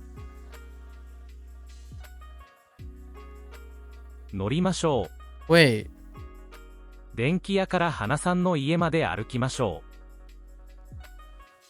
う。電気屋から花さんの家まで歩きましょう。歩きましょう。乗りましょう。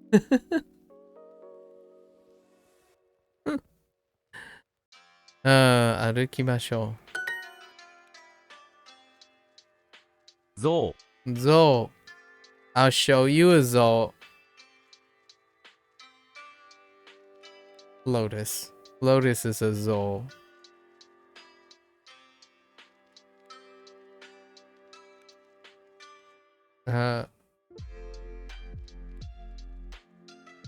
Osada. お皿 No, Osada. Man, that's gonna be... I'm gonna have problems remembering plate if they don't continue to use plate. Osada. So, Osada is great though. It's been a while. Every time I think of a table and stuff, I couldn't say Osada because there weren't any. Or the word wasn't introduced right now. So, Osada. Osada. What do we have? Foku. Foku. フォーク Foku. Foku. Check in. チェックイン。 Check in. And ナイフ knife. いつケーキを切りますか？ It's cakey. いつケーキ Oh. Kirimas? 切ります。 Ka? いつケーキを切りますか？ Okay. いつケーキを切りますか? Okay. この後バーに行きましょう。バーに行きましょう。 I don't understand what's new in this. This entire phrase has nothing new in it. Like from this chapter. このこの後、あとどこに行きましょうか? どこに行きます Oh, no, 行きますか? か Okay. Alright. I gotta take a bathroom break. I'll be right back.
Alright.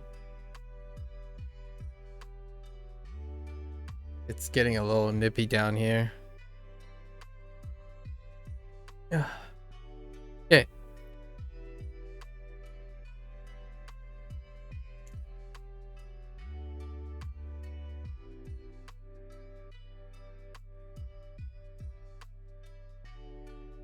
このお皿はきれいです」。このこのお皿は綺麗です。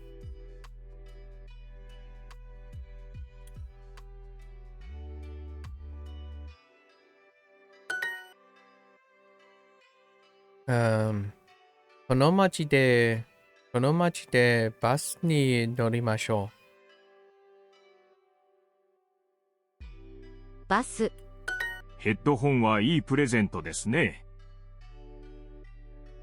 Oh yeah, ヘッドホンはいいプレゼントですね。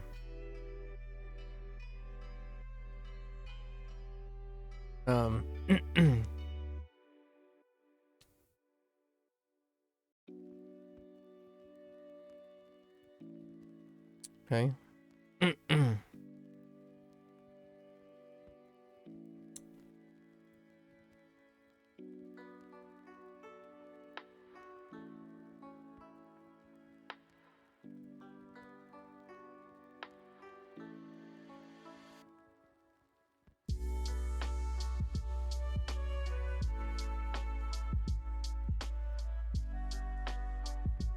Right. I needed some carbohydrates there. Oh. Our nice. Oh, rip. Okay.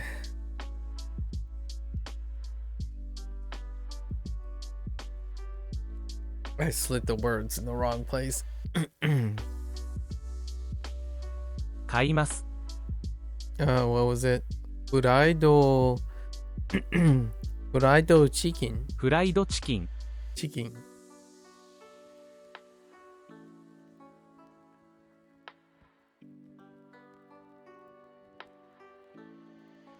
And the other phrase was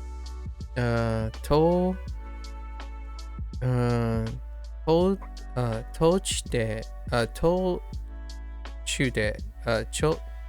で腕土地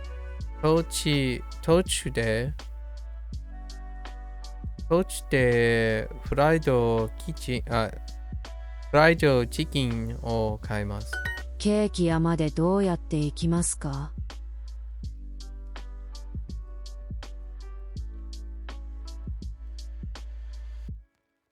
Wait. Oh, I'm getting two phrases mixed up.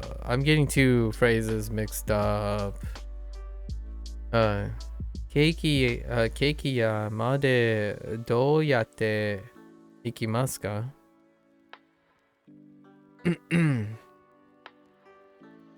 ？What was? Okay.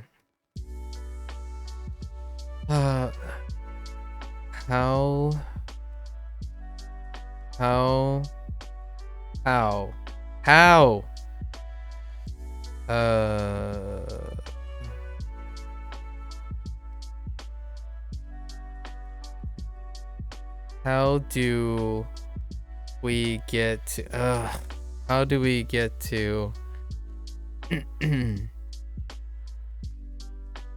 how we get to the pastry shop? パーティーを後、お皿を洗いましょう。秋葉原の電気屋。秋葉原の電気屋。Right? 電気屋。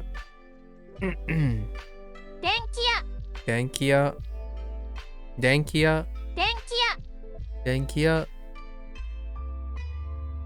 秋葉原。秋葉原の電気屋。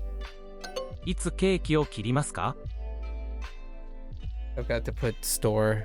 I'm pretty sure I forgot to select store. いつケーキを切りますか？いいつつケーキケーキをを切りますか？切りますか？ What's the other one? Walk. Okay. ここから電気屋まで歩きますか？ここから電気屋。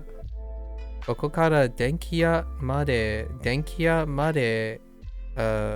歩きますか？歩きます。歩きますか？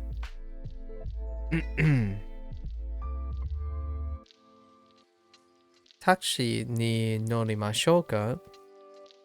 Should we take a taxi? 電気屋から花さんの家まで歩きましょう。電気屋から花さんの家まで Yes. まで Yeah. 歩きましょう。歩きましょう。歩きましょう。歩きます。歩きます。歩きましょう。歩きません。歩きました。Okay. 電気屋から花さんの家まで歩きましょう。途中でお菓子を買いませんか？ Okay, so this is the other one. 途中で、途中、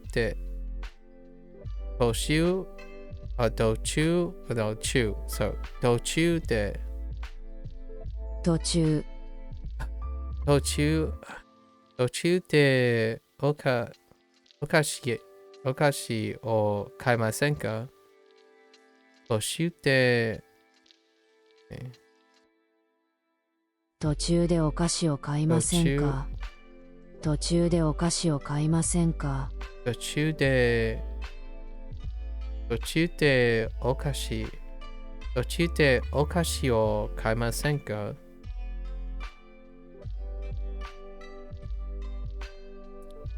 近くの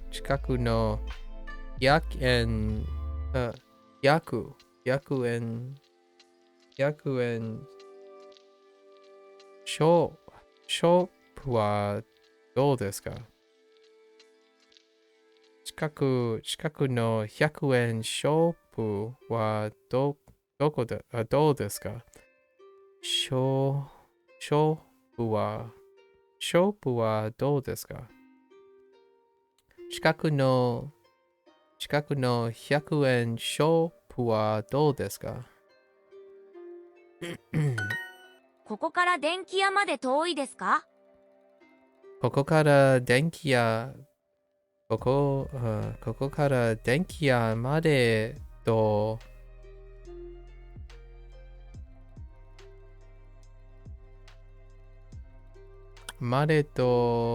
遠いですか？ここから電気屋まで遠いですか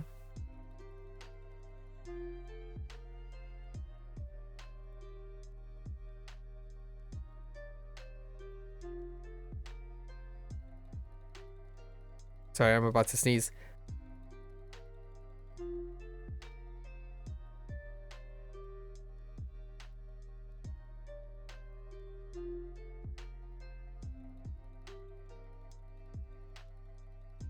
Hi. 30分ぐらいかかります。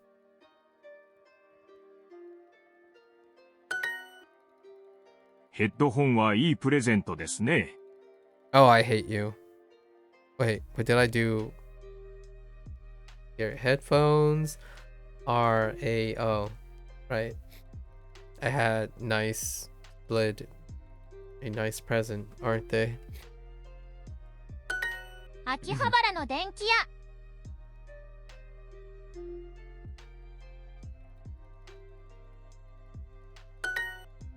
Okay. Kanji time! We got a new kanji, actually. Look at this. 5 kanji? That's amazing. 5 kanji per unit? It's been a while. House. Let's see what a house looks like.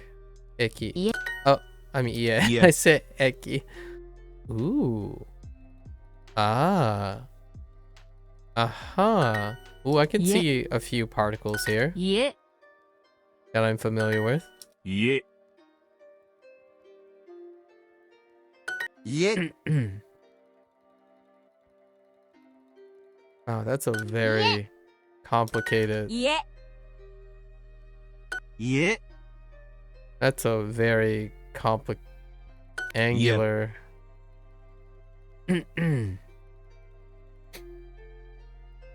家 家 Well, whoops.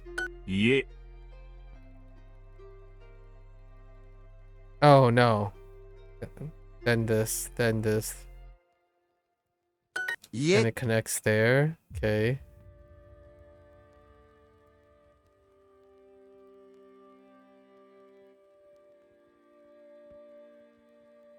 Oh, that's so off. Oh boy. 家、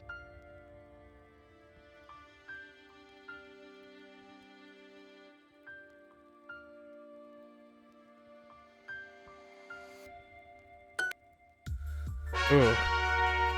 Yikes.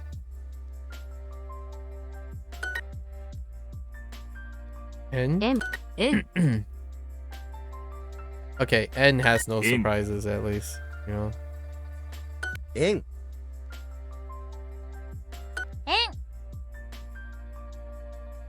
円、 円、 N. 円 Whoops. 円 Except messing up the stroke N. order.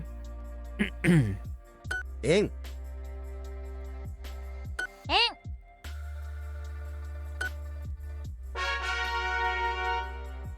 Alright, let's try this again. Yeah.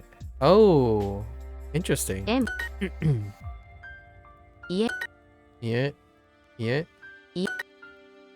And 人 go M. and 家 yeah. 線 Sen 6 Goku. 家 Huh. 家家家私 Watashi. Watashi. M. En. 家 Ye. 母 Haha. 6 M. Okay. M. じ Ji. 家 Ye. M. En. 父 Chichi. 5 No. Okay. 家10 M. ひ卵 Oh, they're just Yeah. picking all single kanji. I see.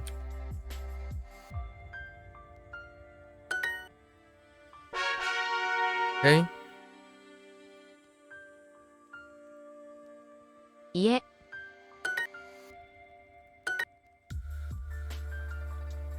家、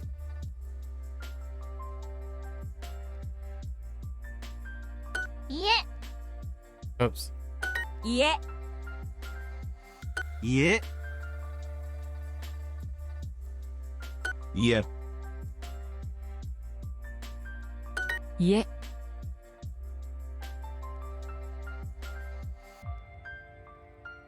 家、家、 Oops. 家、 Not deep enough.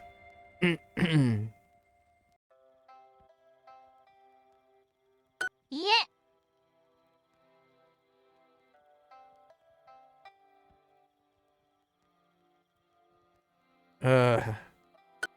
And too far to M. right. Okay. 円円円、円、円、円、円、円、 Whoops.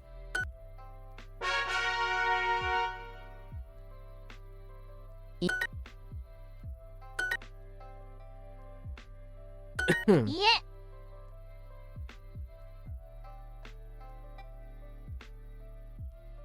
Oh, 家、家、家、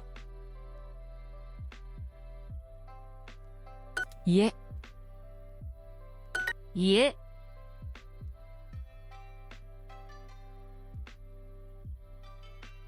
家、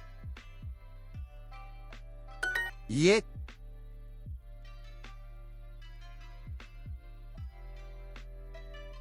家、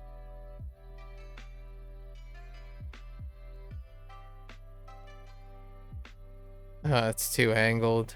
家、 Curls around a lot more.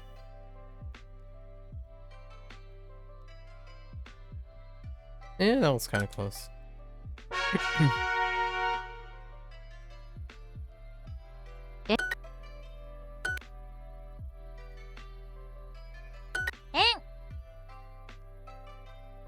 円、円、円、円、円、円、円、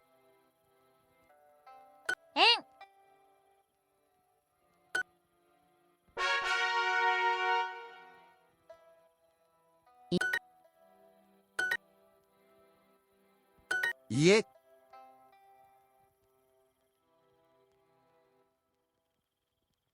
家、家、家、家、家、家、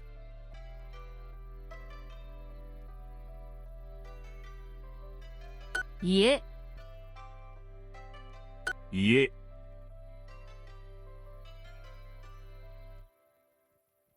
家、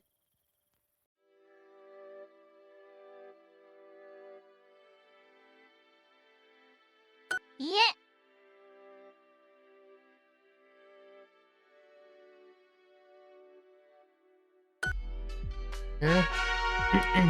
It's getting a little better. 円、円、円、円、円、円、円、円、円、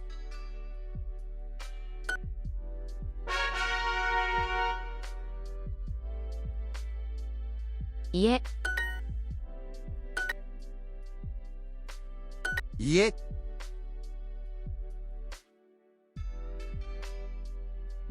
家、家、家、家、家、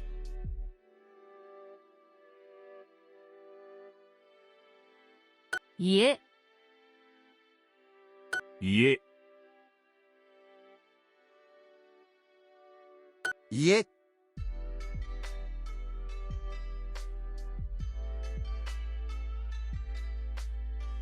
家、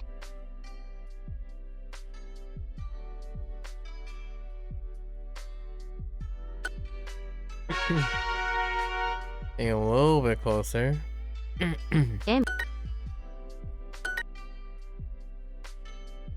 円、円、円、円、円、円、円、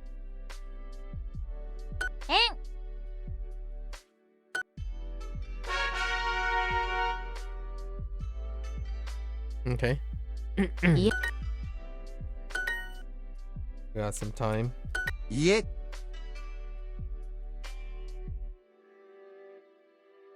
家、家、家、家、家、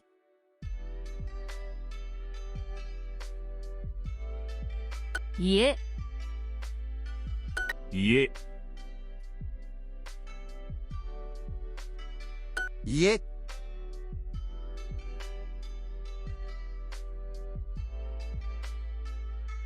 家、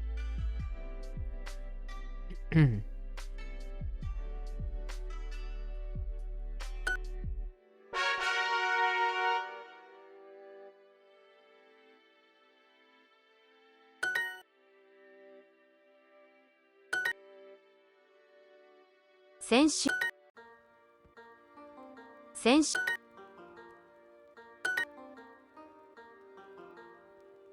4 4時時、 3 3日日、先月先週明日明日先週先週先週3 3日日、時間時間、明日明日、先先週週、 10 10分分、明日明日7 7分分、時時間間、明日3 3日日、先週先週。I was thinking of something. Oops. 先週10分時間先月明日先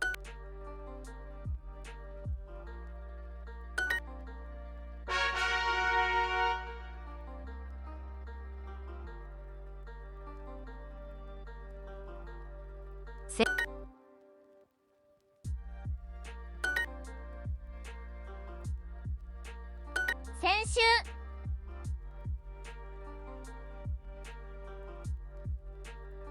先週、先週、先週、先週、先週、先週、先週、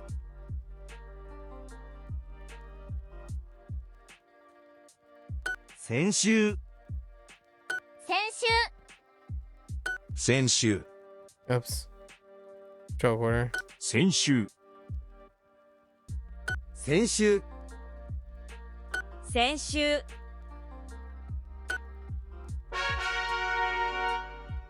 Okay. 先月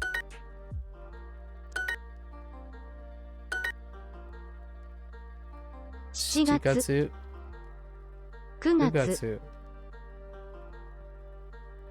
20 20分分、 12 12月月、先先月月、 12月先月、先月12月、 12 12月月、 5 5月月、 30 30分分、来来月月、先先月月。A lot of time, huh? 先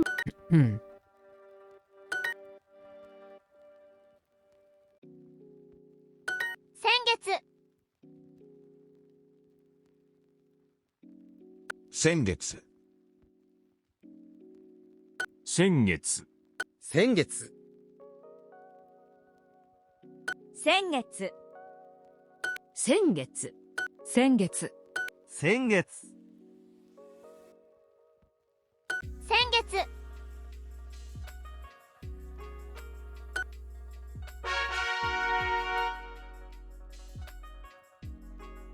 先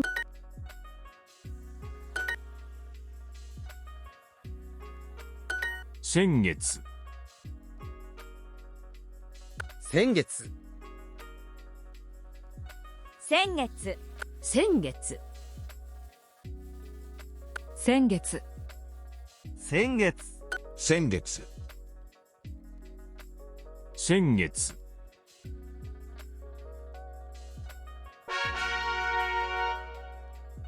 I have so much time. 行きます。I mean, 来ます。And then 来週 Raishu. Yeah. Makes sense. 来月飲みます。来ます。来週行きます。来週来ます。来ます。来週来週書きます。来月会います。来ます。Alright, back. So this is the review of N1 again. I kind of want to get to the review of N2. So let's try to be faster here. Sengetsu. 先月先月え先月歌舞伎はかっこいいですね。Kabuki wa kakkoi desu ne. 歌舞伎はかっこいいですね。会います。一回、三、六つ、先月。去年も浅草に来ました。去年浅草に来ましたも Wait. も去年も浅草に来ましたも Wait. 去年も浅草に来ました。I also came. Yeah, that's right. 2. Yeah, I came to Asakusa last year too. Sure. 先月日本に来ました。日本の文化が好きです。Yeah, that makes sense. 浅草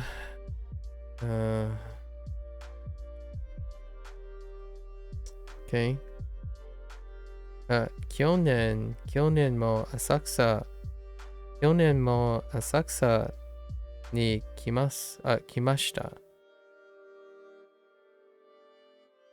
去年も浅草に来ました。去年たくさん日本の映画を見ました。そして先月日本に来ました。Yeah, can sure.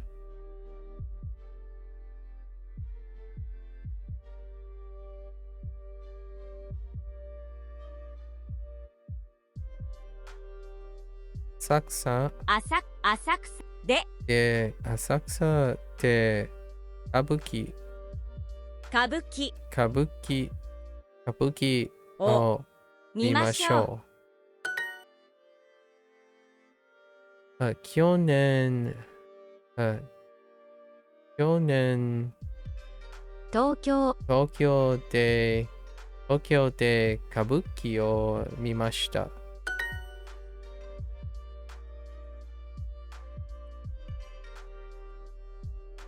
歌舞伎は高いですか？歌舞伎は高いですか？日本で神社を見ました。サムさん、日本の文化は好きですか？はい。はい。先月、歌舞伎を見ました。去年、日本に来ました。日本の文化は好きですか？日本の文化は好きですか？はい。Interesting. はい。先月、日本の映画を見ました。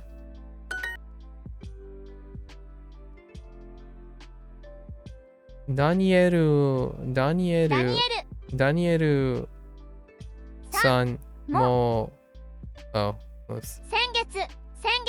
先月、ダニエルさんも日本に来ました。日本に来ました。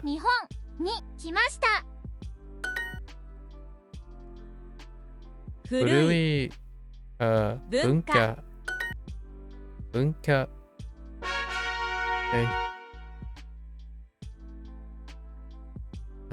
先週。OK。先週、横浜で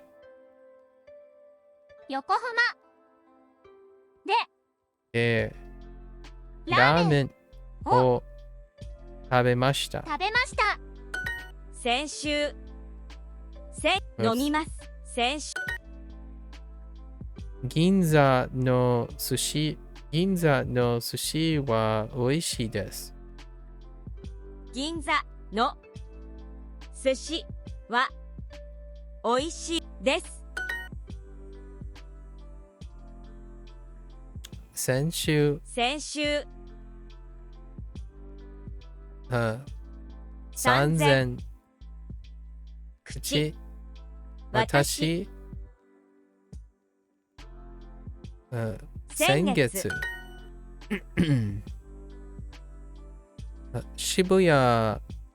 渋谷のピザ屋に行きました。銀座で服を買いましょう。Sure。先月浅草で昼ご飯を食べました。先月浅草で昼ご飯を食べました。先月浅草で昼ご飯を食べました。先月浅草で昼ご飯を食べました。先週銀座で高い寿司を食べました。寿司？先月も原宿でカップケーキを食べました。先月原宿でカップケーキを食べました。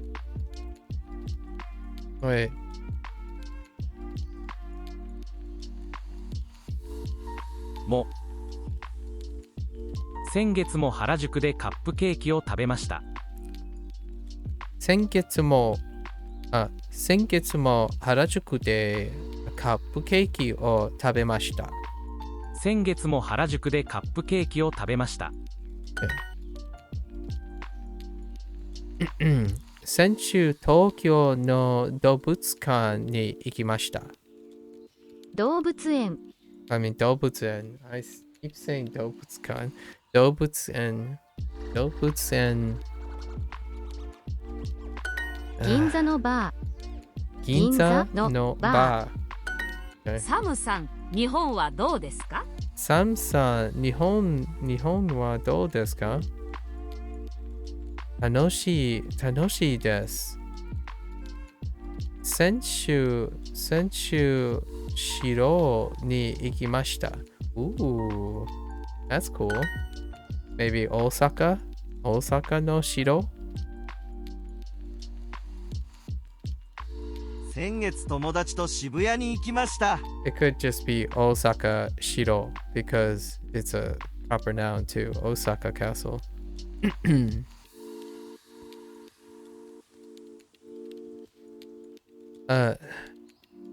先月友達と渋谷に行きました。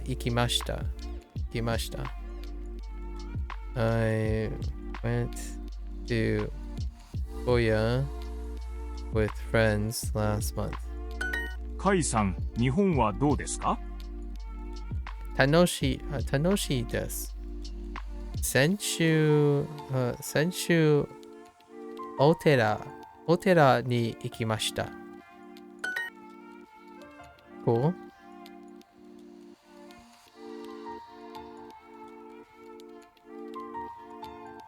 先月も原宿で Oh, wait. いや、原宿でカップケーキを食べました。先月も原宿でカップケーキを食べました。Yes. 銀座は東京駅の近く。Wait.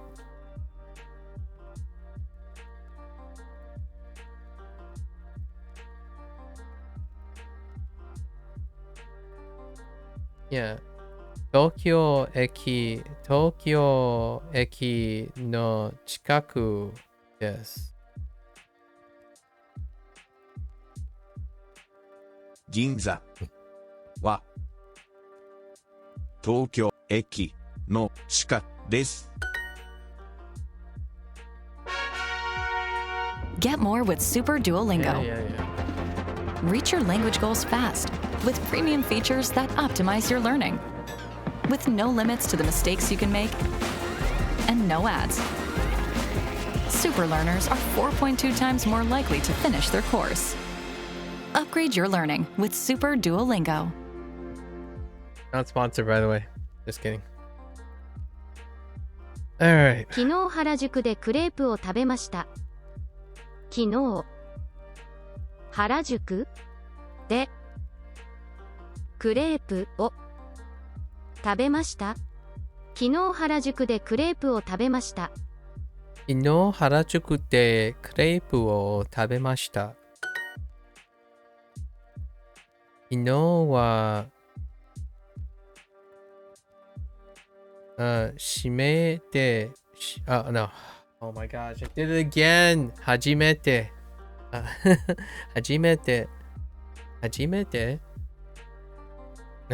日初めてそばを食べました。そば誰と歌舞伎を見ましたか？誰と歌舞伎を見ましたか？誰で歌舞伎を見ましたか？見ましたか？誰と歌舞伎を見ましたか？ Okay. 見ましたか？誰で歌舞伎を見ましたか？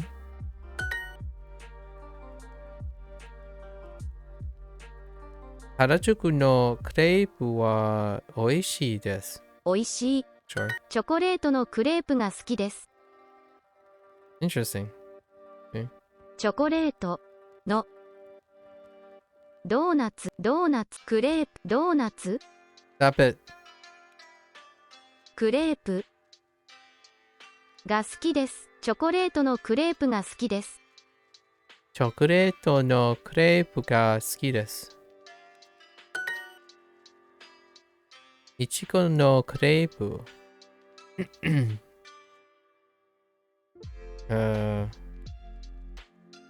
いちごのクレープ。昨日初めて横浜に行きました。初めて横浜？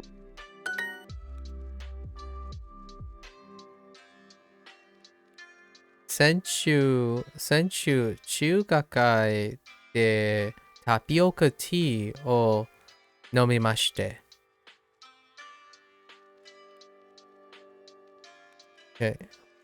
先週中華街でタピオカティーを飲みました。飲みました。Oh, I might have said 飲みまして。飲みました。先週、中華街でタピオカティーを飲みました。先月、初めてそばを食べました。初めてそば。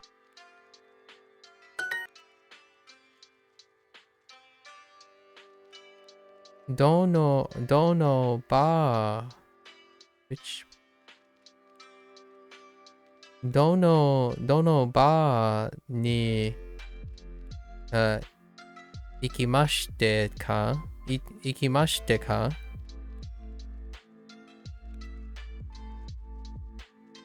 どのバーに飲みました。行きましたか。I just select whatever. どのバーに行きましたか？昨日何をしましたか？昨日何をしましたか？しましたか？しまし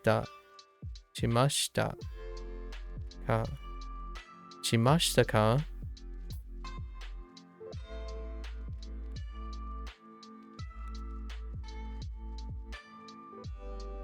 初めて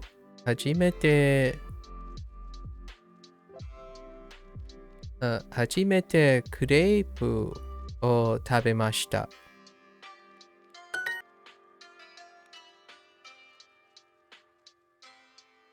昨日横浜で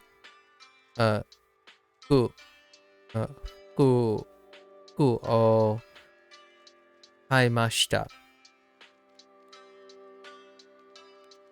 昨日横浜で服を買いました。エリカさん、昨日何をしましたか？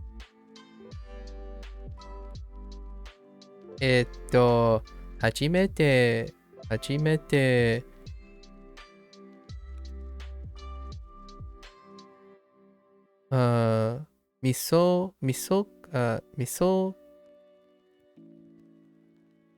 味噌カツを食べまして。食べまして。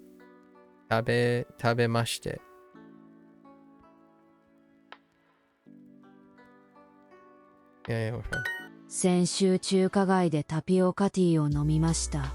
先週中華街、oh, okay. We're not gonna say all that again.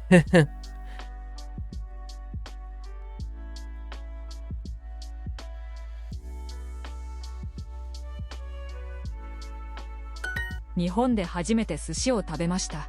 日本で初めて寿司を食べまして。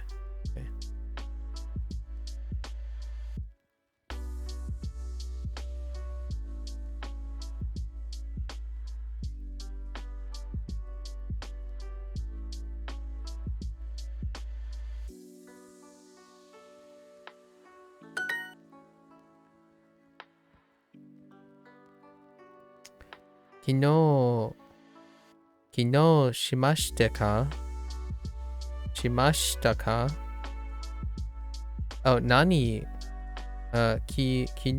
何をしましたか？昨日何をしましたか？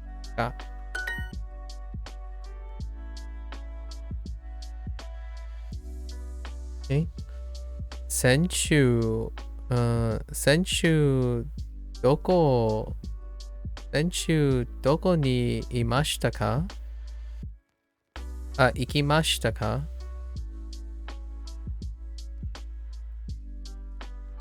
先週どこに行きましたか？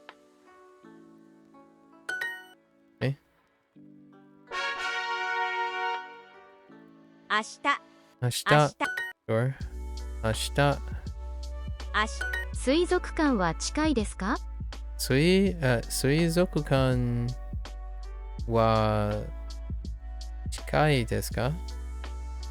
水族館は近いですか？水族館は近いですか？先週行きます。先月明日買い物。千葉の魚はとても美味しいです。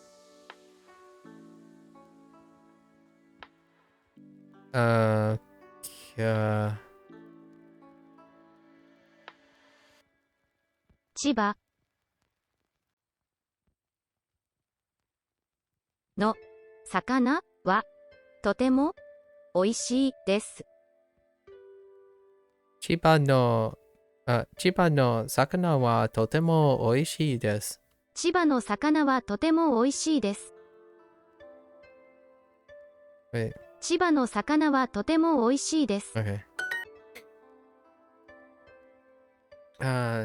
千葉のピーナッツ。千葉のピーナッツ。ピーナッツ。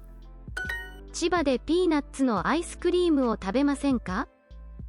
千葉のピーナッツアイスクリームを食べませんか？での千葉でピーナッツのアイスクリームを食べませんか？ね。千葉でピーナッツのアイスクリームを食べませんか？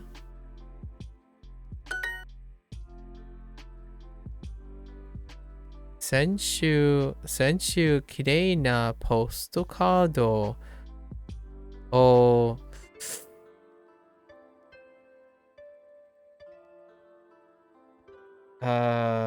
つけました見つけました。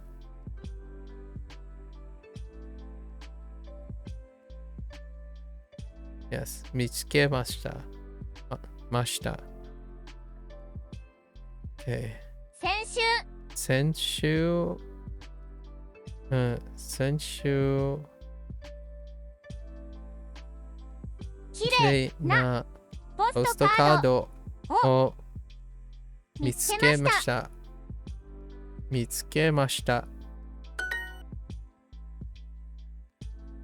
去年千葉のいい夏を食べました。先週渋谷に行きました。明日浅草に行きます。What the heck is this picture?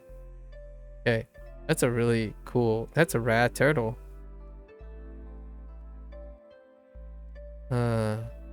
Hawaii. Wait.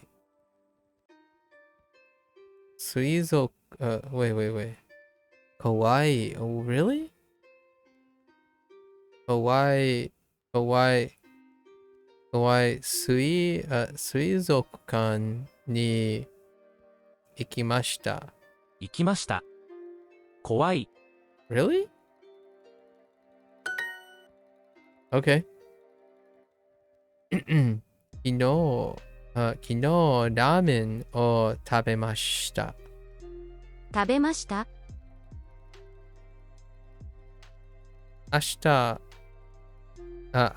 カレーを食べます。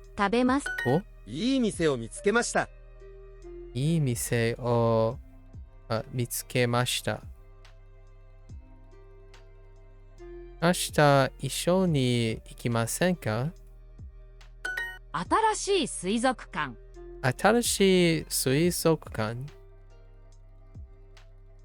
New aquarium, sure.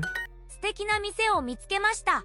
素敵な店を見つけました。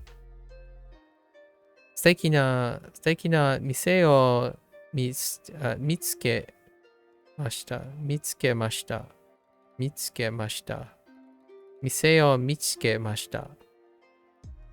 素敵な店を見つけました。いいですね。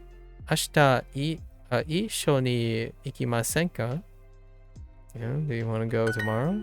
Would you like to go together tomorrow? 千葉のピーナッツはとても有名です。千葉のピーナッツはとても有名です。新しい水族館。新しい仕事しました。 That's not it. 水族館。水族館。Okay. 来週。Okay. 来週タイで象と写真を撮ります。来週タイで写真を What?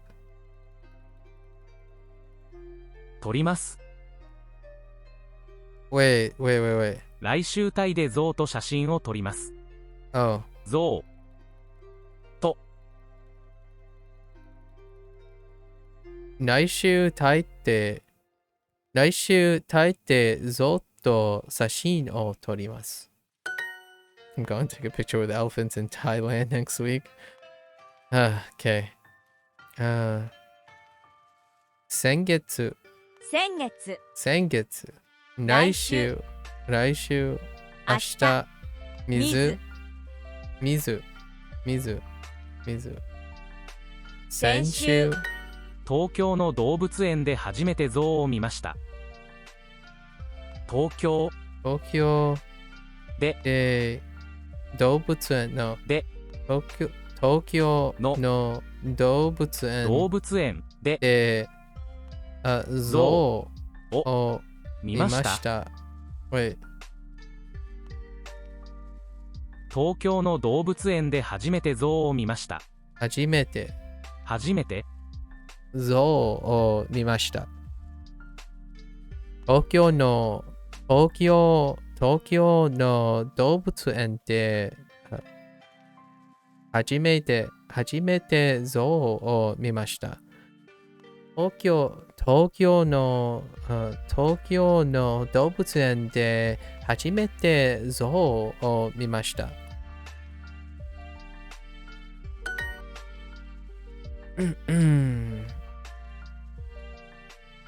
Okay. タイ語、少しタイ語ができます。少しタイ語ができます。Okay, that's fine. 少しタイ語ができます。象はとても大きいですね。There was another correct answer. 象はとても大きいですね。象は大きい。とてもですね。象はとても大きいですね。Fair enough.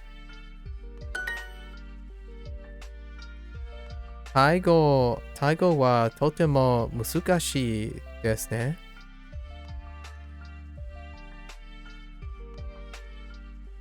タイ語はとても難しいですね。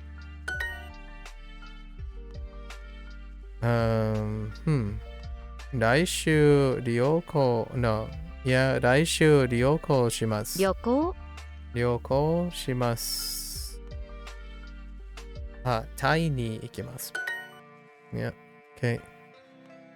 来週、タイに行きます。Oh, no. 来週、タイに行きます。行きます。先月、韓国、Oops. 先月、韓国に行きました。行きました。Okay. 先週、タイでかわいい像を見ました。見ました。先週、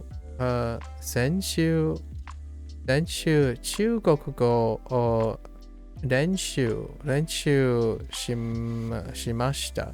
しました。来週、タイ語を練習します。します。Okay, fair enough. Practicing, lots of practicing.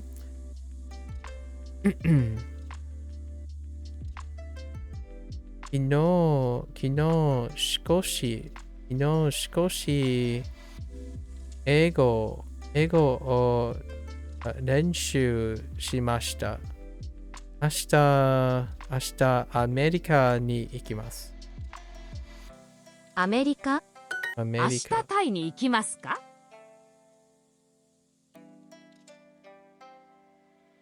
明日タイに行きますか？はい、楽しみです。I'm looking forward to it. 象は優しい動物ですか？楽しみです is a great one. That lumps in with いいですね。ありがとうございます。楽しみです。It used to be very difficult to say because it had like an extra syllable in it, but not so much anymore. 象は優しい動物ですか？ Yeah, sure. Are elephants nice animals? Good question.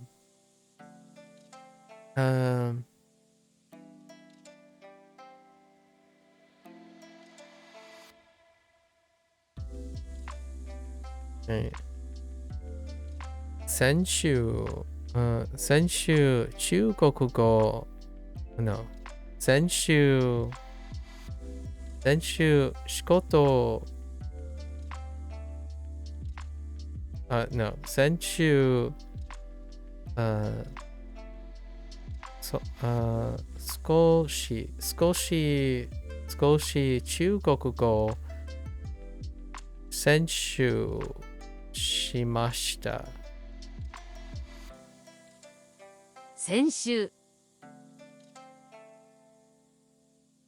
Practice, yeah. 少し中国語をOh, yeah. 練習 Wait. 練習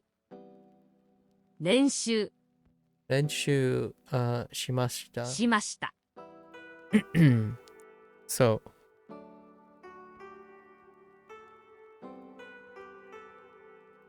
you've always seen it as 楽しみにしています。Oh, しています。I am looking forward to. Oh, interesting. So you think they shortened it by saying 楽しみです? Just like as a I see. しています。Like literally looking forward. Like looking. I see. Looking forward. Yeah, like literally looking forward to it. I see. Interesting. I'll have to look into that actually.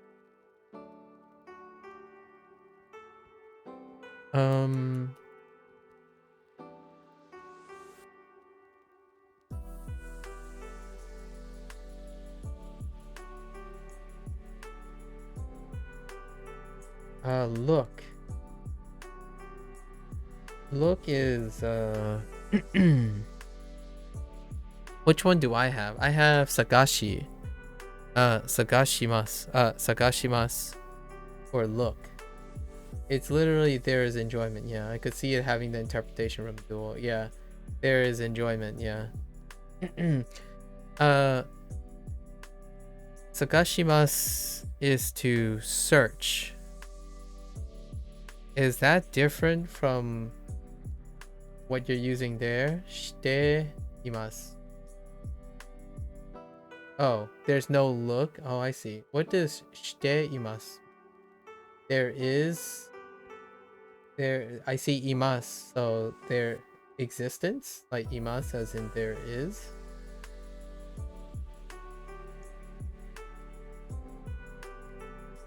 I don't know. What is shite imasu?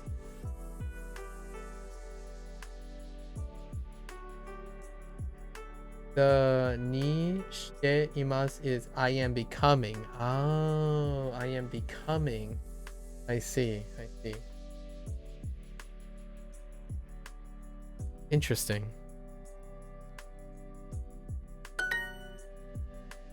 My dad speaks Thai and English. Chichi wa Taigo to Eigo o hanashimasu. 父はタイ語と英語を話します。 So with Tanoshimi, it looks like I'm becoming enjoyment, excitement. Yeah, I am excited. Yeah, I am becoming excited. That makes sense. Yeah.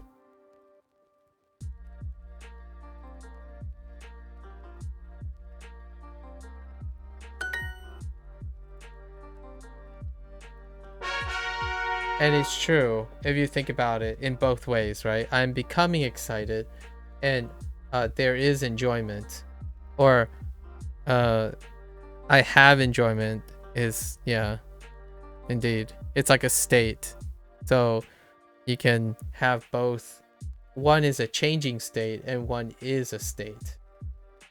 I see. Like the, you know, like it's changing the state of the person. There is an enjoyment, as in the state of enjoyment. You're in a state, there is a state of enjoyment. And then one is I'm becoming the state of enjoyment or excitement. Yeah, changing the state and then continuing on in that state, in activation, if you will. タイ語もできますか？タイ語もできました。できますか？ Do you know Thai too? Thai too? Alright, we're just gonna move along. 見ました。見ました。来週中国に行きます。 I think I had, practice vocal output for today. We'll practice the second half of things. I still need to do 5 more lessons after that. I think I'm gonna skip the kanji. I should really bootstrap through the kanji. It's not that clear. I'm being a little complacent right now.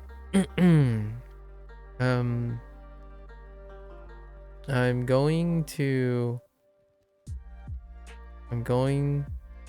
go to China next week.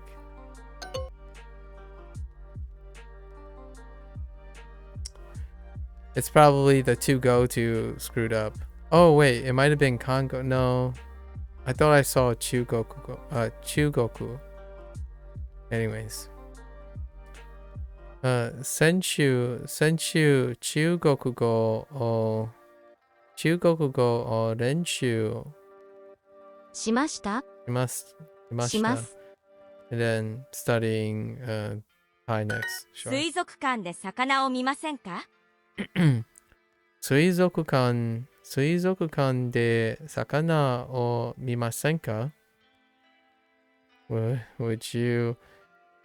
you like to see fish?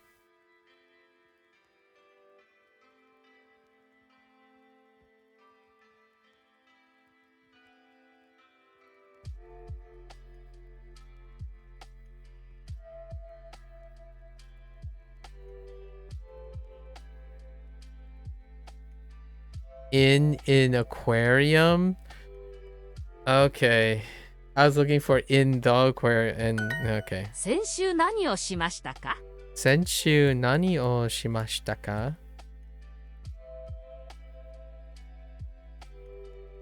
初めて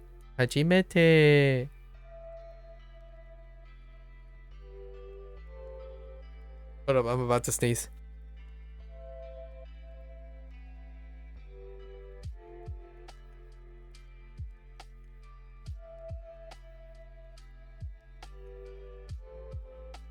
Hajimete nama no gyuniku o tabemashita.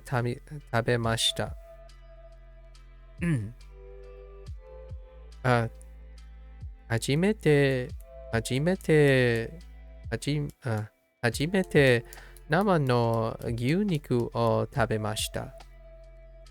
先週何時間スペイン語を練習しましたか？ What? Oh. 先週何時間スペイン語を練習しましたか？ Loaded question. How many hours did you practice Spanish last week? 日本の文化は好きですか？大好きです。No. I oh no, they went with they saw something. はい。先月日本の映画を見ました。Sure. What did you do yesterday? 昨日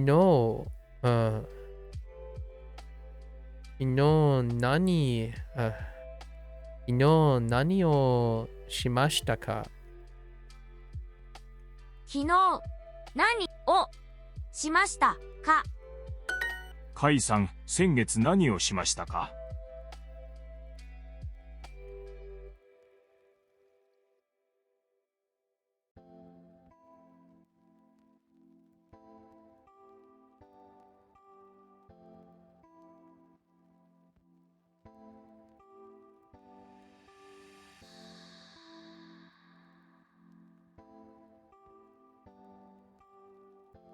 カイさん、先月何をしましたか？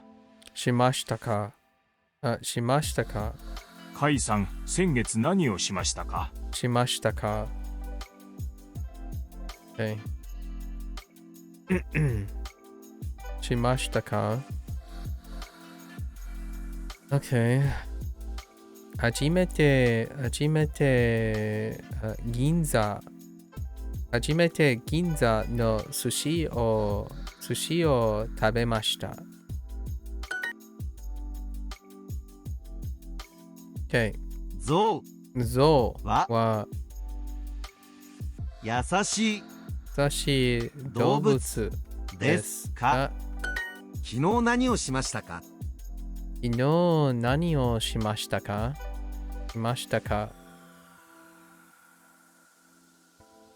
初めてクレープを食べました。来週中国に行きます。What did I do? 中国 It's probably like going to go to blah blah blah. I'm going to go to China next week.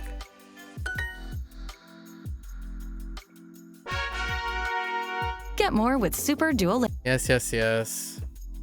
Let's do some kanji practice. Let's see if we remember everything. There we go. Ashita. Ashita. Ashita. 明日明日。明日。明日。明日明日。明日。明日。 Some part of my mind says if I go slower, I'll do less work. Jiugatsu. Oh wait, no. Ji wait. Nigatsu. 12月 What's that here? Dengetsu? Okay. 12 Never 月 mind.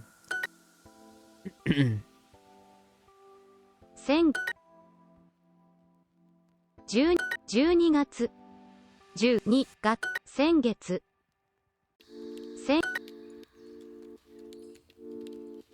先月Dengetsu. 12月30 30分分5 5月月月曜日月先月先月12月12月水曜日先月行きます本12月12月7月7月来月先月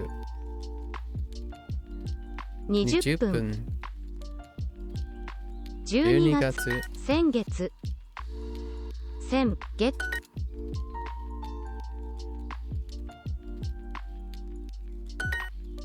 12月先月15分山新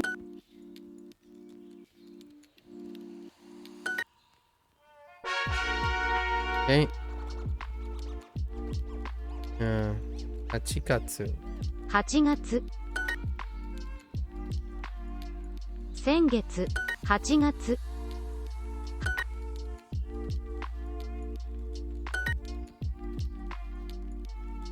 8月8月先月先10 10月月10月 Oops 7 7月月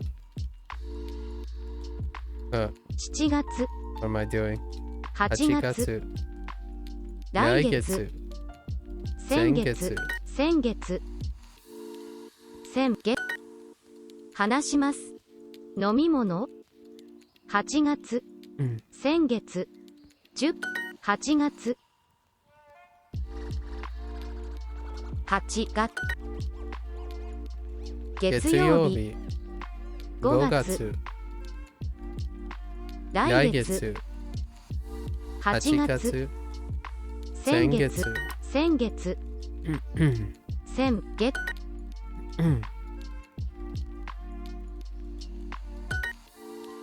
東京東京田中8月先月4人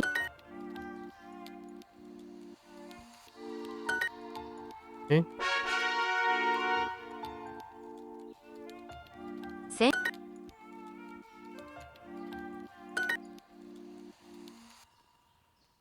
先週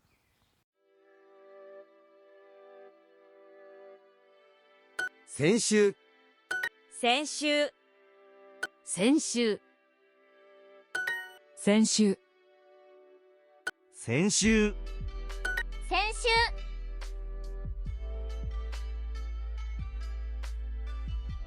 先週先週先週 Oops 先週 That's a little bit 先週先週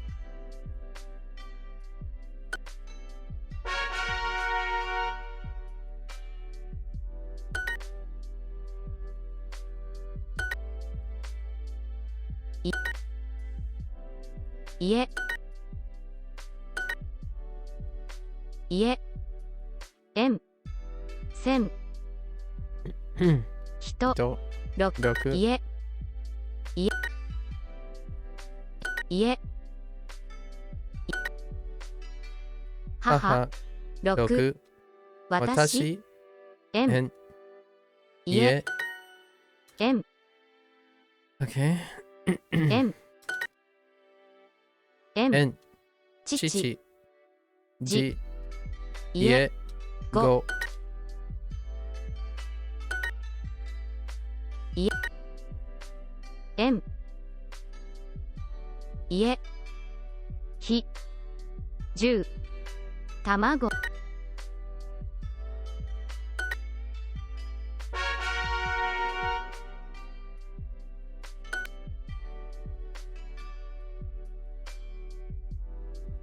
来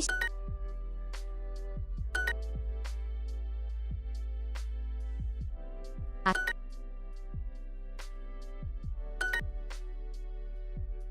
先月時間2日来週明日日1日1日明日来週明日あ2日が明明日日来来週週7 7分分先月来週うん来週先月来週3 3日日2 2日日明明日日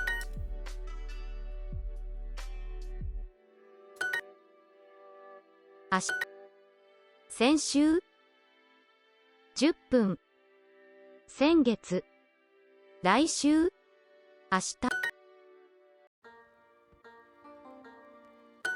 うん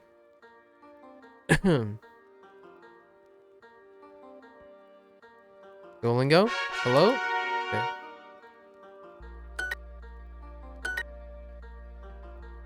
家家家家家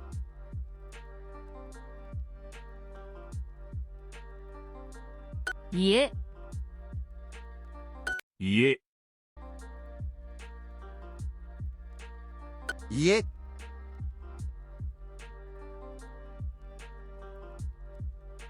Oh, I'm getting pretty good. All right. We got this. Yeah. All right. We got it.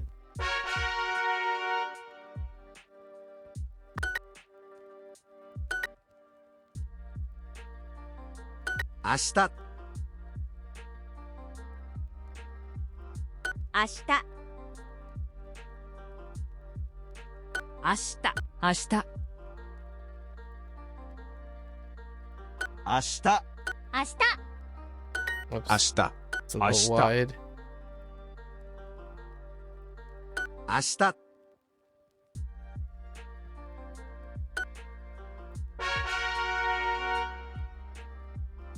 家家家家家家家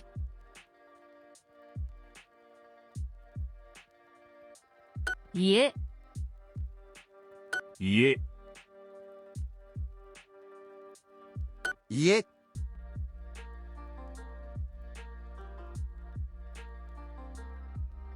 家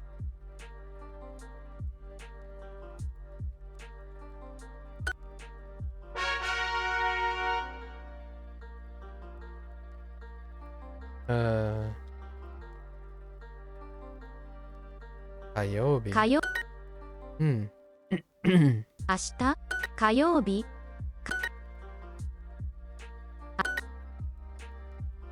火曜日、火曜日、火曜日、明日。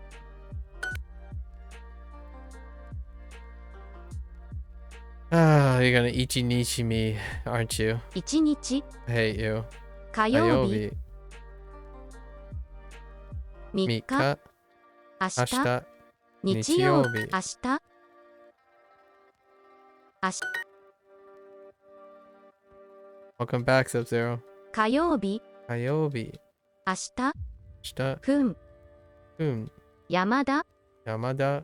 3つ、 Wait. What did you eat? I just realized you've been gone for a 火曜 while. 日、 That must be a feast. I'm kidding. What did you eat? 火曜日、 Ayobi. 曜日、日、 3日、 Mika. 明日、 Ashita. 1日、火曜日、火曜日、明日、明日、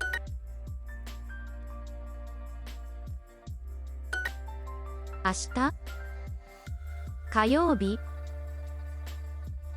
作ります、来ます、4年生、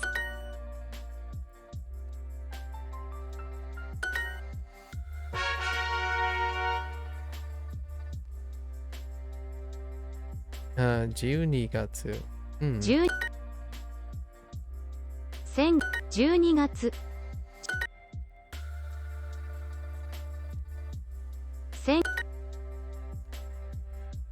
12月、12月、先月、30分、5月、先月、12月、月曜日、先月、月、行きます。水曜日、12月、本、先月、12月、12月、来月、先月、7月、20分、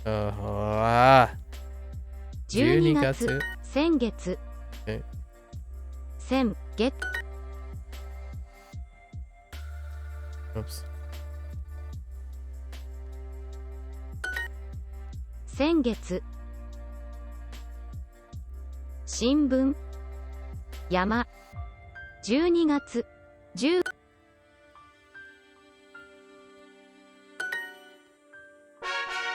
Nah, I got done a while ago, but I went to a night open store as well, like 20 minutes away. Okay, you had mashed potatoes and sausage. Ah.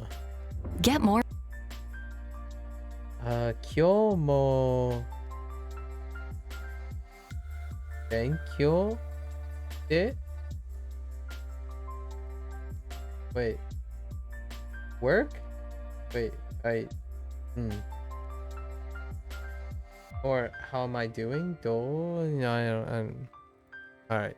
I'm gonna need some help on that. How's this? Wait. Yomo.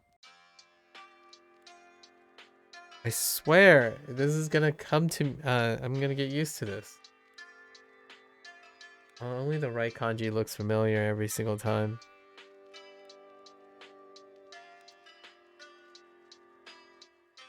Ganbatte. Oh, that's how you pronounce. Yeah. Oh, good luck to. Oh, okay. Work. Oh, also work hard to. Oh, wait. What is the literal phrase of that? Also working hard today? Is that how that translates to? Good work today? Or work hard today? Or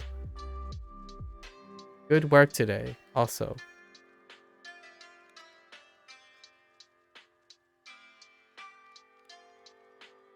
Help me out, Granola. I will remember Ganbatte sooner or later.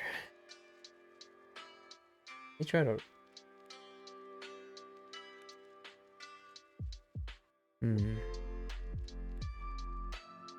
I will remember it Sooner or later. I'm gonna stare at it a little bit in the future. Give it your all today as well. Ah, give it your all today. Alright, I'm gonna have to stare at Ganbatte a couple more times and have to separate it from Benkyo.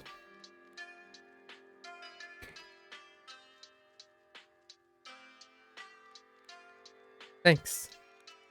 Arigato. 来週 Okay. 明日 Just mashed potatoes and sausage, huh? That sounds kind of basic, Sub-Zero. You spruce it up? Or you're just a mashed potato and sausage? What kind of sausage? What kind of mashed potatoes? What do you think this is? What do you think I am? Some uncultured swine? Plain mashed potatoes and plain sausage? That can't be what you have had. 時間 Gun. 先月 Sengetsu. You gotta give me more details than that.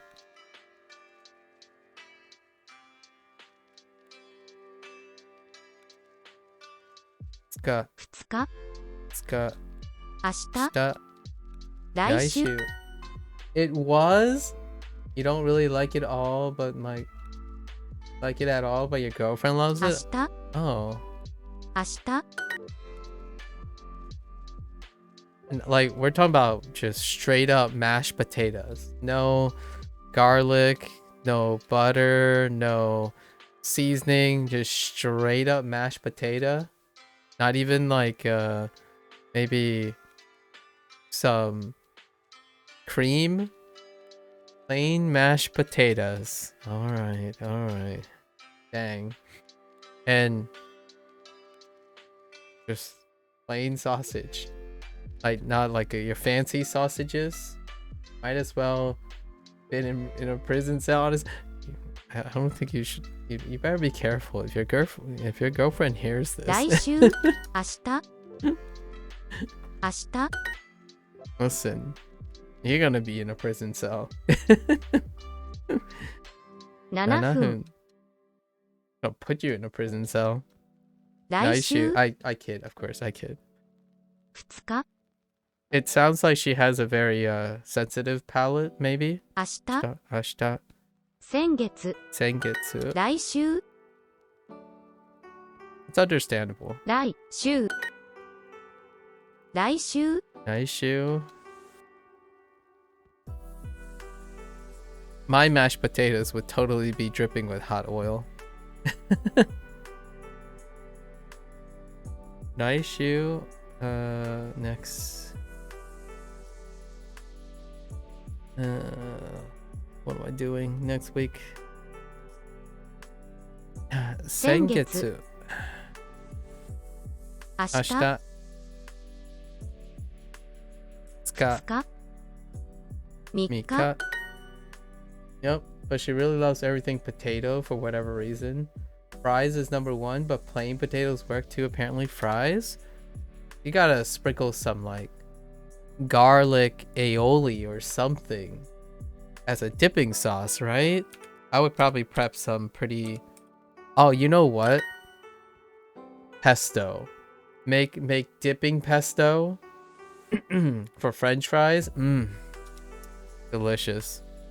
I mean, at least prep like an olive, like olive oil base with some garlic and maybe something floral to put in it, like parsley or something, and then dip your french fries in it. I know, right? I wouldn't eat fries if I don't have my dip. 明日 Hey, listen. She's your girlfriend. 先月 Is she sensitive to like strong flavors? I know I have a lot of acquaintances that have very sensitive palates. So even things like salt and pepper might be can be a little extreme. 先月 Sengetsu. I also grow up in a neighborhood that is very, very potato heavy. Like, we're talking about boiled potatoes. and baked potatoes. That's about it. And I'm deliberately saying potatoes. 先月明日明日来週先週10 I can understand being around people who have incredibly sensitive palates. Biological thing. Understandable. My I think in terms of potatoes, tater tots with spicy Kewpie mayo with some hot oil, spicy Kewpie mayo with my tater tots with some possibly melted pepper jack cheese, and throw in a little bacon bits, bacon bits on top of that. Fully loaded tater tots with spicy Kewpie mayo.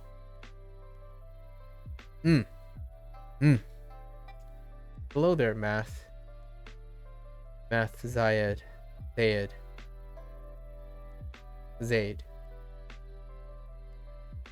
She likes seasoning, but isn't a big fan of anything greasy. I see. Definitely not anything mayo like dips. Interesting. But I guess mayo is fatty. Does she get upset stomachs, maybe? Sometimes high concentration of fat can turn people off, and it could create like a little bit of stomach disagreement. I do have a great appreciation for mayo as a binder for dips, man. As a base foundation.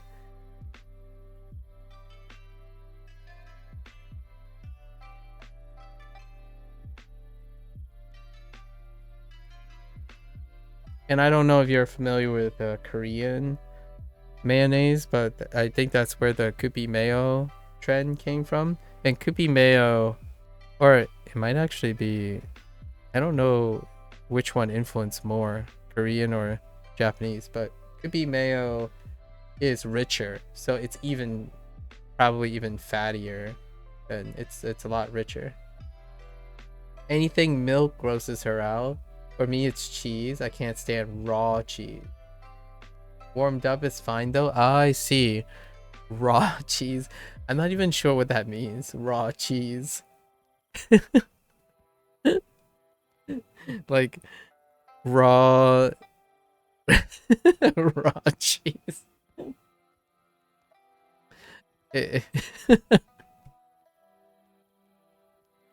Sorry.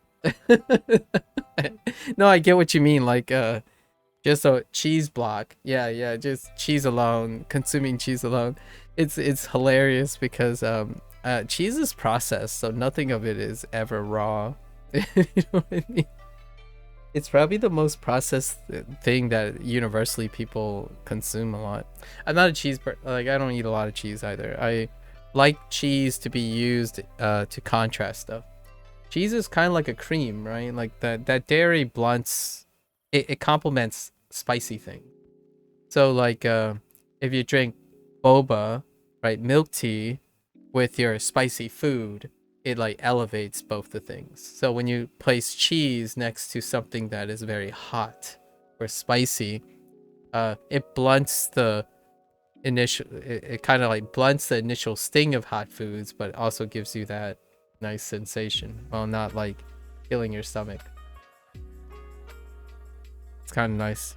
Some people just drink milk before they eat spicy foods, but I like the sting, not so much the stomach part, right? You got to have a nice cup of some sort of warm or cold milk tea with your mapo tofu, right? Sometimes I kind of would love if I could go to a Chinese restaurant that also served Thai iced tea. You can probably find it in the United States, but I like the idea of having a Thai iced tea next to my next to my mapo tofu. But you would have to go to 2 separate restaurants a lot of times because Pan-Asian, I don't think they've crossed that far border-wise yet. Although tater tots, spicy kupi mayo tater tots is like a combination. Oh, you know what? I also had kimchi tater tots with spicy kupi mayo. Now that is Asian fusion right there. All these crazy things I'm talking about is probably gonna get people to like poo-poo me because that's what the, you know, that's Americanized cuisine for you. It's the combination. There's a lot of fusion, and I quite like the fusion. Kind of, you're taking a little from column A and a little from column B, and then topping it off with a little column C. It doesn't always work out, you know, hit or miss, but that's definitely one. And that garlic butter noodle thing, yeah, that's an example of your spicy kimchi tater tots. Like a change, a little twist, Americanized version of the banh sandwich from Vietnamese, right? Banh, Vietnamese banh. You can turn it into incorporating some westernized flavors, like pepper jack cheese, as opposed, you know, banh sandwiches typically don't have cheese in them. Yeah, not really. Roast beef could be prepped a little bit differently.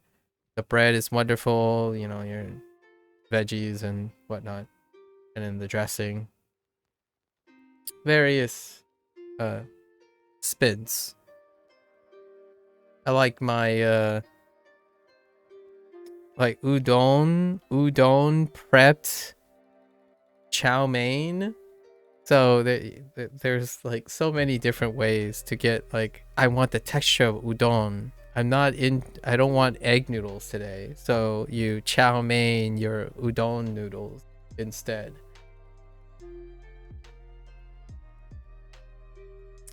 Yep. In. All right. So we got 5 more lessons. I think we can do this. I don't think we need to do all the lessons. We can do half of them. So 3 more lessons. Enough to get a review for tomorrow. Yeah. Yeah. Why are you saying it that long? Yeah.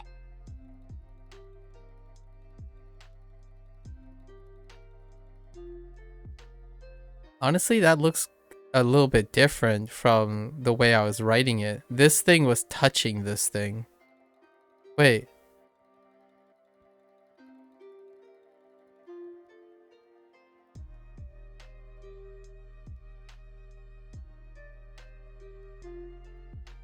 Hold up.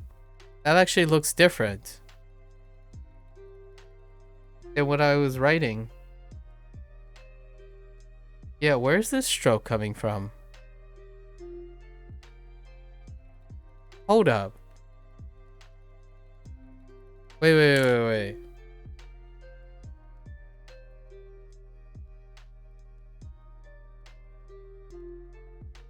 Oh, that's not correct. Okay, so that representation is not correct. Or it's not the one that I was writing, and also not the one that's being shown. So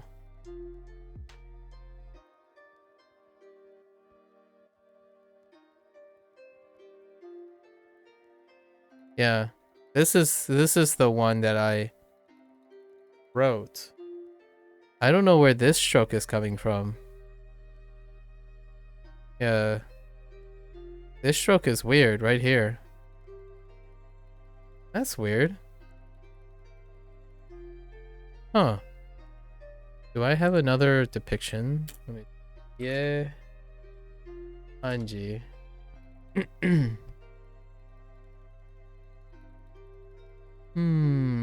It does show it though. So is it both?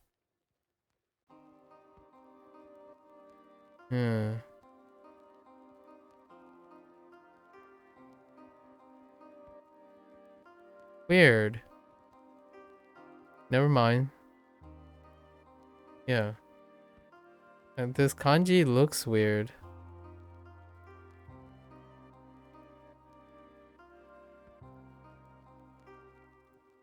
Yeah, why is this flashcard represented like this way? I see two different kanji. Yeah, I see two different kanji for ie.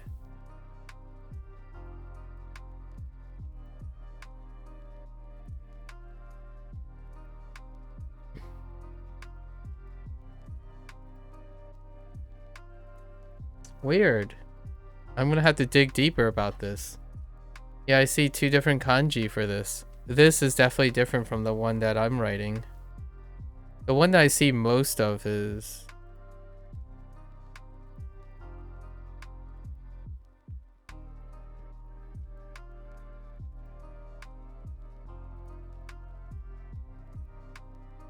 like this. So it doesn't connect here. Okay. ダニエルさんの家でパーティーがあります。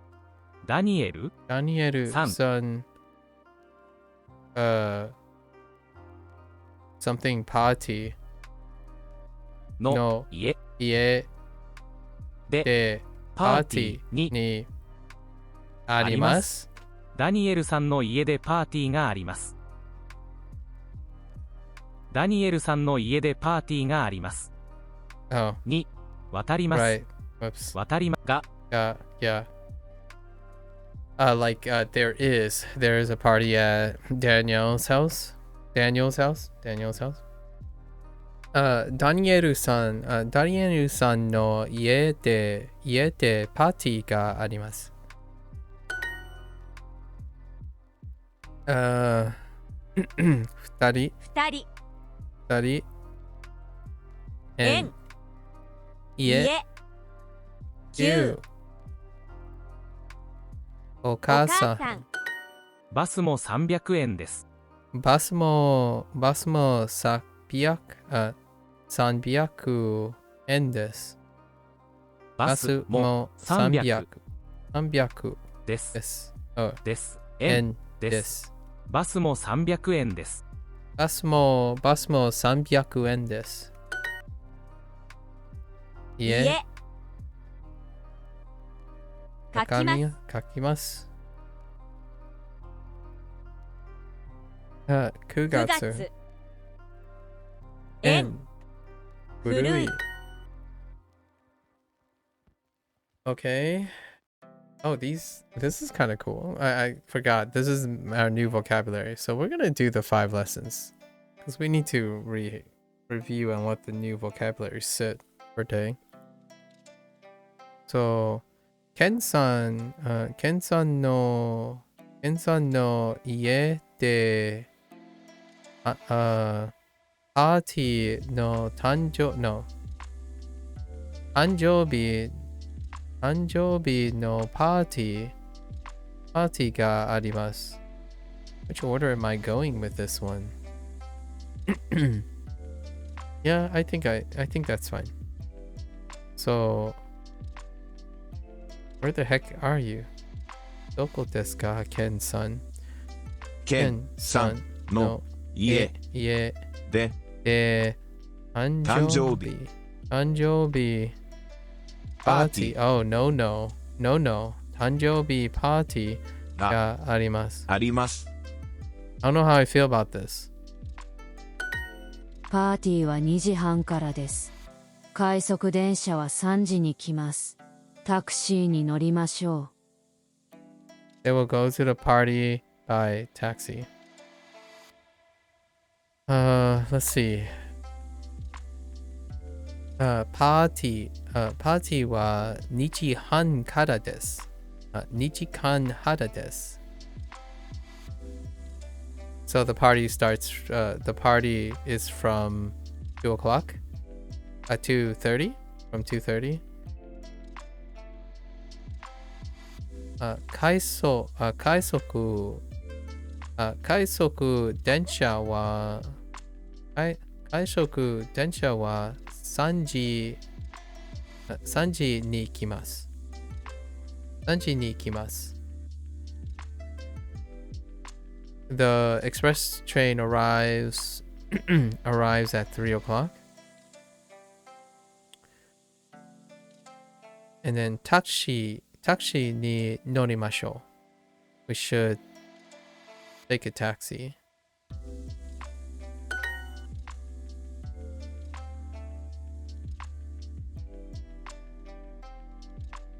Taxi wa tabun. Oh, this is gopyaku and gopyaku and gurai. Oh, actually, where does the gurai go? Does it go after n? Gurai. Gopyaku gurai and this. It might be gurai after, so let's try that. I'm actually not sure. Actually. Taxi wa 5000. Oh, gosen. Whoops. I said 500. Gosen. I was practicing the go byaku and then I didn't realize I'm looking at 5,000.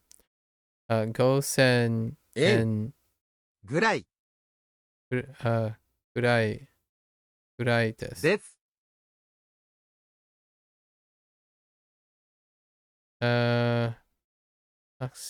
Taxi. Tabun. I forgot tabun. Okay, yeah. Itoko no ie. Itoko no ie made. Itoko no wait, what's going on? Why'd you stop?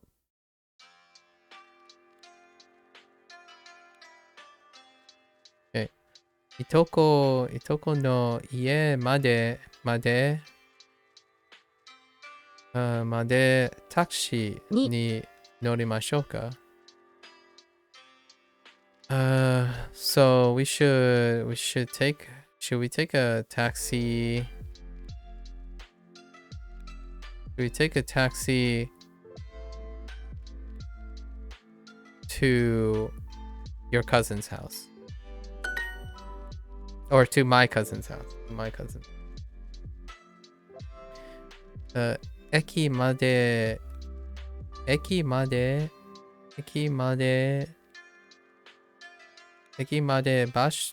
bus ni norimasu. Okay. I'm going to take a bus to the station. Shibuya made taxi ni norimashou. Should take a taxi to Shibuya. Yo wa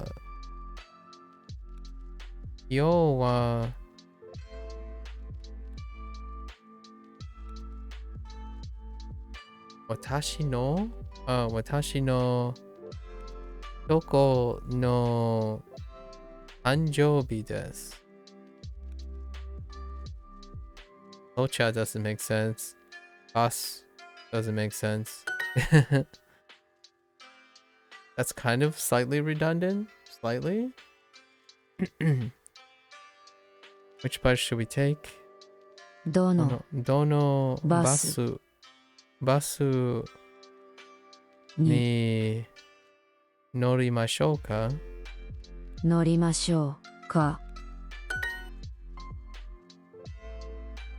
Itoko no tanjoubi. Itoko no tanjoubi. Okay. Those heckin' bubble eyes. スーパーまでどうやって行きますか？スーパー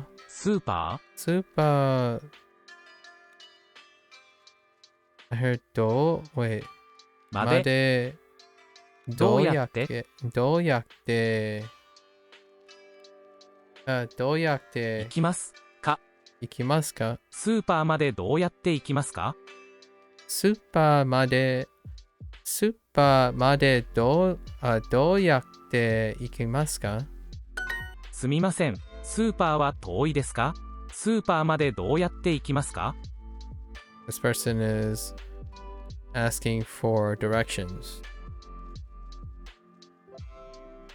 すみません、スーパーは遠いですか？ Is the supermarket close? スーパーまで、スーパーまでどうやって行きますか？ How do you get to the supermarket? Or how do you go to the supermarket? Or フライドチキンを買いましょうか？フライドチキン フライドチキン Imagine having fried chicken right now. It's been a long time since I had fried chicken. フライドチキンを買いましょうか？ Ooh, some Korean fried chicken right now though.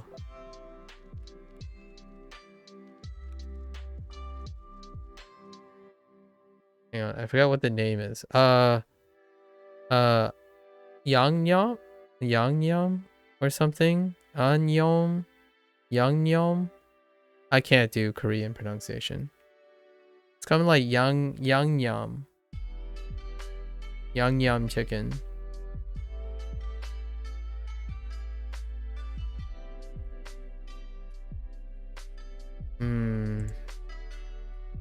Karage works too. I don't have a great place to eat karage though. There's not a lot of place nearby that serves karage. フライドチキンを買いましょうか？買いましょう。買いますか？フライドチキンを買いましょうか？フライドチキンを買いましょうか？今日はナオミさんの誕生日パーティーに行きます。ナオミさんはフライドチキンが大好きです。Nice. 途中で買いましょう。Nice. 途中で That's a great way to say 途中で。途中途中で Oops. 途中で買いましょう。Contextualize it. They're gonna buy fried chicken along the way because Naomi loves fried chicken and it's her birthday, right? And they're gonna go to Naomi's birthday party today. So more literally though, today they're going to Naomi's birthday party. Naomi really loves fried chicken. We should buy fried chicken on the way is that phrase. Wow, these ones are great and it's so easy to understand too. I already know all the sentences before. I was auto-completing the sentences before they finished the sentence. In my head. Anyways, I wasn't reading the prompt though. It's actually a lot harder for me to read this. So, Kyo Naomi san no tanjoubi party ni ikimasu. Naomi san wa fried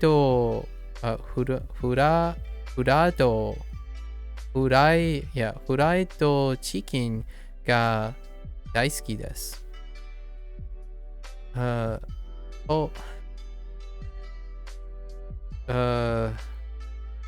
need to hear this again. 途中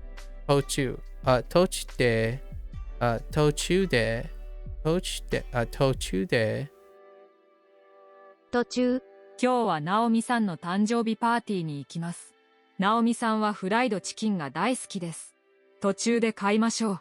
途中で買いましょう。Buying something for Naomi works. 途中でスーパーに行きませんか？途中でスーパーに行きませんか？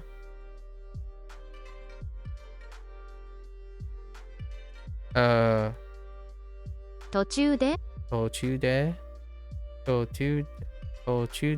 スーパーに行きませんか？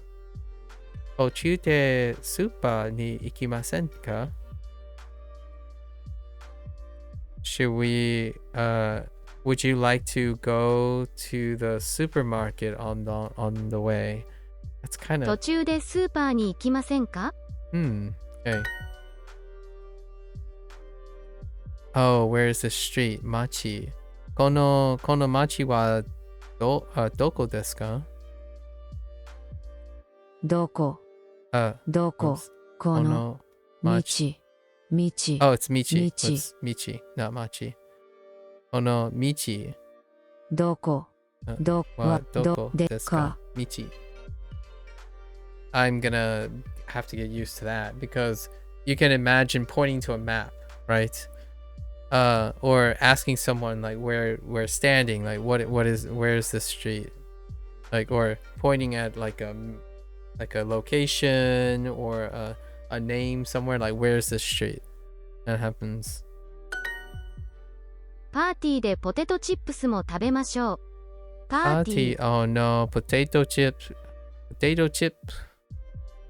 Potato chips. Potato chip. Potato chips.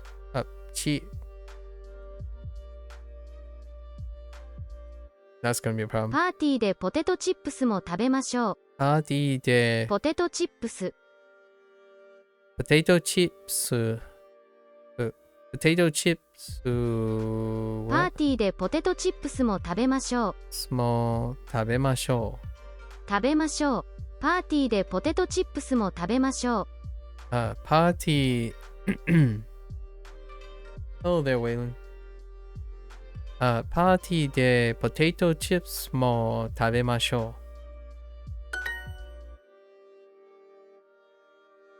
う。安い、is it yes? 安い。安いポテトチップス。ポテトチップス。ポテトチップス。チップス。チップス。ポテトチップス。安い。ポテトチップス。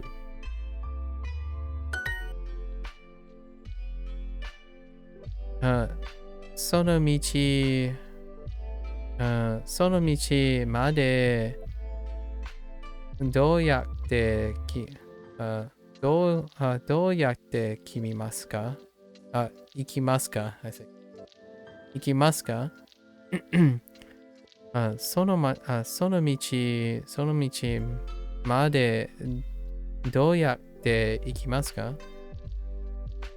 安いポテトチップス。安いポテトチップス。安いポテトチップス。ポテトチップス。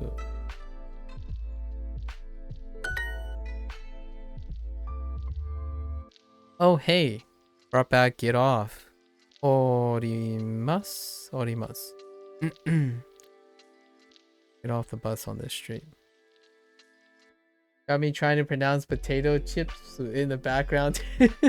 Yeah. The rough part is the pause. Like you say potato, it's actually works out. Potato, and then you get the chi and a like a t, and then pusu, pus. So it's kind of like this. I'm trying to get this pause in because I'm saying potato chips instead. Potato chips. Pusu.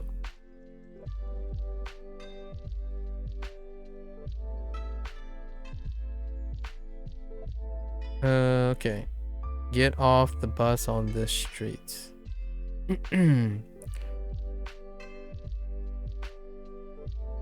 So, 道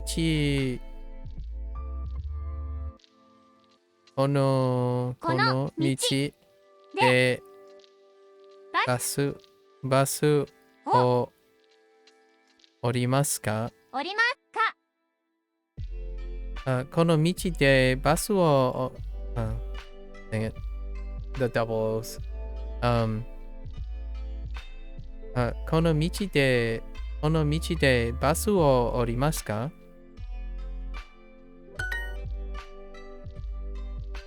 コンビニ、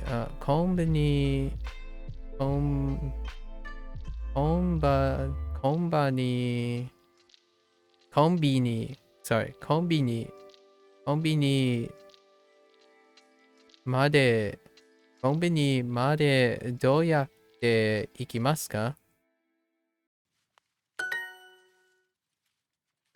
How are you gonna get to the convenience store? Right? We should buy snacks on the way. On the way. On the way is the phrase, but I keep saying along the way. That's usually the way I express that prepositional phrase. Along the way. We should buy snacks along the way.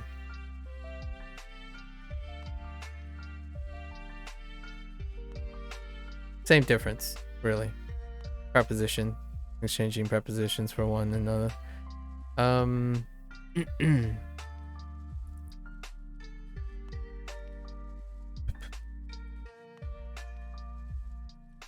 Okashi.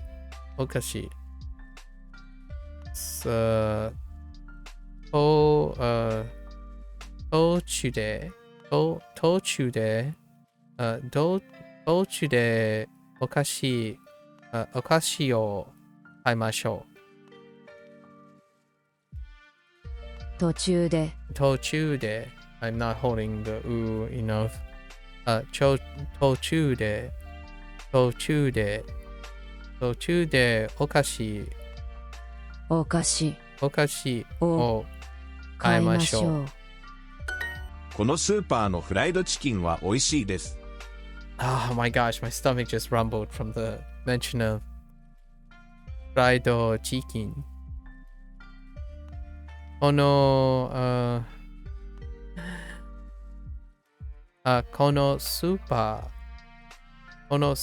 ーのフライドチキンは美味しいです。I bet this supermarket's fried chicken is amazing. このポテトチップスは辛いですね。このポテトチップスは辛いですね。Oh, that's interesting. Spicy potato chips? Oh, now I'm really I need potato chips. Like ghost pepper potato chips. Ooh. Those are some nice ones. Give me fire or give me death, I suppose. These potato chips are spicy, aren't they? このポテトチップスは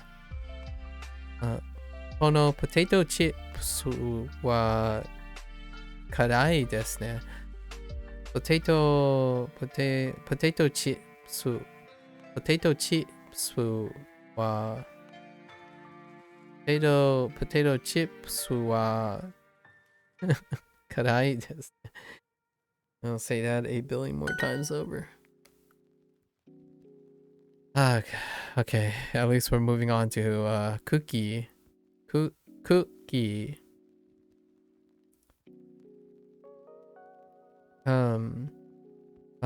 途中で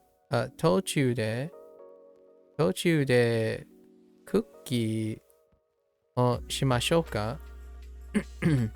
クッキーをしましょうか？途中でクッ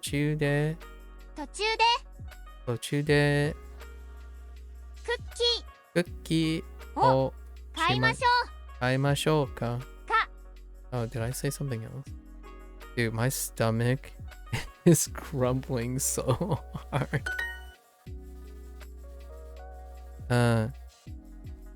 辛い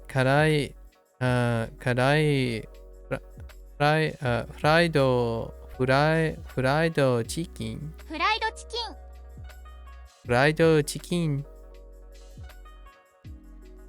フライドチキン。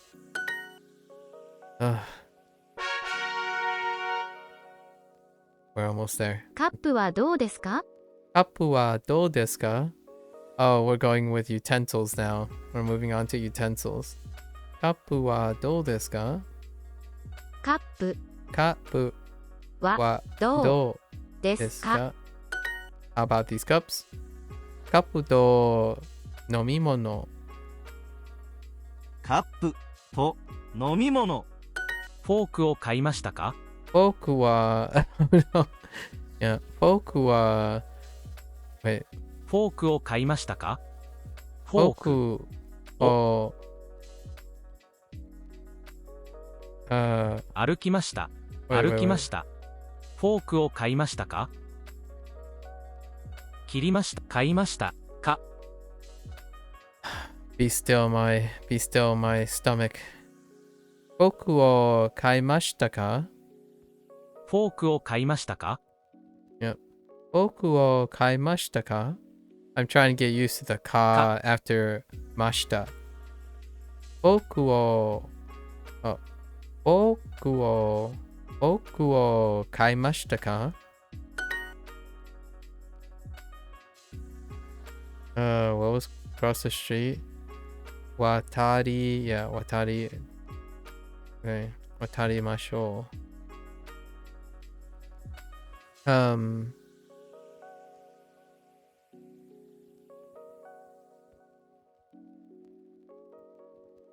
ここ。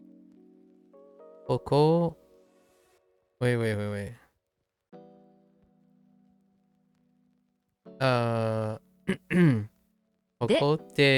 ここで道を渡りましょう。いや、ここで道を渡りましょう。100円ショップまでどうやって行きますか？100円。Oh, right. 100円ショップ。100円ショップ。What? 100円ショップまでどうやって行きますか？ 100円ショップまでどうやって行きますか？ 100円ショップまでどうやって行きますか？100円ショップまでどうや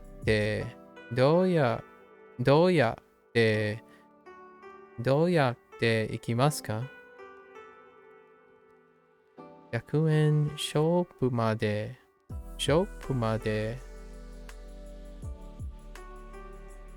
100円ソ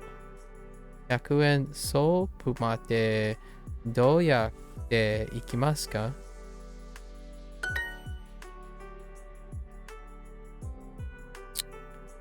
カップはどうですか？カップはどうですか？鍵。What is this?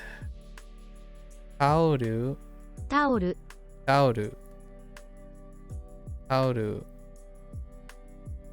フォーク。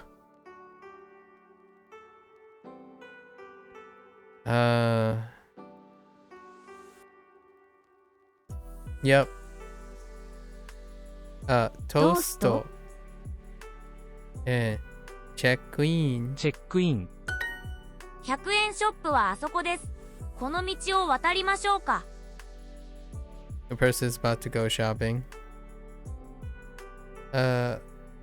100円ショップはあそこです。Oh, okay.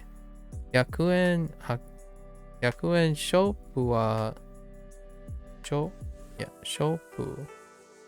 100円ショップはあそこです。この道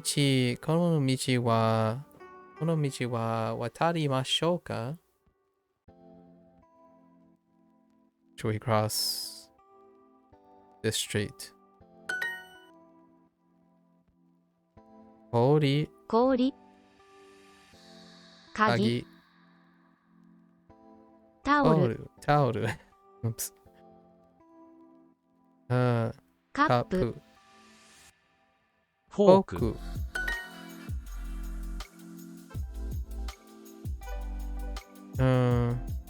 ここからバスに乗りましょう。からに We should take the bus from here. Yeah.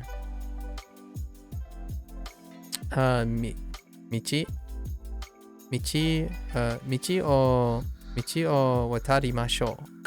We should cross the street. あそこからバスに乗りましょう。からに We should take the bus from there. From over there. あそこ Interesting. Yeah, あそこ Way over there. Not so cool. Not over there. Not just there. But way over there. この100円ショップは something. 安いです。渋谷からバスに乗りました。渋谷からバスに乗りました。Interesting. I got off. I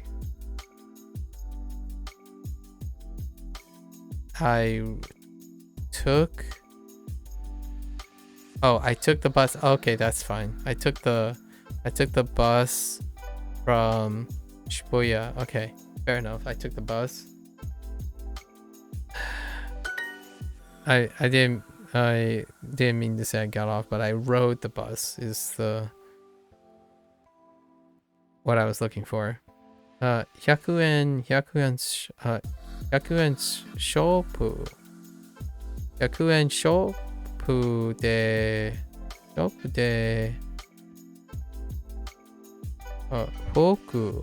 ークを使いましょう No.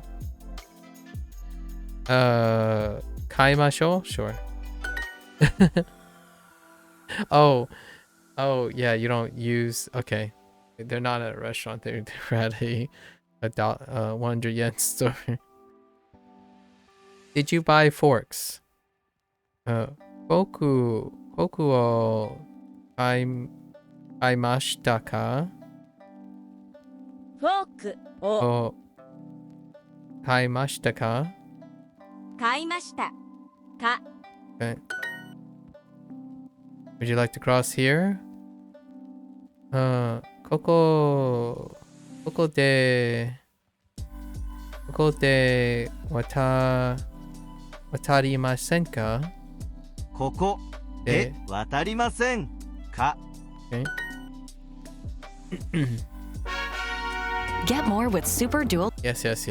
I don't need a break right now. Got 2 more lessons. 600 Okay. どこでプレゼントを買いますか？ I wasn't listening. Something about presents. プレゼント Presento. That's all I got. どこでプレゼントを買いますか？ Okay. でを買いますか。どこでプレゼントを買いますか？ Interesting.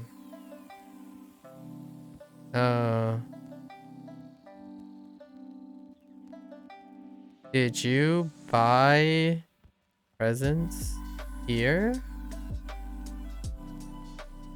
Interesting. どこでプレゼントを買いますか？ Oh, where are we going to? Oh, wait. Oh, never mind. Where are we going to? Wait a minute. Does that really say that?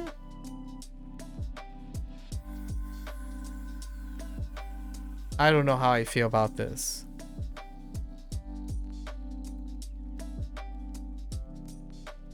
I guess. Are we buying presents? At where are we buying presents? I guess. That's fine, I suppose. Fair enough. 600。600。休日600。1600円。1600円。1600円。1600円。1600円。Okay. 子供。Children's toys, guys. Children's toys. 子供の what is it? What is toys?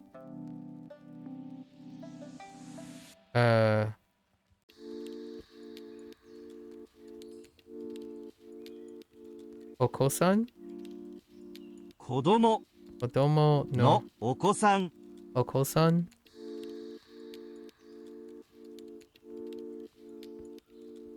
Yeah. お子さん。Oh, we're about to get to cutting things soon. No, it's not. It's omocha. Omocha. Wait, what is okosan? Oh no, I don't even know what okosan is. Oh wait. Oh, okosan is kids. Or someone else's kids. No. What is okosan? Oh wait, yeah, it is someone else's kids. Or no, what? I think it's talking about kids in the third person. あのヘッドホンも素敵ですね。 Oh no, I don't think we're gonna make it to the end. See, it's already escaping me. What was it? Omocha? Omocha? Mocha? For toys? Okay, omocha. あのヘッドホンも素敵ですね。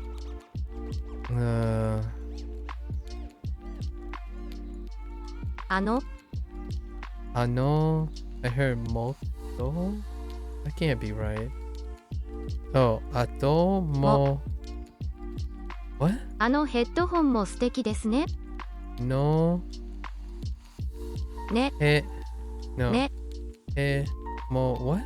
あのヘッドホンも素敵ですね。 Oh. Ato. Oh yeah. Ato headphone. Headphone. あのヘッドホンも素敵ですね。あのヘッドホンも素敵ですね。あのヘッドホンも素敵ですね。ヘッドホン。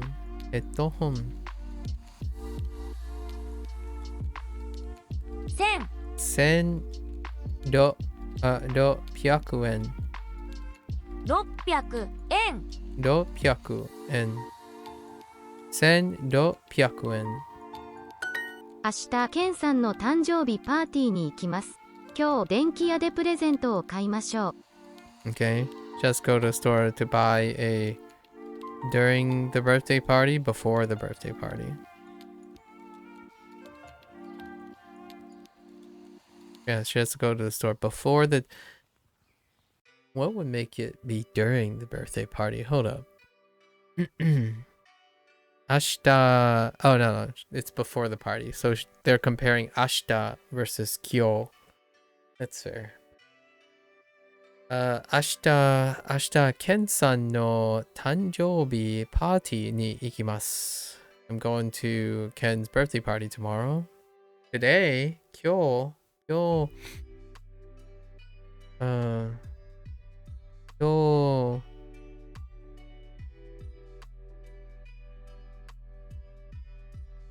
で、wait,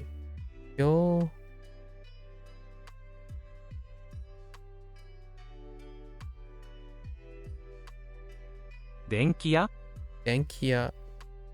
Yo denkia. It's so hard to see half words or like fragmented words.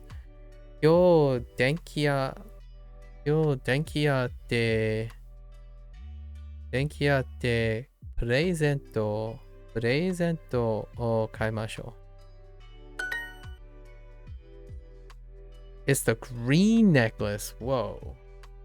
Way to bring that back. Midori no necklace wa 2600円ですか？緑のネックレスは2600円ですか？いえ、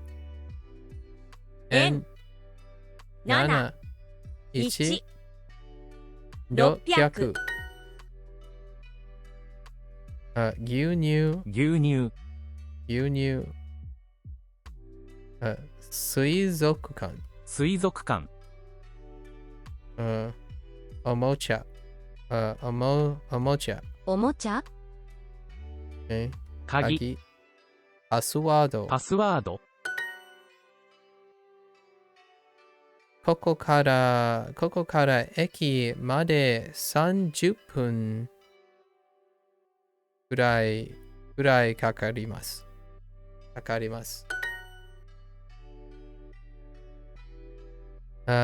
電気屋あ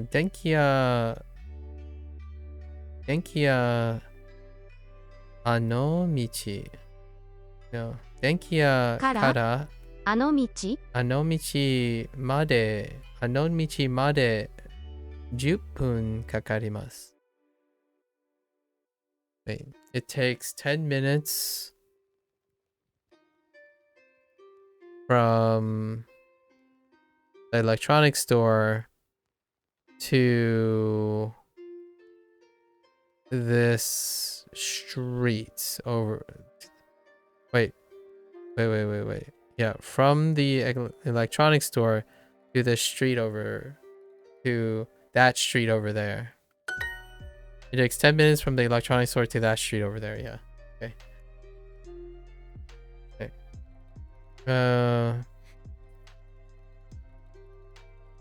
このおもちゃはかわいいです。That works. Cute toys. このヘッドホンはとてもかっこいいです。このヘッドホンはとてもかっこいいです。Okay. These headphones are awesome. Okay, are very awesome. Are very cool. ドイツのヘッドホン。ドイツのヘッドホン。German headphones. 一緒に県産のプレゼントを買いましょう。一緒に県産のプレゼントを買いましょう。Okay. We should buy Ken's present together. Okay. Alright. 子供のおもちゃ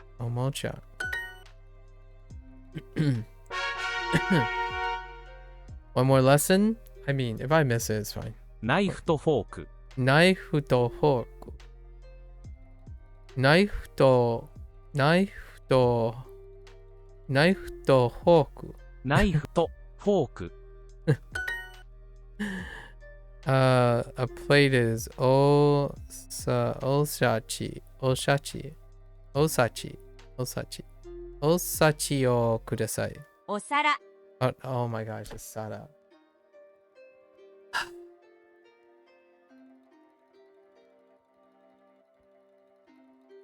お皿女をお皿をください。ください。どのお皿を使いましょうか？どのお皿を使いましょうか？ Is that what it said? どのおお皿を使いましょうか？どのお皿を使いましょうか？どのお皿を使いましょうか？ Which plate should we use? ナイフとフォーク。I'm trying very hard not to say fork. フォーク。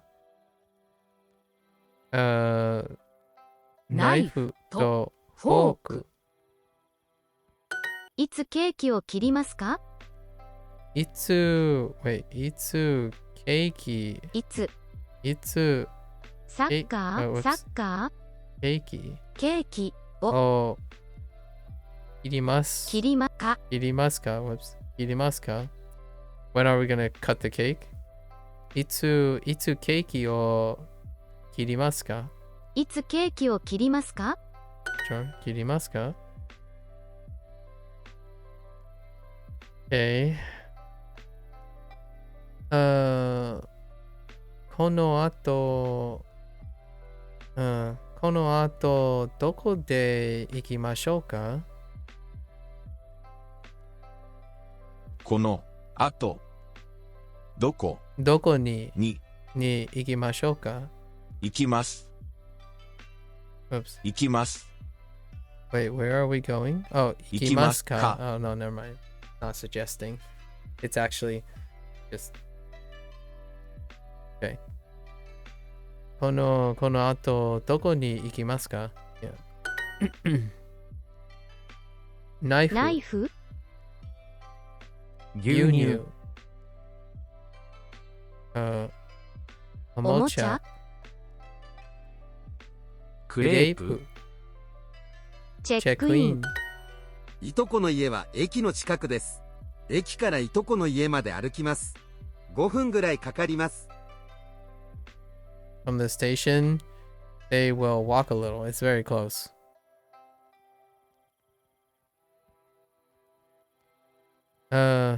いとこの家は駅の近くです。It's close to the station. The cousin's house is close to the station. 駅から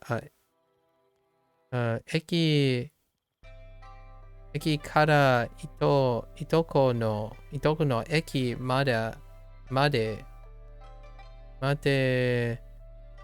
歩きます。They're gonna walk. They say literally it's gonna walk. 歩きます。駅から so they're gonna walk from the station to the cousin's house. And it takes 5 minutes. 5分ぐらいかかります。It'll take 5 minutes. ゾウ。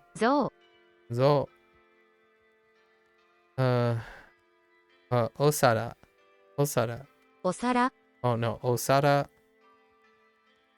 Okay. お皿。おもちゃ。氷。フォーク。ケーキを切ります。あ、ナイフはどこですか？ Where's the knife? It's time to cut the cake.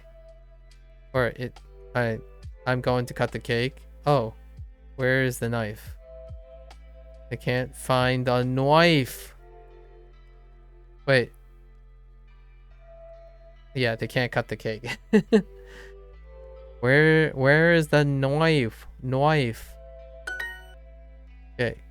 バーに行きましょう。ここからバス停、バーはバス停 wait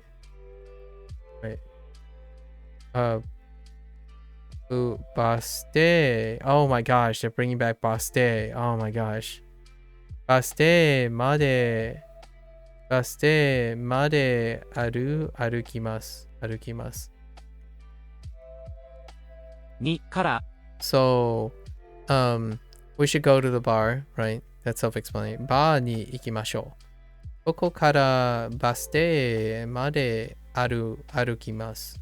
We're walking, we walk from the bus stop to, we're walking to the bus stop from here. We're going to walk to the bus stop from here. What do we have? Oh, お皿があります。A big plate? That works. 早い。晴れの Oh, 晴れの。Yeah, that does make sense. この後、コンサートに行きませんか？ After this, would you like to go to a concert? 家から駅まで歩きましょう。We should walk from the house. Yeah, I guess my house technically. With context, we should walk from my house to the station? Or from the house, yeah. No, nondescript house. ここからケンさんの家まで歩きましょうか。ここからケンさんの駅まで歩きましょうか。歩きましょうか。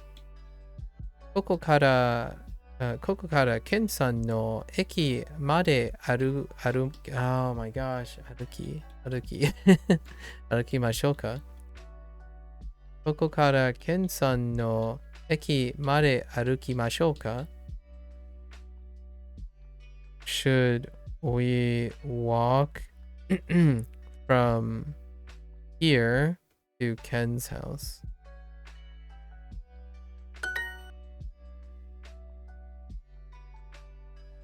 ここから駅まで歩きましょう。ここから駅まで歩きましょう。ここから駅まで歩きみし Oh my gosh. ここから駅まで歩きましょう。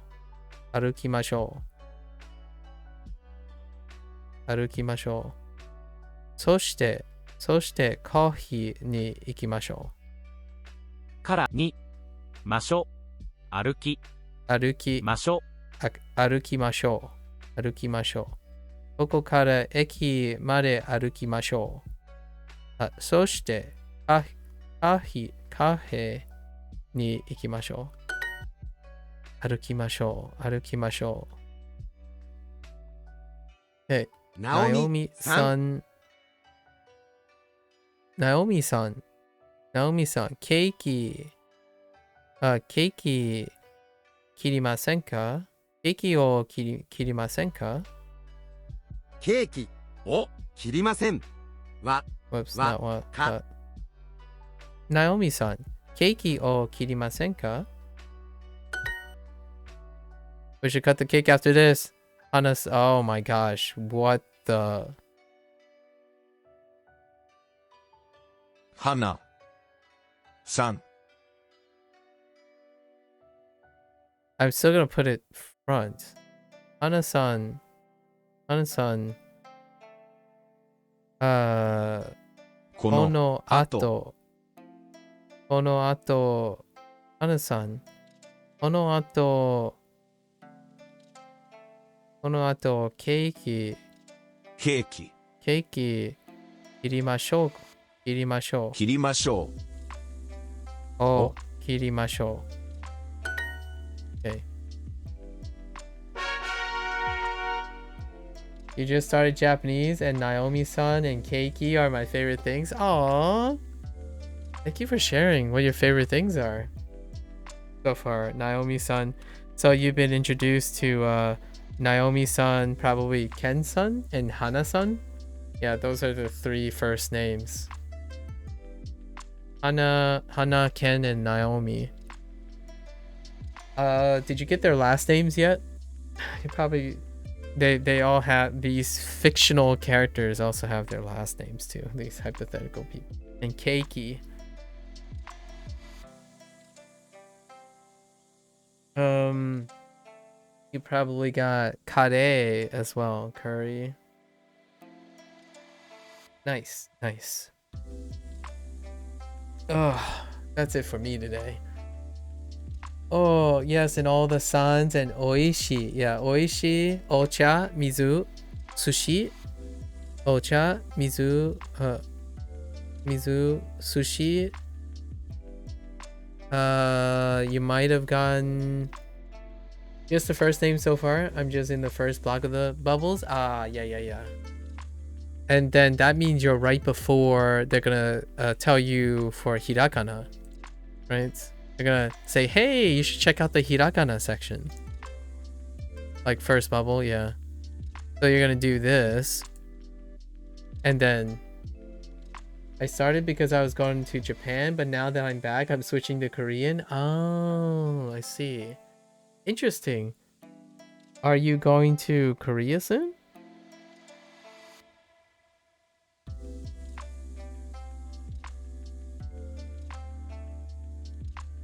You're gonna deal with it later? They're gonna encourage you to do it. It's kind of fun. It's quite a lot of fun. Give it a try, you know? Give it a try. Hiragana. I didn't actually complete all the hiragana really though. Not the combos. They get a little wordy. It feels like tongue twisters all the time. Because they're all the same like repeats. Man, I gotta go through it sometime. We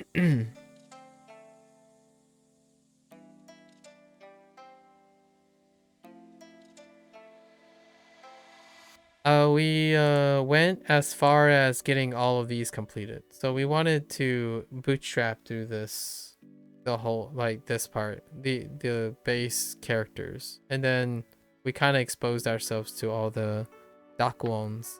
And then the combos, didn't really touch the combo. I did it in the first 2 weeks. Within the first 2 weeks. So that I know how to pronounce the kana at least. And then since then, I did it on my own. Like I wrote it on my own. That's the only way I get practice. I write the kana. Yeah, fun times. So how's the Korean course? So you're gonna switch to Korean. Oh, you plan on going to Korea next year? I see. So you have a year to work on Korean. Get to it. Hop hop. Chop chop. Good luck, good luck. Alright, I'm signing off today. I still don't know what I'm going to do about this day 3. Day 3 is going to be too short if we keep doing it this way. Yeah, day 3 is going to be too short. So I don't know what to do. It's not very great separated. Let me see. Is this the same? Oops. I didn't mean to do that. That was weird. So, shop for electronics. Okay. Express what you want to do at a concert. And yeah, it goes to shop to electronics again. I guess we'll see. Oh, no worries. You're always free to comment. I mean, You can always look at the videos if you want. They're over at the YouTube channel anyways. Leave a comment. I would love to make respond to them. Be warned, if you leave a comment, I'll probably write an essay back if you wanted an essay, but generally I try to write at least something meaningful. Okay. Alright folks, that's a wrap for day 78. As always, have fun. You love essays? So do I. Writing is so much different from speaking, and I do quite enjoy it. I also sound very different when I'm writing compared to when I'm speaking. So that's something that people might have to get used to. All right. As always, guys, good luck with everything. Hopefully everyone's happy, learning language, learning whatever, you know, having some fun learning something, being motivated to learn something. Self-improvement is fantastic. Don't forget to rest as well. As always, until next time, stay safe, stay healthy. Try to enjoy the journey that life has to offer. And I'll catch you guys on the next one. As always, mata ashita. Ja ne.